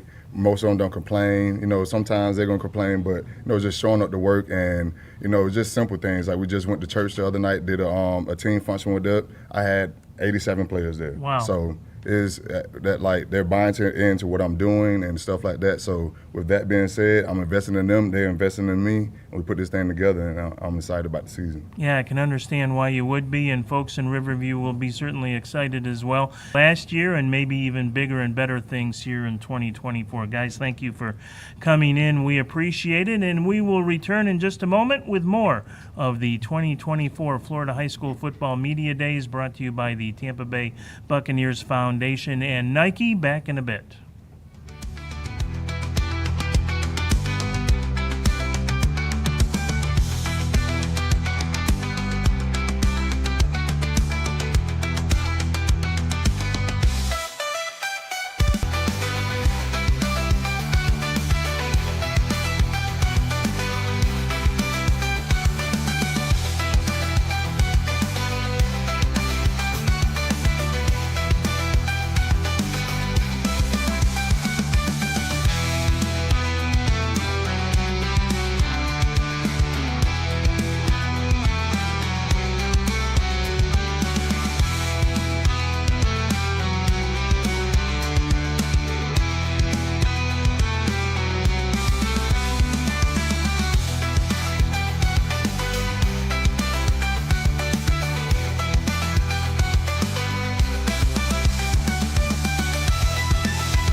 Hi, fans. Welcome into One Buck Place, the AdventHealth Training Complex, as we move on with the Lakewood Spartans for our 2024 High School Football Media Day, brought to you by the Tampa Bay Buccaneers Foundation. And thanks to the Bucs for being such great and gracious hosts this weekend. Nike is a sponsor, and, of course, our friends over at FloridaHSFootball.com, who really do yeoman's work to bring this all together and make it happen. And happy to have head coach Corey Moore with us in his 17th season now for the Spartans. And the first thing that jumps off the page is the fact that you were just 2-9 last year. You might have been the best 2-9 football team in Florida, right? Absolutely. Well, also just thanks for having us. Sure. But yeah, I mean, that was a different season for us last year. But I think the big thing is that we learned a lot. I think the importance, and then we know as a program that the majority of the growth happens in the darkness. And I think from that, we've gotten better. The program's gotten better as a staff. We've gotten better. So we're just happy to be a part of the program and getting better every year. So. Let me just give you a taste of what the schedule looked like last year. All you really need to know is Chaminade was on the schedule.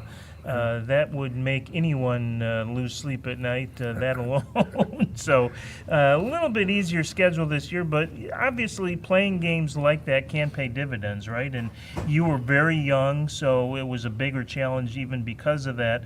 And what kind of dividends are you seeing that pay now here in 2024? Right, and absolutely, and that's the rationale. I mean, if you're trying to be the best, just to be honest with you, I mean, it's you got to go through down south.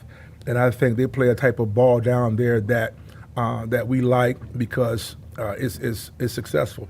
So, but by playing teams like that, it forces us to get better in the weight room, on the field. It allows us to set a different standard, a different bar, and I think that's what we need, those daily and those weekly contests, knowing that if we're going to get better, we have to play the best. So. Yeah, well, you certainly played a lot of great teams last year, and I think we can expect a bigger number than 2 in the win column, hopefully here in 2024, and some Absolutely. of the guys that will make that happen you've brought with you. So if you would introduce the guys you have to your left. Well, number one, you see Aiden Wallace is our quarterback this year. After him, you have Mr. Keontae Bias, an athlete. He's played quarterback, DB, secondary, everything. Then number 3, you have Alexander Coleman Tunsil, inside linebacker that we have for us. Then we have Malik Harrell. It's one of our lone corners that we have for us this season. And then last but least, our big guy down there, Chancellor Campbell. I'm surprised he actually fit at the table.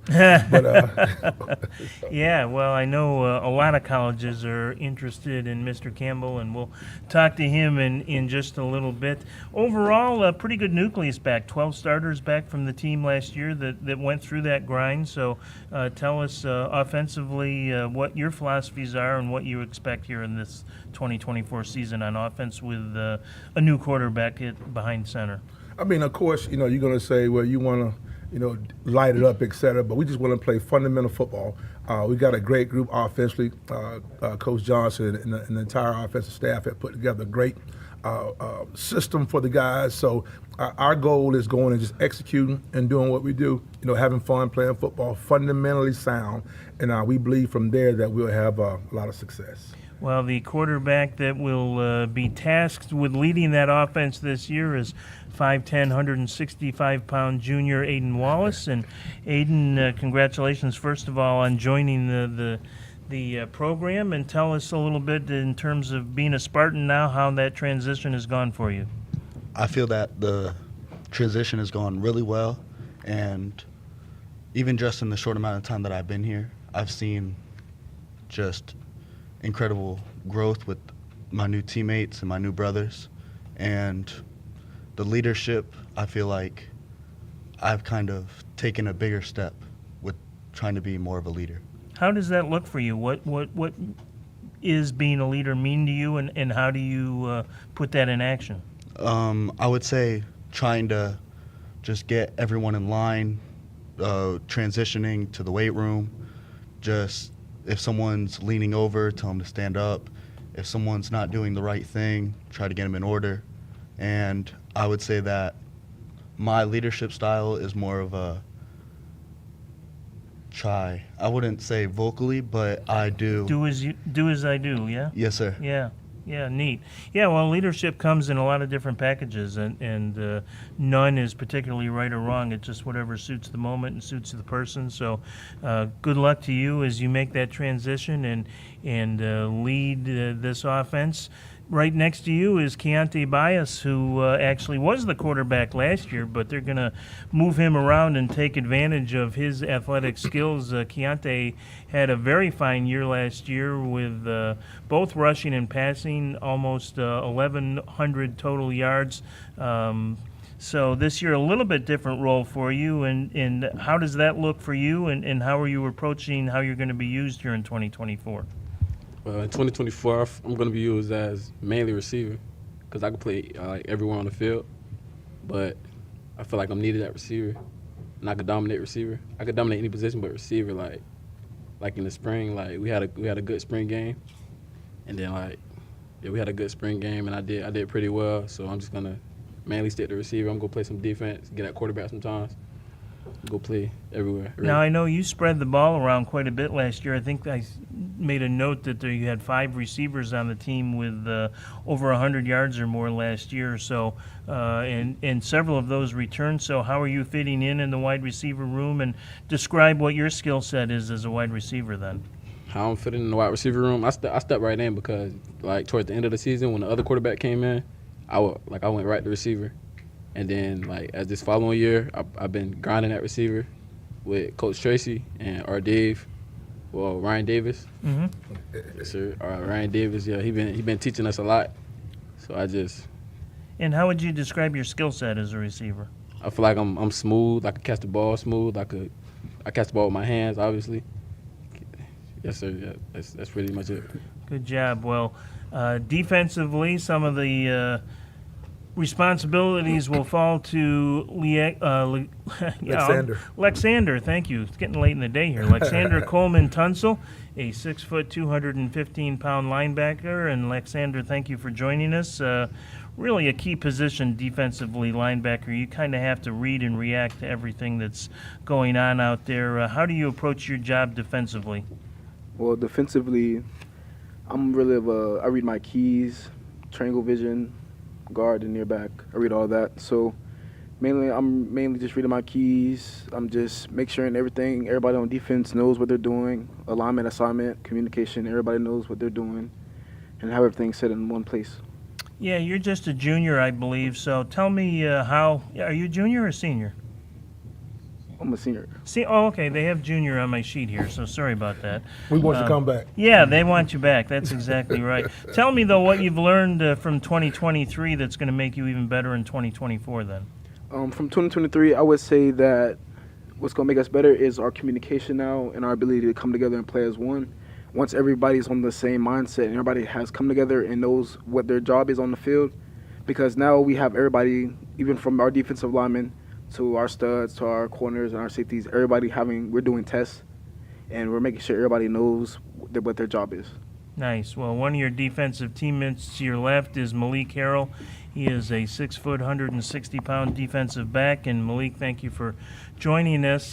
6 foot, that's a pretty good size for a defender in the backfield there. Safety or cornerback? Cornerback. All right. So give me an idea of what your skill set as a cornerback is and how you approach each game. I feel like I'm a good patient cornerback. I have good technique. In the game, I say be in my zone correctly, my right assignment, and man coverage, I say. Yeah, you prefer man or zone? Man. Is that in part because of your size? Because 6 feet is pretty good for a cornerback, especially in the high school level. Yes, sir. Yeah, that's a nice thing to take advantage of. So good luck with you there. And finally down there, a guy that makes it all happen up front, that's for sure, offensive lineman Chancellor Campbell. And talk about kind of prototypical offensive line size, 6'8", 285. Very impressive. Tell us about the offensive line because that is unheralded. You don't get the spotlight very often because you're not throwing it or catching it, but nothing happens without a good offensive line in my world. And curious your view on the offensive line in terms of coming together and communication, continuity, consistency, what you've been working on in the offseason to help in those areas. I think our offensive line is doing a lot better as of now of last year. Last year we had more of separation, and what I think of offensive line, we're thinking of 5-1. Everybody on the same page. Last year was not that at all, but this year we're becoming more together. We're reading more. We're reading the plays better. We're watching film, watching their tendencies. And for you specifically, what maybe have you done in a leadership role, or what have you guys done as a group off the field this off season to really help improve that cohesiveness? I think really just texting each other, seeing how we're doing on a daily basis, and getting to know each other on a personal scale, not any weird way, but just learning how to talk and how to communicate with each other, especially on the line. Yeah, well, that's an important skill, and glad to hear that you've been working on that. That will pay dividends for sure. Coach, we'll bring it back here and wrap it up with you. You've had a spring game now to assess things. You've had some camps, obviously, this summer. What has excited you most about what you've seen heading into 2024? Well, it's just it's just really, really exciting just because the focus is, as a group, is not about getting a collection of talented individuals, but a collection of teammates. And that's the whole goal that we're talking about, is teammates over talent. And I think if we can continue to harp on that, I think we're in a great situation defensively again. They're going to be solid, super fundamental, guys having fun, Damari Green, the whole crew. But it's just a great group, very, very excited. God has been good to our program, so we're excited about just being a part of it. So. Yeah, I think St. Petersburg's fans can be excited about what is to come for the Lakewood Spartans. Thank you guys for stopping in today, and we appreciate it. Best of luck in 2024. We will be back with more in just a moment of the Tampa Bay Buccaneers Foundation and Nike 2024 Florida High School Football Media Days. See you in a bit.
Hi fans, welcome to One Buck Place, the AdventHealth Training Complex, as we move on with our 2024 Florida High School Football Media Days, brought to you by the Tampa Bay Buccaneers Foundation, Nike, and FloridaHSFootball.com, and happy to welcome in the coach and some players from Strawberry Crest, the Chargers, after a 4-win season last year. And the head coach is Philip Pryor to my left, now in your 6th season with the Chargers, but some talent back, to be sure. In fact, 6 defensive starters back from last year. So let's start on the defense. We don't always do that, but talk about some of the players that you'll be leaning on as the head coach this year to lead your defense. Yeah, absolutely. We're really excited about the defense, the defensive side of the ball this year, and the guys we got. You know, last year we had 3 starters in our secondary that didn't even have any varsity experience. Wow. And bring all 3 of those guys back this year. Jace is going to be our lone returner on the defensive line, but excited about a couple of the other guys that are going to be kind of holding that down with him. And then really excited about our linebacking core this year. Jake Curtin's our lone returning senior. Xavion Springfield's another returning starter at the linebacking group, but we're really excited about those guys. Yeah, so you had some real youth last year in your lineup. Yes. Yeah, and so tell me, as a coach, have you seen that now really started to pay some dividends in the offseason, having gone through that experience with a young team and getting those guys game experience? How much have you seen that in their growth here in the offseason? Yeah, sure, absolutely. It you know, there's so much more you can do. You know, you can kind of, you know, take the training wheels off a little bit, you know, add to your defense. But really just, you know, what we preach, you know, day in and day out is just doing the basics, you know, the fundamentals and all those different things that we preach about. You know, that's what we want to do, you know, Right. especially on the defensive side of the ball. It's about effort, it's about hustle, you know, and that's what we preach. Another thing that will bring a smile to any head coach in the area is having your quarterback return, and he's sitting right next to you. That is Zy Floyd, and tell us a little bit about Zy and his skill set and how helpful it is to have him back. Absolutely. So it's been I don't think in my 6 years I've really had our returning Right. our quarterback return. So having Zy back, that's a huge thing. And he's coming back off of an injury, and he's worked really hard this year, you know, to get himself in a position to be healthy for this season. But he's a great leader, and that's what you expect from your quarterback. And he's with his legs, you know, he's special, you know, with his legs, but, you know, he's really worked hard on our passing game this offseason, and Timmy right here next to him, you know, is going to be a big part of that. Yeah, let's meet the guys and talk to them and get their thoughts, and we'll start with you, Zy, since you're right here next to Coach. He mentioned the leadership part of being a quarterback, and I think that's always an expectation, but it doesn't always become reality necessarily. So for you, what does leadership mean, and what does it look like for you? Is it vocal? Is it example? Or how do you approach that part of your responsibility? Oh, it's all of the above, you know, especially being a senior, you want to make people around you better. That's one of my big goals in being a leader. I want to make everyone around me better on the team, you know, leaving your legacy at Strawberry Crest. Next year, I want the team to be good. I want everything around me. I want examples to be set. That's just a big part of being a leader. Are you vocal, or is it more do as I do? Do as I do, of course, yeah. I like people to see actions speak louder than words, you know, and I just want everyone to see, like, what new Strawberry Crest is going to be about this year. It's going to surprise a lot of people. Describe, if you will, for people like me and many, I'm sure, that might be tuned in that haven't actually seen you play at quarterback. How would you describe your skill set and some of your strengths? I'm a dual threat. You know, I played Little League most of my life, wide receiver. So coming into high school, started playing quarterback. I run a lot, scramble, throw the ball in the pocket, can roll out, all the above. Nice. Well, one of the guys that will be your target is to your left, and that is Timothy Woods, a 5'8", 155-pound senior wide receiver. And Tim, let's talk about your quarterback a little bit, Zy. What skill set does he have that makes you a better quarterback?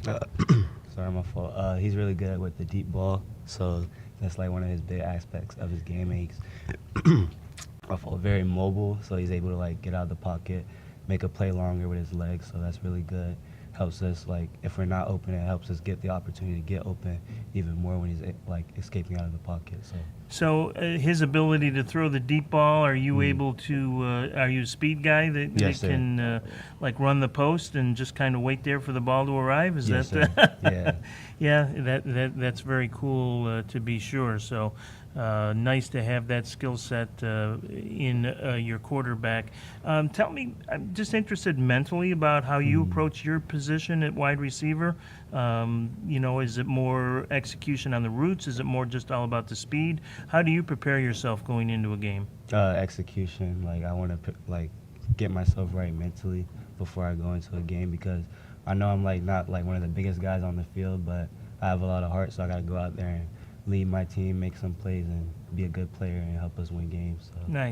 Nice. Well, good luck here in the 2024 season. To your left, we'll move on to the defensive side of the ball for the moment. Defensive lineman Jace Eldridge, 6'2", 190-pound senior. Jace, tell us about the defensive line, how you see that shaping up this year, and what your expectations are for 2024. On the defensive line, we have a couple young guys that are pretty raw at what they do. So I feel like me being like the only senior on the defensive line, like I coach those guys up what to do, and they follow me. So that brings up the question then about leadership in your position as the only senior in your unit. How are you accepting that responsibility, and how would you define yourself as a leader? I think I'm a great leader on the team. I'm not really vocal. I'm more of a on the field type of player. So I feel like I put into that role great. What's the most important message you can impart to those young guys then? I think be aggressive on the field and off. I feel like it works great. All right, well, good luck. That's nice that you're stepping into that role. Defensively behind you is a linebacker, and that's Jake Curtin, who is 6'1", 185, always such an important position on the field, Jake, linebacker. And I like to ask, I know guys like, if you're a linebacker, you like to hit people, but I also know that mentally you've got to be maybe as strong as anyone on the defensive side of the ball, because you see everything, you have to react to everything. So tell me about your mental preparation to play as a linebacker. Like with my mental preparation, it's a lot of just watching film and truly knowing my assignment, because especially in games, like, stuff varies. You can't just draw everything up. So, and then especially returning with playing linebacker for a couple years now, like, I have experience. I'm comfortable at my position, and just really knowing my assignment, knowing film, knowing what other teams' tendencies are, and again, just letting my ability show. But be honest, how much is it fun is it to deliver a big hit? Oh, it's so much fun.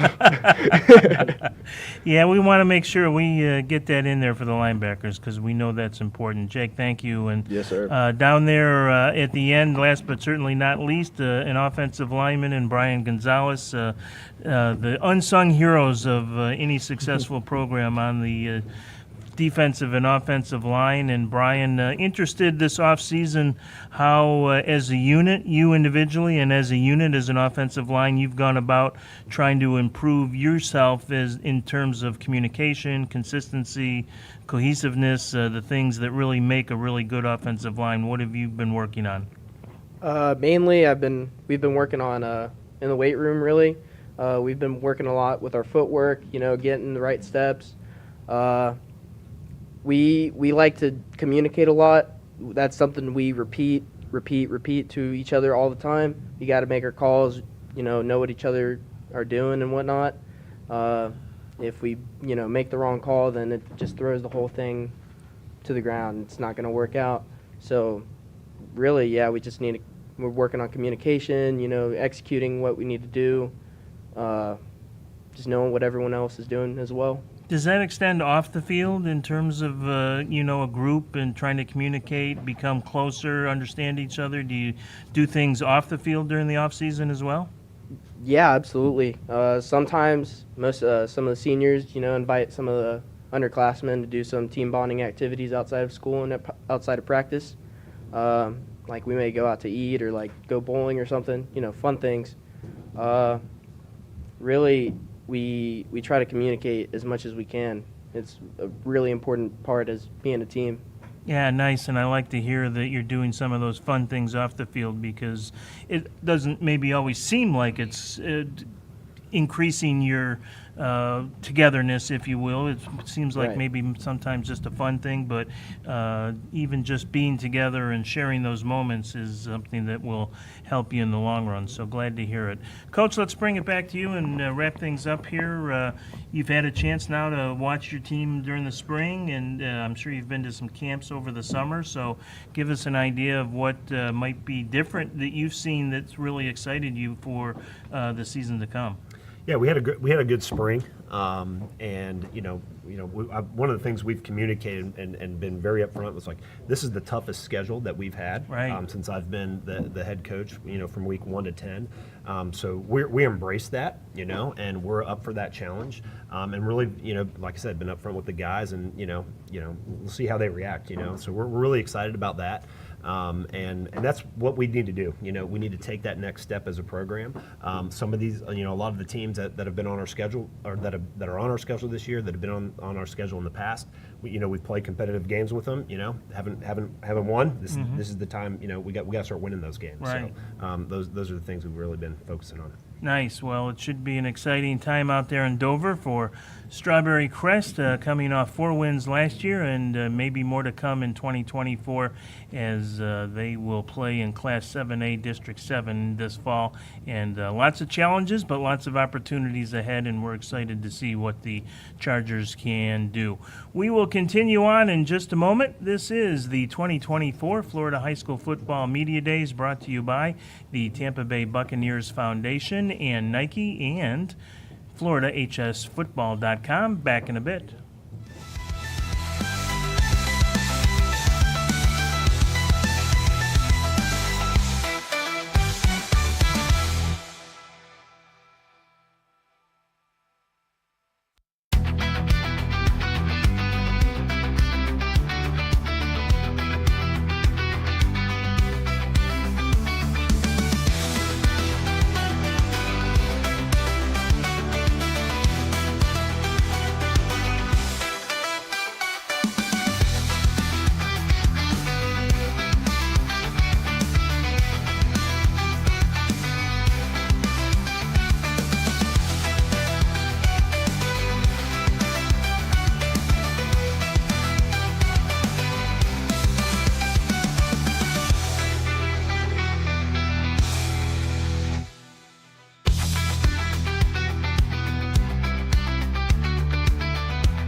All right, welcome back to the AdventHealth Training Center here at One Buc Place. Some of the Tampa Bay Bucks as we continue with the 2024 High School Football Media Day brought to you by the Tampa Bay Buccaneers Foundation and Nike.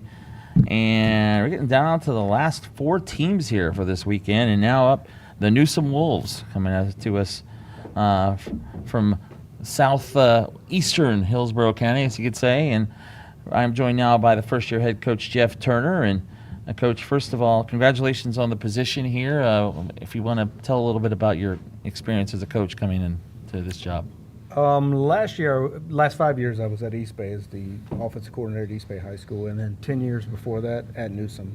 Okay, so I'm coming back. You're coming back, right? Yes. So you were there 10 years before. So obviously, not a big a whole transition for you to come in there. Not really. I'm very familiar with the area and the neighborhood. Right.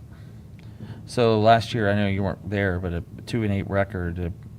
I mean, I knew you want to improve on that, and probably doesn't mean a whole lot because you're the head coach. But what if you can talk a little bit about how much you know about last season, how it went? Last season, I mean, honestly, it looked like they had a very tough schedule. Yeah. Like Killer's Row. I mean, it is what it is. That's high school football. It cycles like that, and the reason they had that schedule is because they were good before that. Right. So the 2 years before that is what the schedule's based off of. So that's why it was like that. So what has this team been working on here in the off season to get ready? Off season, when I first got here, we started, installing our culture, as everybody's talked about. But ours was basically we wanted to put a high premium on competition, right. Competing with each other. We did a lot of off-season competition drills. Getting bloody in the mornings. We did it at 6 a.m. They were bloody noses, turned ankles, just getting after it. Coach, I'll have you introduce your players here in just a moment, but I see 4 offensive players returning, 7 defense. Pretty good returning crew there on defense, it looks like. Oh yeah. We're very excited about the defense. We got to change things around on defense. They gave up 31 points a game. We did the last 2 years, and that's not going to work. But we got some guys that are going to fix that. 7A District 7. You know much about this district? Is it different than it was for them last year? It's a little different, but it's more what I was used to when I was at Newsome before. We were always with the Plant Cities. Durant was in there at that point, so still a tough district. Yeah, how's the rest of the schedule look for you? It again, front loaded a little bit, but that's okay. We want to compete against the best. I mean, that's what we're here for. Right. Well, Coach, if you want to introduce your guys here, off to your left. Yeah, we got tight end Nate Hofeld, got quarterback Noah Gunther, got wide receiver / running back / LB, everything under the sun, Clayton Brown. Big B over here on the D line, switching to the offensive line as well, and our leader, Jet Busby, playing linebacker and tight end. Okay. And tight end. Gotcha. All right. Thank you. We'll start now with Nate right next to you there. Yes, sir. And Nate, tight end, 6'3", 240, had a pretty good year last year, 20 receptions, 256 yards, and a couple of touchdowns. What have you guys been working on kind of to get better this offseason? I mean, it all started in the spring. New coaching staff. We really built a foundation so all of our players could go under that new foundation and kind of excel. I mean, the culture in our locker room and the gym, it's completely flipped. I mean, we're ready to get after it this season. I mean, we're feeling great. Sorry. Well, it looks like you, as a tight end, you got to throw the tight end a lot in the offense. I'm sure that's good news for you. Yes, sir. It's amazing. Talk about working with your quarterback. I mean, my quarterback, he's phenomenal. Noah Gunther, I mean, one of the best quarterbacks in Hillsborough County, hands down. I mean, the way he's able to escape pressure and then throw the ball on the run and just expand plays from rolling out of the pocket is phenomenal. And, I mean, his deep ball, his short, mid, his play recognition, I mean, the way he's able to get it out before the defensive line gets to him is incredible. Any game you're looking forward to this year? There's a couple. I'm looking forward to Plant City, Durant, and Bloomingdale. Okay. A couple of in-town rivals. There you go. All right. Yes, thanks. I appreciate it. Thank you. Now we have Noah Gunther. Yes, sir. Correct. Senior quarterback, and last year 1,500 yards, 11 touchdowns. I know the record, not what you wanted, but how would you rate your season last year as a quarterback? So, as a team, we didn't get as many wins as we really thought we would. But with this new coaching staff and the culture flip that we've talked about, I'm really looking forward to this season. And there's just lots of things that we could learn from last season, and we're excited to get after it this season and fix those issues that we had. Yeah, you're all seniors up here, I know. So yes, sir. I guess a pretty big senior class, or so. I mean, again, it's your senior years that kind of hit that. This is it. I mean, you kind of it's win now or ever, right? And never, right? Last season, we're excited to get after it. How about your tight end here? Like throwing this guy? Oh, I love him. He does all the hard work for me. He gets open. I just got to get him the ball. So what have you been working on in the off season? So I've been really busy with camps and trainings. I've worked a lot of speed training, just trying to get a little more mobile and stronger and faster. That's been a big thing I focus on. Another thing is just hanging out with the guys, building bonds with them. So when we get on the field, we have connections with each other and we have each other's backs. Okay, Noah. Thank you very much. Thank you. He's a freaking stud. You heard that? Okay. All right, next up is Clayton Brown, and Coach just said you pretty much can play anywhere. Yeah. Which position would you prefer? Which one do you like? I mean, I really like. I normally play H-back, which is kind of like a tight end in the backfield. It's kind of like a running back. So I really like playing that. Yeah, I guess so. It said 47 catches last year, 640 yards. So you must be the probably the leading receiver, I'm assuming, right? I was. Yeah. So as you said, running as an H-back, I'm more of a tight end, it seems like. And you guys have a few tight ends, really. We do, yeah. We try to, spread people all around the field, use them however we can, so. What does this team need to do this year to improve on last season? I mean, honestly, we just need to change our culture, which is what we did. We need to just change, refresh, new start. And that's what we did, and I think that's why we're looking forward to, it's just something different. And we're really excited to see how it's going to end up. Any game you're looking forward to this year? Obviously, our rivals, which is Bloomingdale and Durant. I'm really excited about those. Last year we ended up losing to Durant, but it was overtime, and so we're trying to look to get some. Actually, 2 years ago, and we're looking to get some revenge. So it's really exciting. So, has it been a pretty good transition here to Coach Turner? It has. It's been exciting.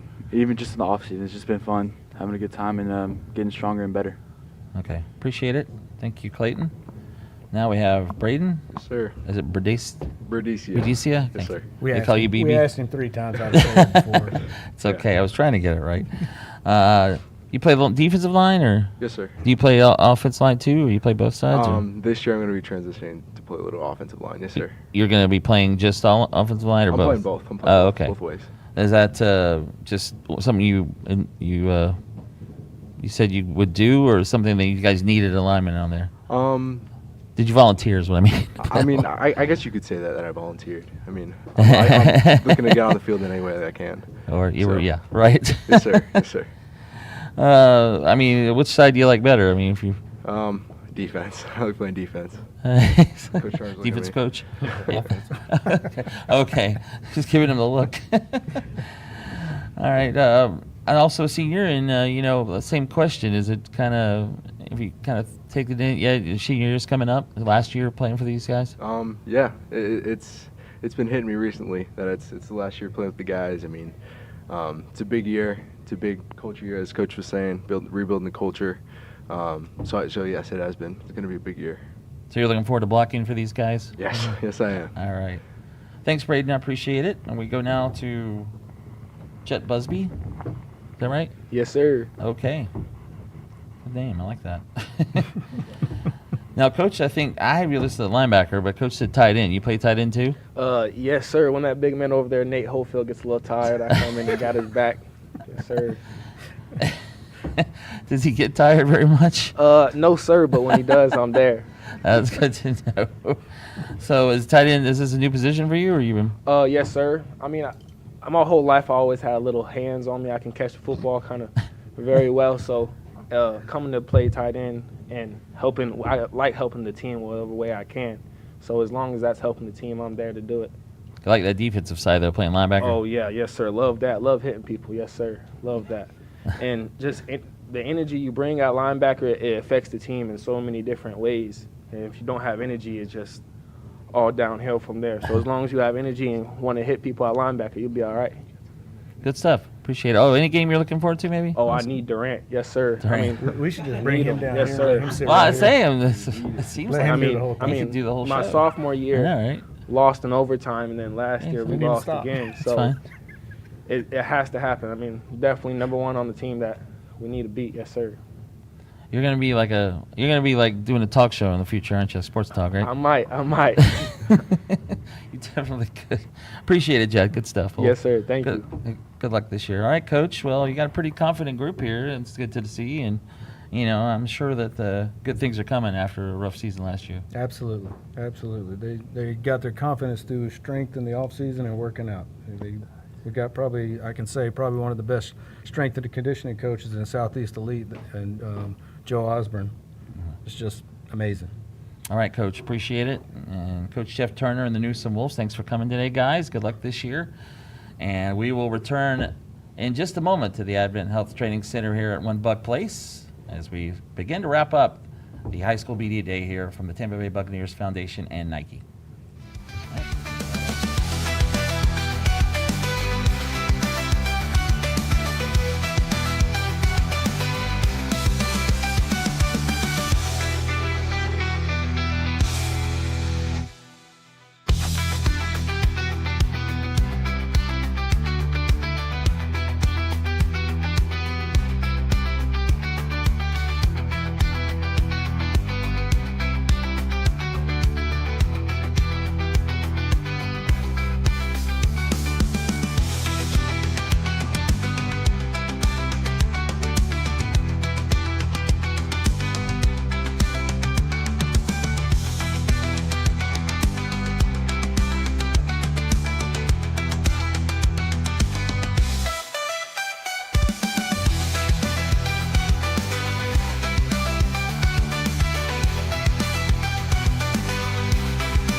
All right, welcome back as we continue with the 2024 High School Football Media Day brought to you by the Tampa Bay Buccaneers Foundation, Nike, and FloridaHSFootball.com.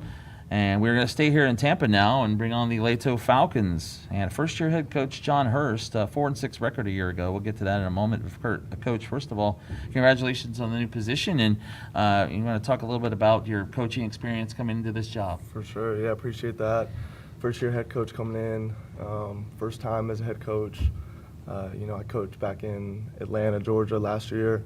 Was playing before that, so relatively new coach in general. Got connected with Leto up down here in Tampa. Just loved it down here, great area. So made the jump and have absolutely loved coming in and being able to coach these guys. So you were coaching here before. You just literally came to Florida. Okay. Just literally came on down. You like it so far? I love it. Can't beat it here. Well, last year, I know you probably weren't here last year, but I know with the team you weren't actually. But 4-6 last year. I don't know if you can maybe comment on their season last year. Yeah, for sure. I was able to, watch the film from each game last year and talk with these guys, and they had a really good season. 4 wins was definitely a positive for them, for the program. Hadn't done that in a really long time, and so it was a really positive season for them, and just get them heading in the right direction, and hopefully going to do some special things this year. It sounds like you're trying to build a different culture here, try to get some wins. Absolutely. There's definitely changed the image of Leto and Leto football. Even Leto athletics, the basketball team did a lot of good things this past year, and there's just a lot of positive things happening, and definitely want to be a part of building that up. What would you say this team probably most needs to improve on from last season? I would say just, football knowledge, and just playing the game in a strategic way and in the right way. We have a lot of really good athletes, and an emphasis for me this year coming in was just building up a really good coaching staff and being able to teach them a lot more about the game, offensively, defensively, and the special teams, being really disciplined, pursuing the ball, getting creative offensively, utilizing motions, formations, situational football, different things like that. Some of those things were really big that I noticed that needed to improve, and so we worked on that over the spring, and I was really pleased with how they've been able to pick that up, and excited to continue that going into the fall. What about your district? Who's in that district? What do you? Yeah, so we have Spoto, we have East Bay, and then we have Tampa Bay Tech. It's going to be a tough district for sure. Excited to play each of those teams. I think we have a pretty good schedule. We have a lot of good teams on our schedule, but I know these guys, they want to play the best, To be the best, you gotta beat the best, and they believe they can do it. They're confident. It's a good group, so we're excited about it. So you got 5 offensive, 5 defensive starters returning. You have a pretty big senior class as well. We have about 7-8 seniors right now. We lost a good bit of guys last year. Had a couple younger guys leave. But we really do have a really good core, a really good solid group of seniors. Got 4 of them here today. They're just good football players. They're really smart football players, and they're really good leaders. It's been awesome to see, even over the summer, some of our freshmen come in, and how these seniors have stepped up and just really welcomed them and introduced them to the program and kind of show them the way and teach them and lead them by example and verbally. It's been really awesome to see. Okay, Coach, we want to go ahead and introduce your guys. Yeah, absolutely. So to my left is Ryan Bousquet. He's a tight end linebacker. I said that right? Yeah. ABL Esquivel, offensive line, defensive line. Donnie Ayala, linebacker. To his left is Carlos Beltran, offensive line, defensive line. And then on the end is Kobe Bruton, running back, linebacker. Junior. Right? Junior, yeah, Gotcha. only junior year. Okay. Well, we'll start here with Ryan, right next to here to the left, and Ryan. And now your senior year, and looking forward to this year. You think it's going to be maybe a different season this year, right? I'm looking for a few more wins, maybe. Yeah, I think looking at our schedule, it's a little bit more favorable for us than last year. We had 3 teams in our division make the playoffs, so thinking that this year we were going to be able to win more games, hopefully get to at least 6. Hopefully find a playoff game. You start at tight end and play linebacker too. Which one would you prefer? Tight end. Yeah. Do you get the ball in the offensive line? I know we were just talking to, they had like 3 tight ends. Do you get the ball a lot? In practice, yeah. Okay, I'll take that as a maybe. Actually, I see your quarterback. You had your quarterback from last season graduated. You guys had have a guy ready to go? Yeah, he just came down here, freshman, and he seemed like promising. Like he's there. He helps lead our team. He knows what he's doing. Okay. And like every practice, you can see him improving. He's a freshman. Okay. Where was he coming from? I don't know. Fair enough. What any game you're looking forward to this year? I'm looking forward to Spoto Beat them in overtime last year. We're going to beat them again. All right. You heard it there. There's a guarantee right there, I think. All right. Thanks, Ryan. Next is Abiel Esquivel. Yes, sir. Okay. Yes, sir. Sorry if I butchered that. Senior as well. You play both lines? Yes, sir. I Offensive, play defense? both. Which positions do you play on both? I play right tackle and defensive. I played defensive tackle. Okay. Which one do you like better? Oh, I love defensive tackle. Really? Okay. Yeah. I just love getting to the backfield. Yeah, that's sometimes I hear they play offensive tackle, but yeah, that's good to hear. But I agree. I'm sure that's what it is. As a senior, I mean, ready to be kind of lead this team a little bit? Yes, sir. I really like trying to get them to come to practice almost every day. Like, also trying to help them out a little bit and be like, also trying to lead them in a positive way. You know what I'm trying to say. Yeah. Getting used to your coach here, coming in. How has he helped you guys so far? Oh man, I love this guy, man. He helped us very well. Like so far, like we're still trying to get to know him. You know, trying to get used to his coaching habits as well. And yeah, he's a lovable guy, man. I love him. Appreciate it, Bill. Thank you. Donnie Ayala, how you doing? I'm doing great, sir. Linebacker? Is that? Yeah. Yes, sir. You play offense too, or just one? Nah, just Okay. defense. Well, you know, what were you working on this off season to get better? I was working on getting in the weight room this year. Like, I want to get bigger and stronger and all of that, and my footwork as well. I want to like get better at that because last year I was lacking a little bit on like footwork a little bit, but this year I'm getting better on it. Is there any game you're looking forward to? Maybe Chamberlain and Jefferson. Chamberlain, Jefferson. Okay. Yes, sir. Okay. Why is those two? Well, Chamberlain last year we got in a little thing like it was a heated game, a little bit, you know, talking trash. Okay. Or something like that. Year before we lost. Yeah, and this year I want to go and get some again. All right, Donnie, appreciate it. Thank you.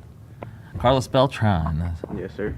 It's your offensive line. Which position you play? I play guard, or I really play anything. What did you say? I'm sorry. I play guard, center, and tackle. You can do it all, but strictly Oh, guard. you really can play it? Wow. Okay. Have you? Which position do you like? One better than the other? Left guard. You like left guard? Yeah. Yes, sir. Is that a blind side kind of recut or? Yeah, I guess. Block. Yes, sir. What do you think? How do you think this team can do this year? I mean, what do you think has improved maybe already in this offseason to get ready for this year? To be honest, our line improved a lot. And then last year, our line wasn't really that good. So I really think our line can improve this year. Okay. Thanks, Carlos. Appreciate it. Finally, Kobe Bruton. Yes, sir. Running back. You play both running back and linebacker? Yes, sir. Okay. Which one you like better? Running back. Yeah. You get the ball. They give you the ball out. Are you gonna be the number one guy in the backfield? I hope so. You hope so? I hope so. You had how much has your coach helped you here coming in A this lot. year? Footwork, ladder, cones, everything. Running out the backfield. Okay. Great coach.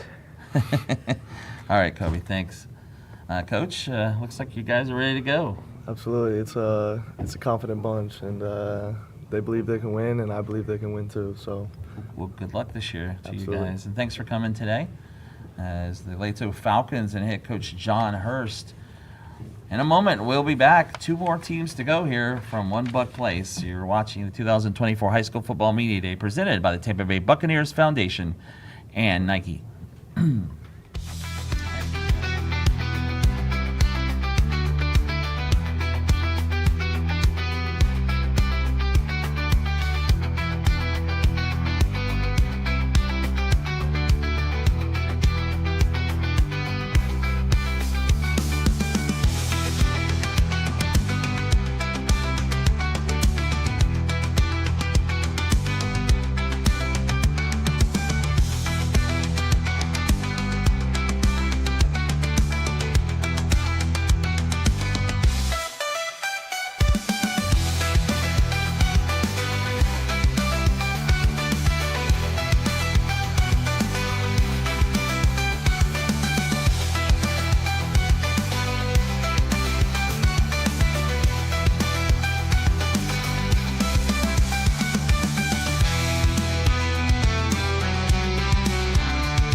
Welcome back here to One Buck Place in the AdventHealth Training Center as we continue with our coverage of the 2024 High School Football Media Day presented by the Tampa Bay Buccaneers Foundation and Nike. Marty Palmer rejoining you here.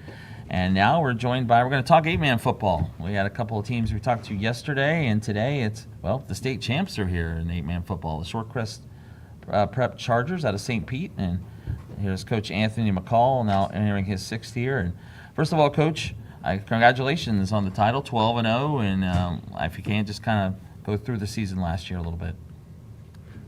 Well, last year was an interesting season for us because we had so many guys coming back from the previous team, and just really had good talent. Our nucleus was back, which was our junior class, and these guys who are with me now represent that class as seniors. Mm-hmm. So just having the amount of talent and ability that we had in that class just really helped us do the things that we wanted to do last year. Really strong defensively, but we just had so many options on the offensive end. It made some games relatively easy for us. Right. How many years has Shorecrest been playing 8-man now, do you know? This will be the 5th year. 5th year, okay. 5th year, yes.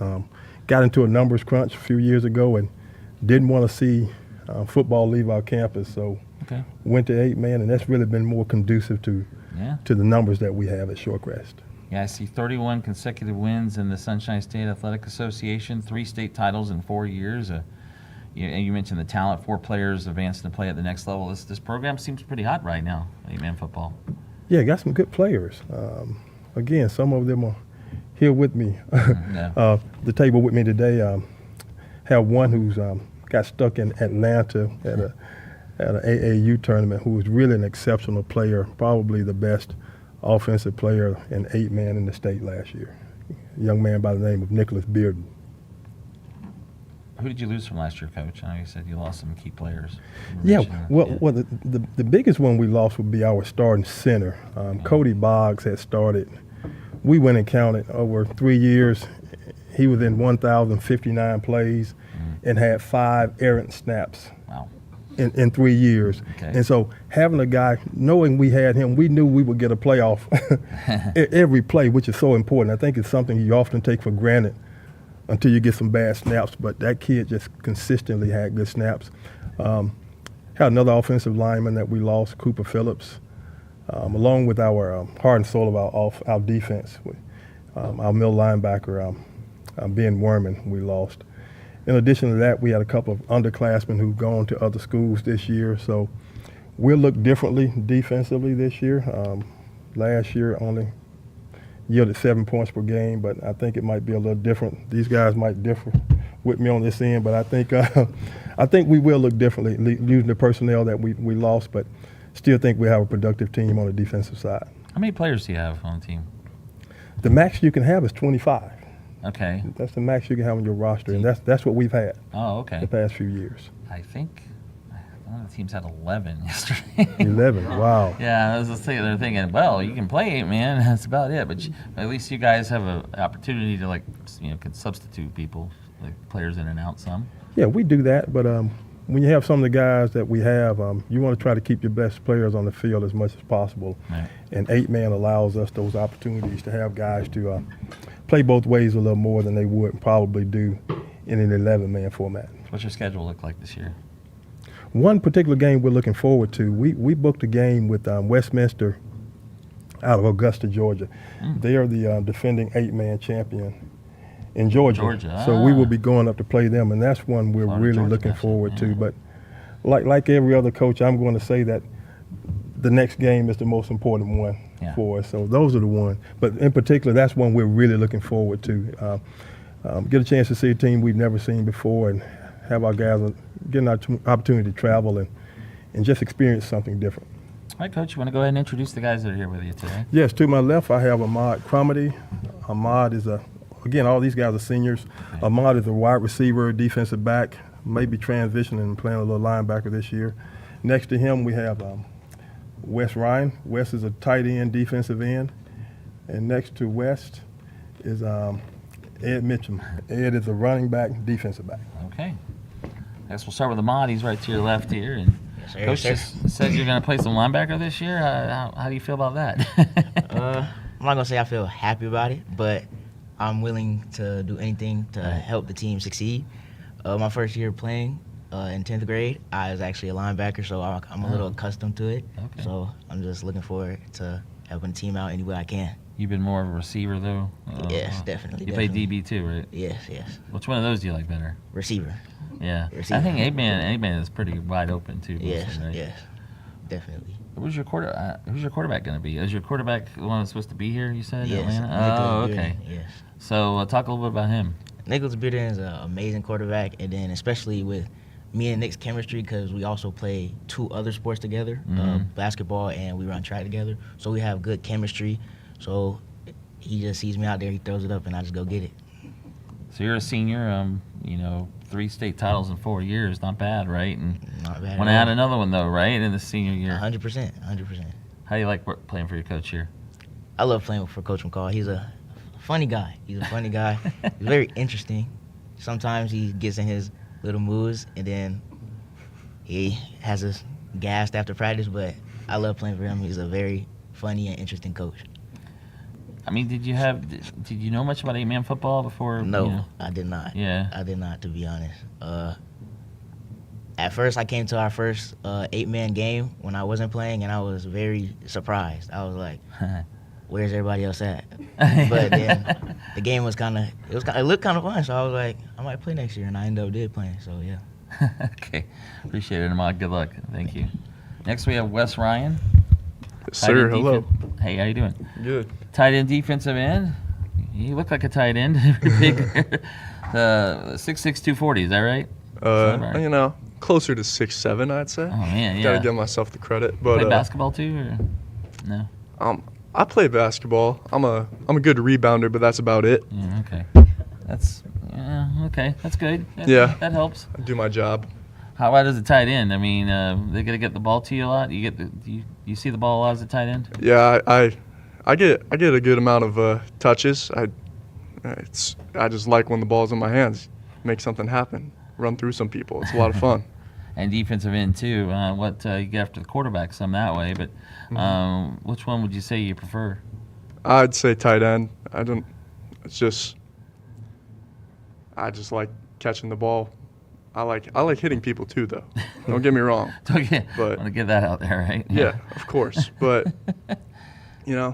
just tight end. It's something I always wanted to play growing up, and I have a pretty good build for it, and it's a lot of fun. Okay. Any game you're looking forward to maybe this year? I'm looking forward to Coach McCall mentioned the Georgia game.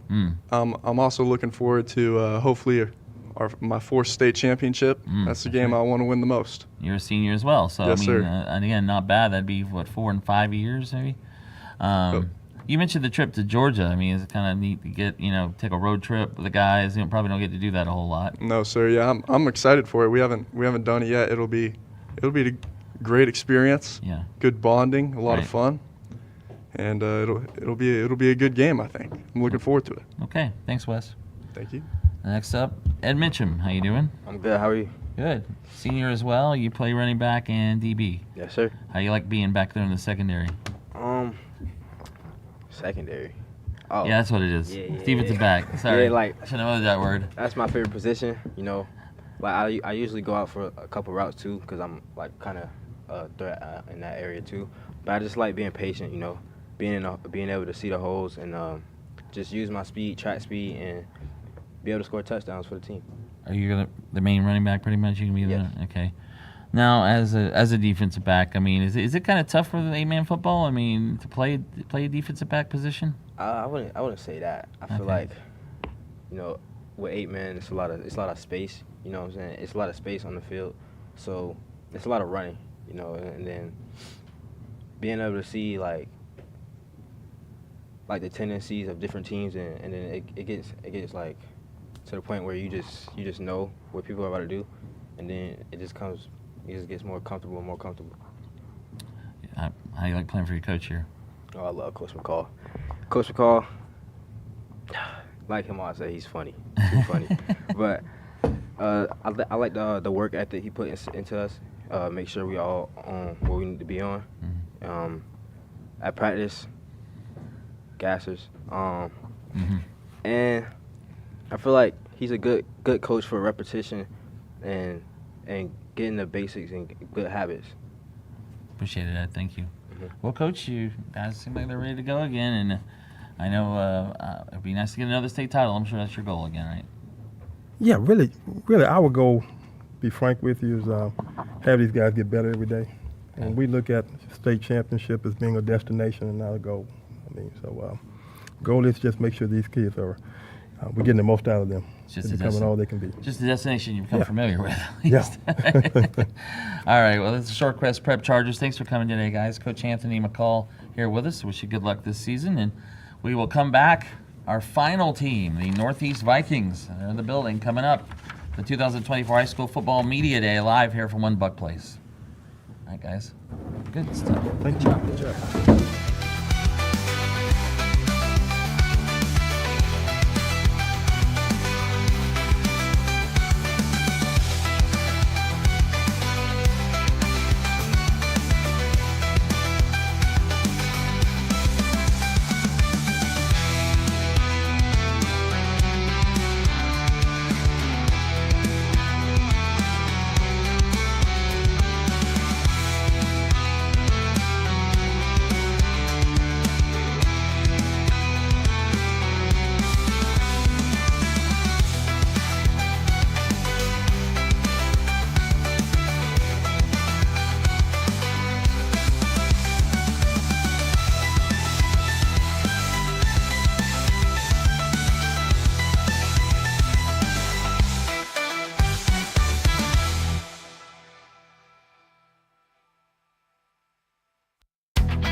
All right, welcome back as we will bring our final team on now for the High School Football Media Day presented by the Tampa Bay Buccaneers Foundation and Nike. 2 days, we've had plenty of good interviews, lots of great teams coming up here, and we're going to close with the Northeast Vikings out of St. Petersburg. And We're joined by Coach Sean Davis. And Coach, first of all, your 4th year as head coach. You can talk a little bit about last season, 8-4, and you advanced to the second round of the playoffs. Yes, sir. Last year was last year. It's probably the most successful season that school's had in football in like 20 years, so I'm very proud of that group. I do have some kids from that group, and I think it was a good learning experience. Even though we were 8-4 and somewhat successful, I still think we fell short in a lot of ways. I thought that was a 10-3 team, at least a third round type team, but got a lot of stuff we got to figure out as far as that goes. But all in all, proud of them. The school is happy, so we all got to move on to the next year. Yeah, and speaking of that, how many guys do you have returning, offensive, defense? You know? Offensive, defense, I think I sent that too, but I got like 6 offensively and 6 defensively. So you got a lot of guys coming back. And I got some coming back, I do. Yes, sir. Well, and now as you look at this season, I mean, what does this team need to do to maybe get further in the playoffs and maybe win 10 games this year or so? Just keep grinding every day, get better. Right now in the summer, we worked on getting bigger, stronger, faster. I got an alumni that got a group that came in that working with my guys on that. We went to some 7-on-7s in June and July. We just trying to tighten up stuff before training camp start. Well, Coach, what's your district look like, 4A11? About Braden, the same? Braden and Southeast, St. Pete, and Osceola. Okay. It's not the same because they redid them. Okay. So we're familiar with 2 of them, not real familiar with Braden and Southeast, so we'll just scout them, get things figured out, and we'll move from there.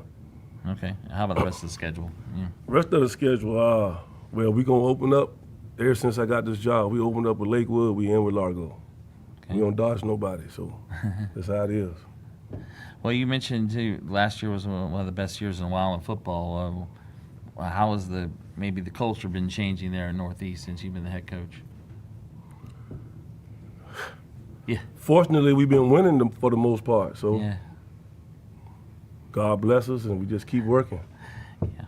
All right, Coach, thanks. Yep. Can you go ahead and, introduce your guys here, please? Yep, Mikael Washington. He's a senior. He was our leading rusher last year till he got hurt. I think he had over 500-600 yards, somewhere between 8, 9, 10 touchdowns. He had a hamstring problem that bothered him. He played linebacker too. He'll be playing some free safety and linebacker also this year. Okay, you go ahead and introduce all the guys. All of them. Jamari Thompson, he's a senior, but he's a newcomer. He's been showing up every day since he's joined us. He's been working real hard. Keaton is a transfer from Indian Rocks. He's our quarterback. I look for him to do some big things for us. And Joseph Gomez, who's probably our most consistent lineman because he's our long snapper too. He could play any position. Okay. Guard, tackle. He knows everything. And Keontae is my defensive Swiss Army knife. He could play anything. He's played free safety. He's played strong safety, Viking, linebacker. He had a huge year last year. He had like 4 picks, 6, 70, 80 tackles. So he played running back also. So this is my guy. Just someone to go to battle with. How many times have we heard that term, Swiss Army? Yeah, a lot. Pretty much every guy that can play like multiple positions, but like that. But yeah, that's. We'll go ahead and talk to Mikael. We'll start with you. How you doing? Good. How are you? Good. So running back, you play free safety too, and yes, also you play some linebacker too. Yes, sir. Which one you like? Running back is my main position, but I love playing everywhere on the field. It just. I love that defense. I love being a headhunter. It's like, yeah, I'm learning safety, linebacker. I've been doing linebacker my whole life, running back and linebacker, but safety is something I'm learning new, and I love it. I love being able to see the whole field. Like, yeah, has it really been much of a learning curve there? It's pretty much just same, not a whole lot from playing linebacker. No, it ain't really nothing much. I understand the position. I love it. I'm just ready to win games. You got your new quarterback over there, right? He's gonna give you the ball a lot. Yeah, for sure. Yeah, we real tight. We real tight. So you pretty much fit in right away with you guys. Yes, sir. Yes, sir. Is there any game you're looking forward to? Every game, to be honest. Okay. I'm trying to take it far with this team. Love this team. Been here since my freshman year. I love it. Okay. Yeah. Appreciate it. Thank you, Yes, Mikhail. sir. Jamar Thompson. How you Sir, doing? what's up? Good. How you doing? Were you with the team last year? No, I wasn't with the team last year. Where did you? I didn't play last year. You didn't play. No, I okay. didn't play. So you played? No, couple years- my first year of This high is- school football. This is the first year. Yeah. Yeah. So how's it been? Kind of learning how to play. Straight, man. Just getting better every day. You're gonna be lined up at tight end. D-end and linebacker. Oh, D end. Yeah. Sorry, I'm not right. And linebacker. So you don't play defense. Yeah.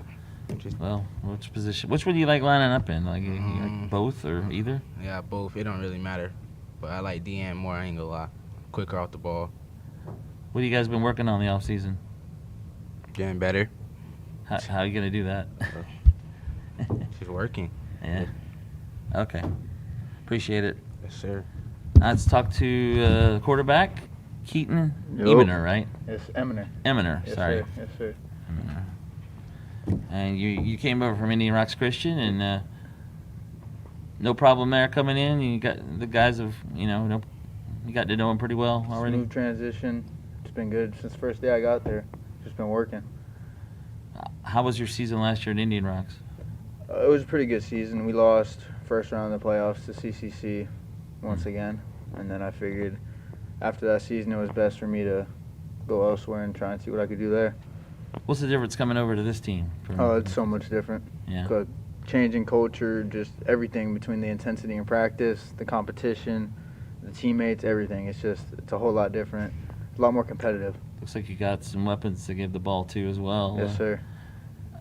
Are you mostly, is it kind of a pro style offense? Do you guys throw a little more than run, or is I'd it say it's even? like 45, 55 pass run. Any game you're looking forward to? Week 1. Week 1. Wood. Yes, sir. First game. Yes, sir. All right. Thanks, Keaton. Joseph Gomez. Yes, sir. How you doing? Long Good. snapper, huh? Yeah. Offensive line. You like doing that long snapping job? Yeah, it's all right. I like it. It's hard. Mhm. I mean, okay. Well, tell me what is hard about being a long snapper? Well, honestly, to get it back 15 yards to the punter, you got to get it right in his hand. Oh, right. And it has to be quick, or he's gonna get sacked, or it's gonna get blocked. Snapping. Okay. Yeah. Have you been a long snapper for a while, or? Started junior year. Okay, so you're a senior now. Well, talk about it's your senior year. Speaking of that, is kind of hit you yet? You're a senior. This is your last year playing for Yeah, it hit Northeast. me. Yeah. What does this team need to do to be better this year than they were a year ago? Just work hard in the weight room, work hard on the field. Okay. Finally, we have Keontae. What's your last name, Keontae? Williams. Well, I can't even read my writing. William, okay. And you got wide receiver, strong safety, and you play running. Wait, not receiver. Yeah, I play receiver too. Oh, okay. Yeah, you got it. And you playing some running back too? Yes, sir. Which one you like there? Or those three? Offensively, I like receiver a little more. He called you a Swiss Army knife, Coach did. Or do you play pretty much anywhere? Yeah, you could plug me in anywhere. I do everything. Any game you're looking forward to this year? Week 1 for sure. Week 1? Yeah, week 1. Looking forward to playing with these seniors this year. Pretty good Oh senior yeah, group. we're gonna have a lot of fun. We're gonna do a lot of big things this year. Okay. Appreciate it, Keontae. Yes, sir. Coach. Looks like you guys are ready to go. Pretty fired up, huh? Yes, sir. Yes, sir. All right. So practice gets going. 8 days. So good luck to you guys this year, and thanks for coming today. Appreciate it. Appreciate it. Coach Sean Davis and the Northeast Vikings, and we will come back. Josh Wilson's going to rejoin us. We're going to have a panel to wrap it up here from One Buck Place. Thank you.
All right, welcome back as we wrap it up here for the 2024 High School Football Media Days presented by the Tampa Bay Buccaneers Foundation, Nike, and FloridaHSFootball.com, which Joshua Wilson rejoins us now, as well as Bob Putnam from Primetime Preps. And, well, guys, long weekend. I got to see a lot of teams here. And, by the way, I also want to thank Brian Ackley. He's taken off, but he, of course, was here all weekend as well. So, well, he was the leadoff man, and you're the closing out man. I guess so. I guess the way you look at it. I'm the right-handed closer coming in. But not even the baseball metaphor. But Josh, quite an event this weekend. Yes, absolutely. Almost 60 teams coming through, and I've got Bob Putnam here from Primetime Preps. I'll get it out in a moment to help us wrap this thing up. Bob has done an incredible job covering, the schools in the Tampa Bay area, not just Hillsborough and Pinellas, but also, north to the north of Pasco County and Hernando County. You get those schools as well, but.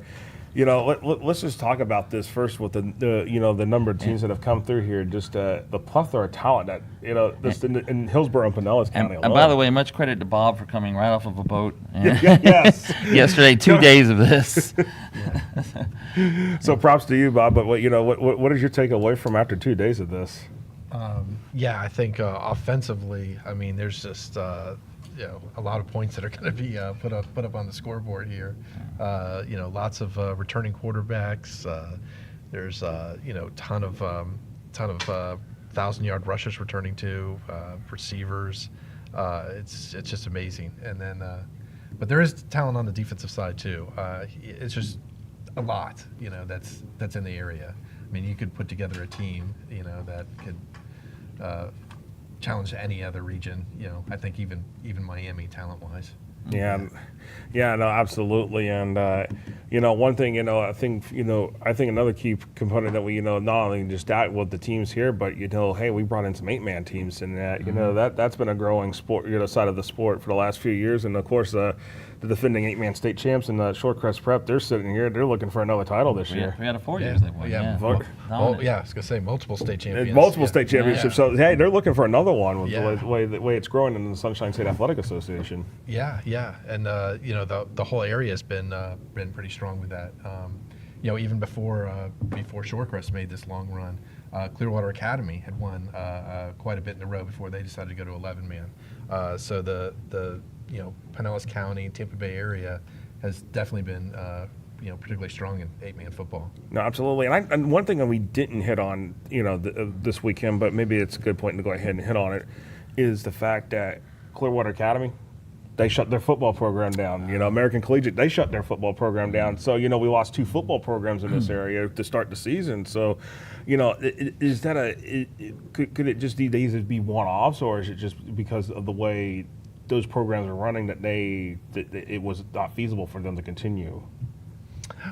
Well, I think it's just it's become such an arms race now that in terms of building facilities, to attract players, and that sort of thing, and football just becomes expensive, and it's kind of hard to maintain that year in, year out, especially at the private school level, it could be tough, and those weren't the only schools. Admiral Farragut shut down in 2020 because of it was more of a COVID issue than anything else. And they haven't come back since. And they haven't come back since. They played for state title.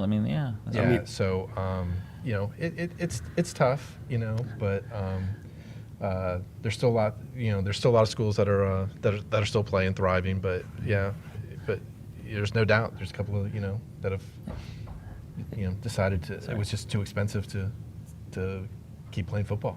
Yeah, it sounds like college football when you say that. The facilities, we need to build.